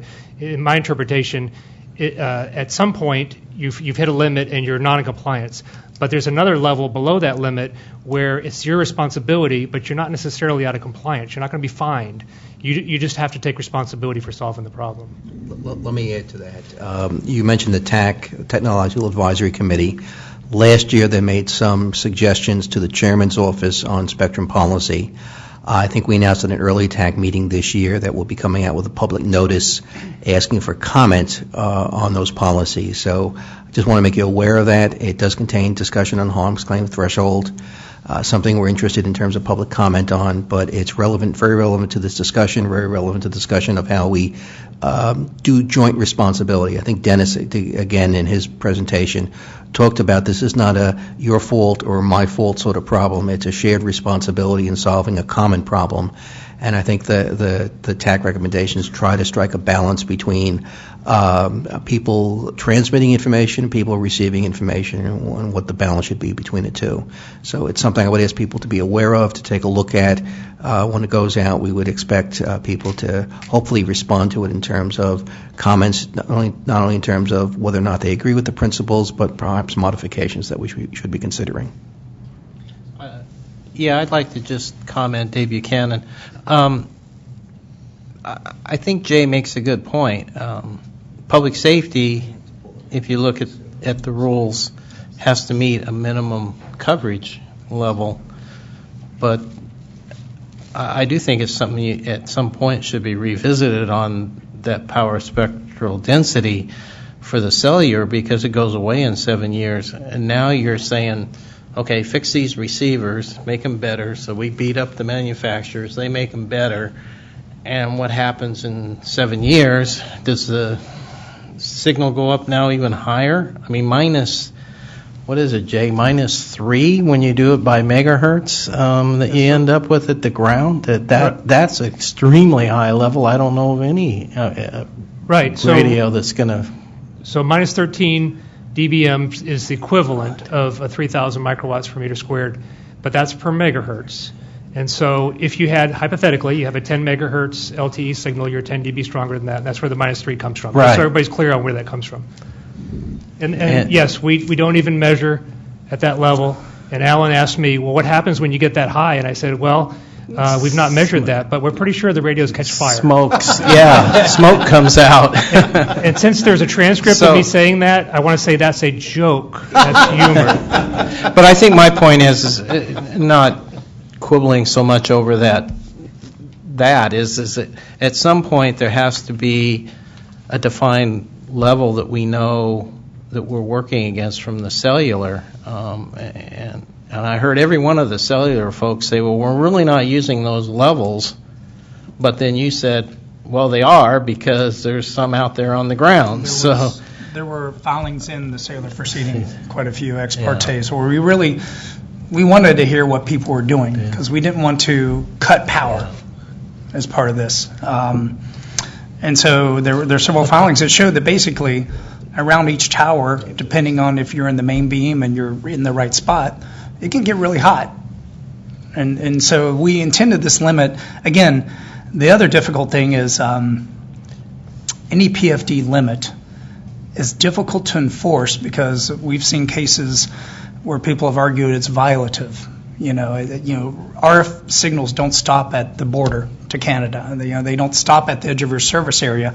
Mountaintops, and there's other factors. So we intended this to be a modeled limit so that someone thinks about it before they deploy.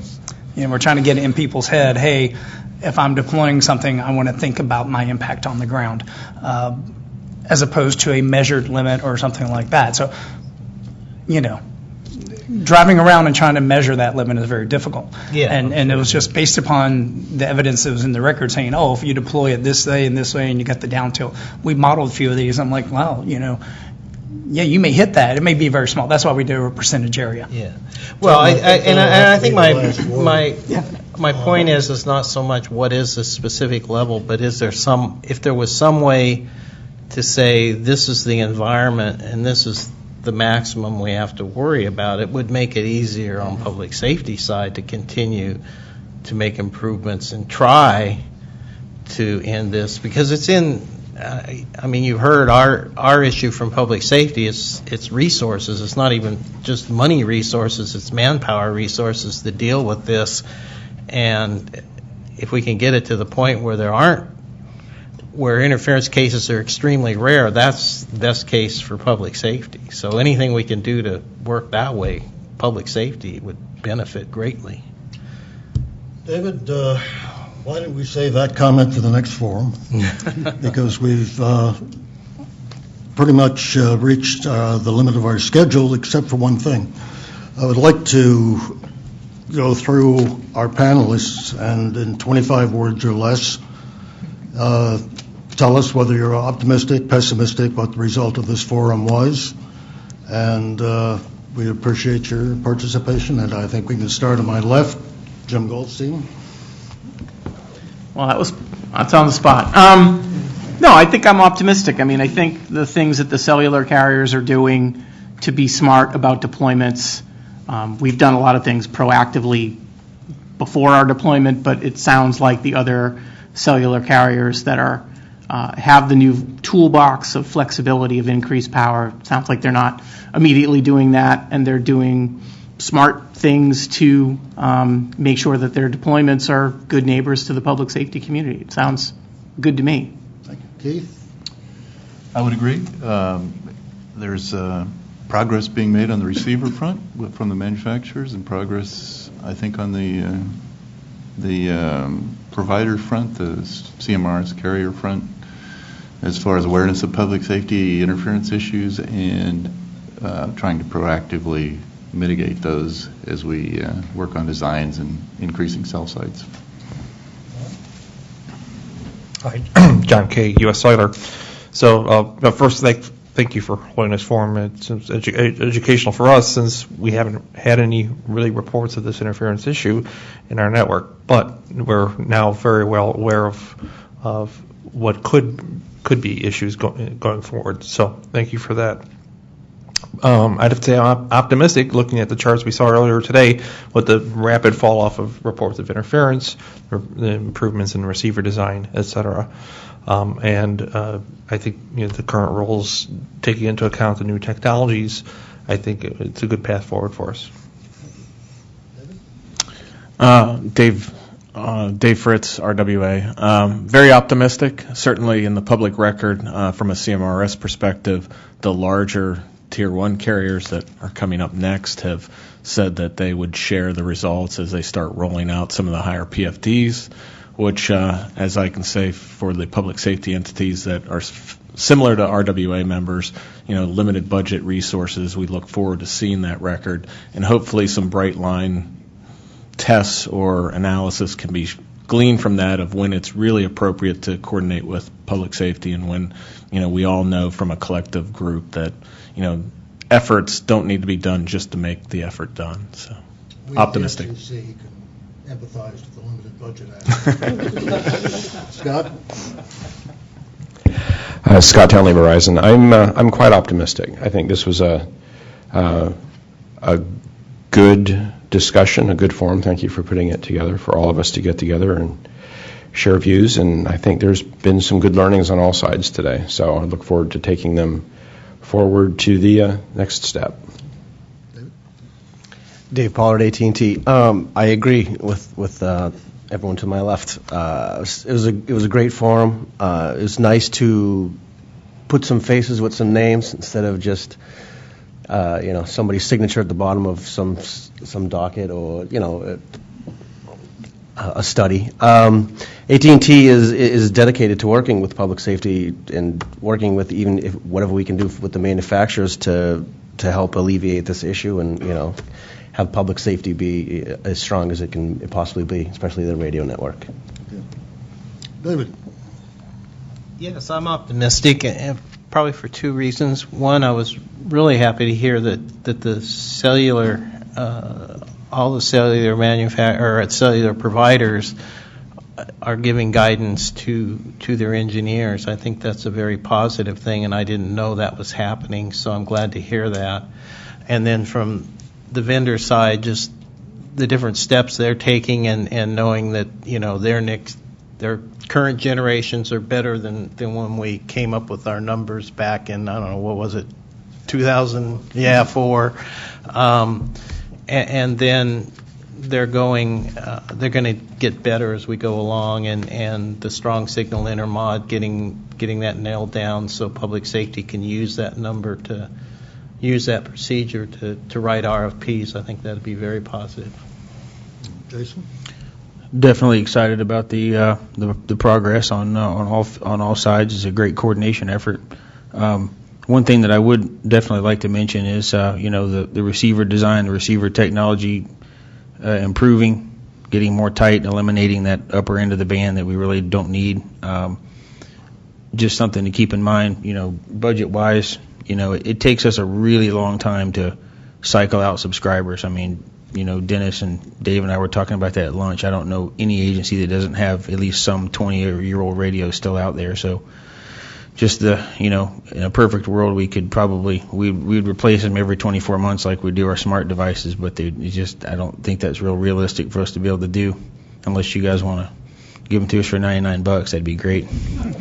So, challenge you with that. But other than that, I'm really excited about being here and excited to see where things go. Paul? I'm quite optimistic. It's a combination of multiple things. In one hand, all the LTE technology providers are improving the technologies constantly, improving spectral quality. The carriers are becoming more and more aware and adding mechanisms on top and starting to consider these aspects. And we, as a public safety providers, we are constantly improving the blocking and interference performance of the receivers. So I think it's a very good outcome in general. Thank you. Brad Hibben Where's from that $99 radio that you want? the $99 rate. Yeah, actually, we have radios under 1,000. So You have to sign the contract. So, Brad Hibben from Motorola Solutions. I'm optimistic as well. I was very pleased to hear that the carriers aren't going to jump up to a kilowatt ERP immediately everywhere. So that was encouraging to hear. There's a lot more thought going into it.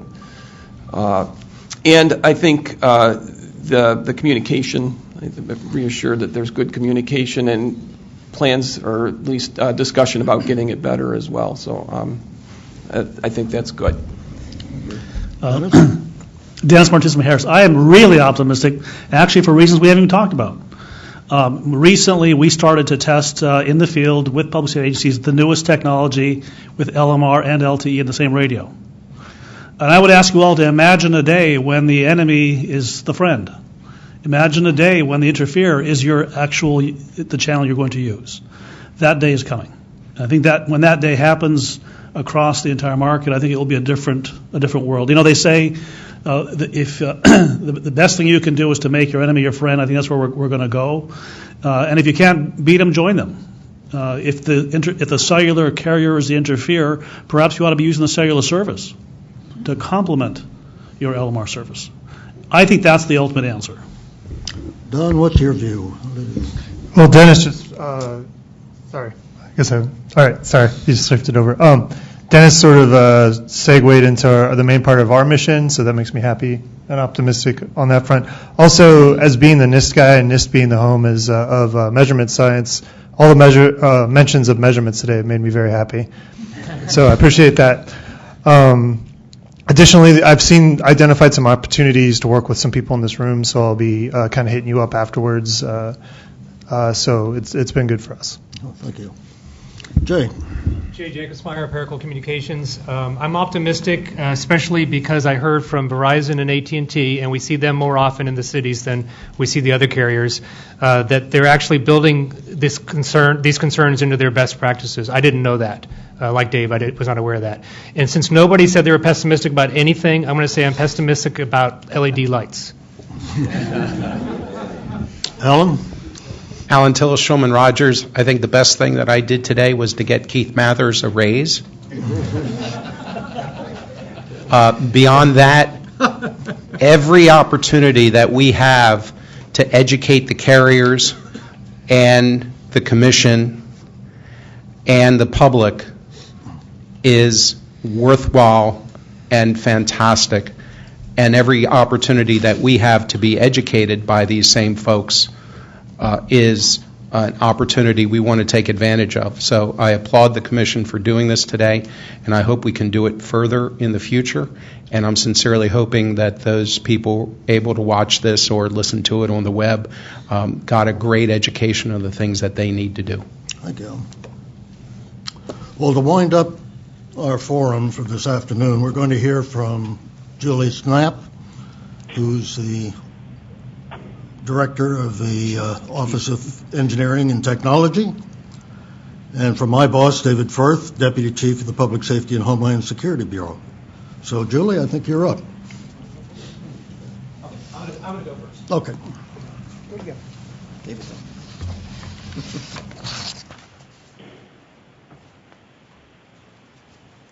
With all that optimism, we should take the victory and leave.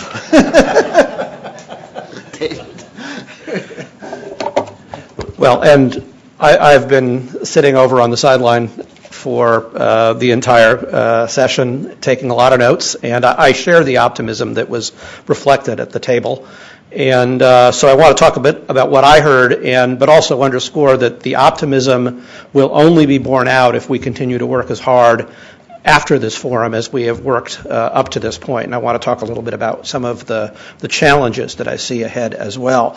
So I did come to the forum really curious about where we were going to wind up at 3:30 or 4 in the afternoon, and I like where we wound up. I am very appreciative of the fact that we had carriers, we had vendors, we had public safety all coming together and having a serious discussion about working towards common solutions to a lot of very vexing problems. I appreciate the fact that a lot of the focus was on engineers rolling up their sleeves and coming up with technical solutions, but I was also impressed at the fact that we got beyond just the technology and we really got into some of the policy issues and some of the process issues that I think are going to define whether we are successful in addressing challenges ahead. Let me just mention a few things, and they've been mentioned by a number of people at the table in the wind-up, some things that I heard encouraging consensus about. One is that the wireless carriers are being careful and conscientious in their build-out engineering practices, and I think that's very good news.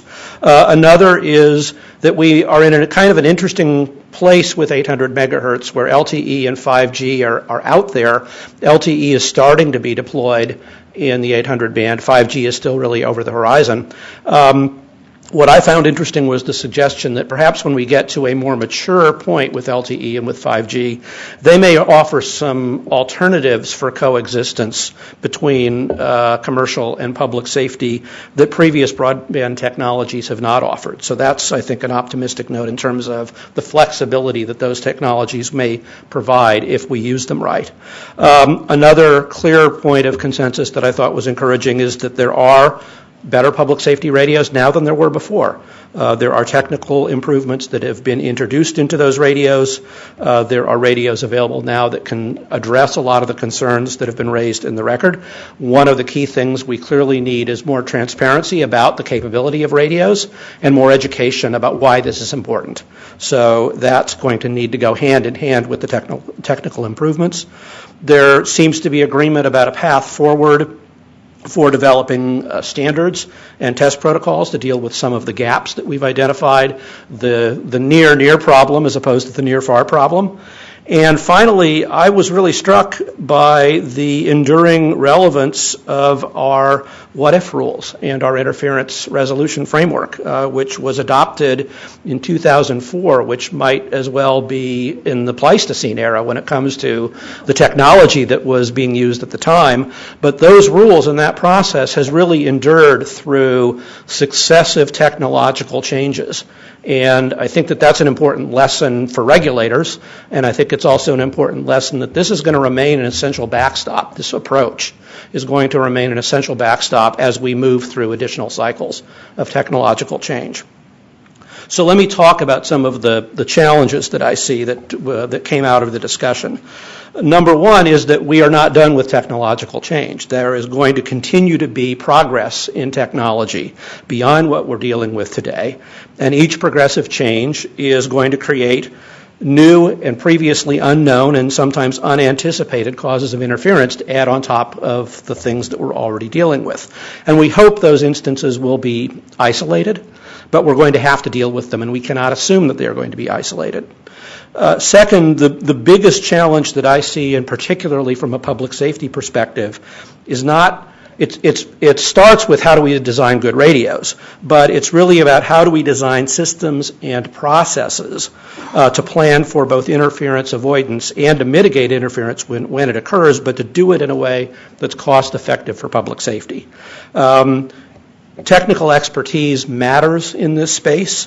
The problem is technical expertise costs money, and that's money that most public safety agencies, and particularly those small public safety agencies that we've talked about, do not have.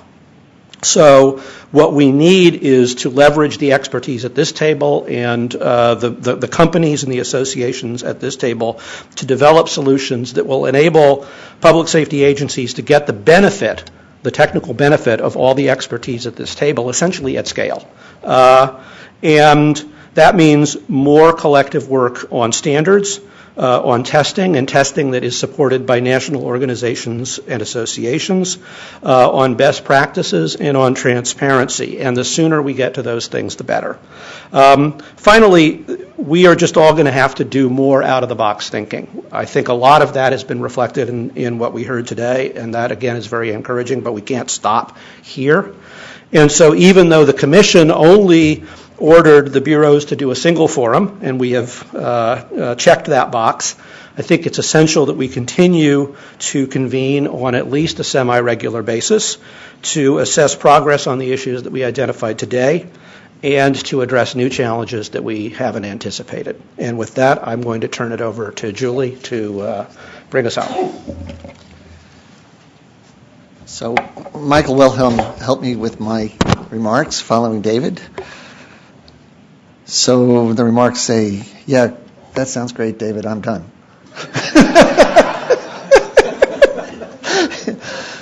No, I agree with everything David said. I think today's workshop was a great success because as we came into this, I think the critical thing was to understand what the problem is.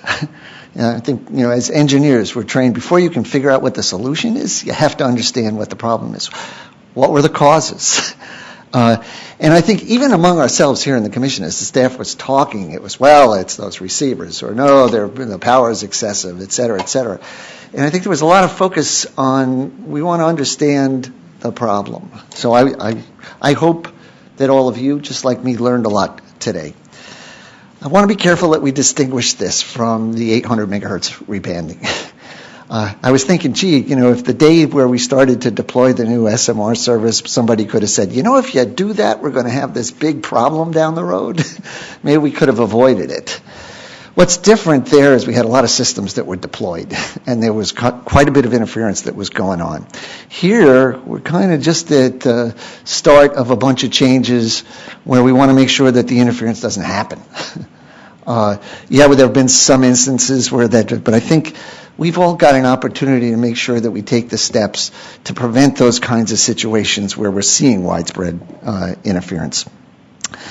So overall, the interference environment, I think, has gotten a lot better, and what we all need to do is make sure that we stay on that path. So there are several observations I came away with. Based on what I heard today, the interference mechanism appears to be primarily intermod and overload, not so much out-of-band emissions. We didn't really get into the statistics on the proportion of each. I know they're related. But understanding, if one is the dominant problem or not would help. We learned that there's considerable performance in the intermod rejection of the receivers that are out there. Some question why the receivers are so wide, and I think we heard that the reason it was done was because you had both the public safety bands that existed before and the new ones, and the radios had to cover both. So there was no, well, let's just make cheap radios. There was something that drove the designs in this direction. So we also heard that there's solutions out there with the tunable pre-selectors. But that's great going forward. We got a lot of equipment out there, and we can't forget it. There's not like a fix that we can just put on those, and all of a sudden the problem is solved. So we have to be mindful of that. And there seems to be an information gap. I think on the public safety side, when and where are the commercial providers going to start deploying higher power base stations and wider bandwidths? Do I just go in and assume that's going to happen everywhere? I think some of what we heard today was, no, it'll be in spots. And I think on the commercial wireless side, how do I know when I'm going to run into an interference problem? How do I know in my local area whether the receivers that are out there are the ones that were the best performing or the ones that were the poorest performing? So that I don't invest the time and money to increase the power only to find out afterwards that there's a problem. How can we exchange information on that beforehand so we have a pretty good idea what's going to happen? At the same time, not sacrificing the opportunity to improve my wireless system's performance just because I think there could be a problem, but I don't know that there will be. So there's some things that I hope that we can all agree on from the discussions today. First of all, interference to public safety systems is something that we all want to avoid. I don't think there's any disagreement on that point. Second, that there are things we can all do to reduce the likelihood that the interference will occur. And we heard a lot of ideas. First of all, I think a key thread to all of it was the need to bring together the two communities to work on the problem, possibly through trade associations or standards groups, but I think we have to find the right forum for people to be working on this. How can we do it efficiently? Instead of solving every problem locally on an ad hoc basis are the things that we can do nationally, whether it's best practices or exchanging information so we know when are these problems likely to occur and what the fixes are. We hear a lot of terms about things like education, best practice standards, and so forth. All sound like they can be ingredients in the solution. And I agree completely with David. This can't be the end of it today. I think the thing is for everybody to go off and try to figure out, well, what do we do next? Is it on the industry side, bringing together the groups to work on these things collectively? And we've got all of this, I was going to say, on the tape, but we don't use tape anymore. So we heard some commitments today. We're going to keep playing them back to you. So I hope that there are follow-up conversations from you and more that follows on to this, because the things I heard a lot of optimism, and I think to make that happen, we've got more to do. And with that, I think we're ending about on time. So thank you all for coming and participating today. I thought it was a great workshop. Thanks.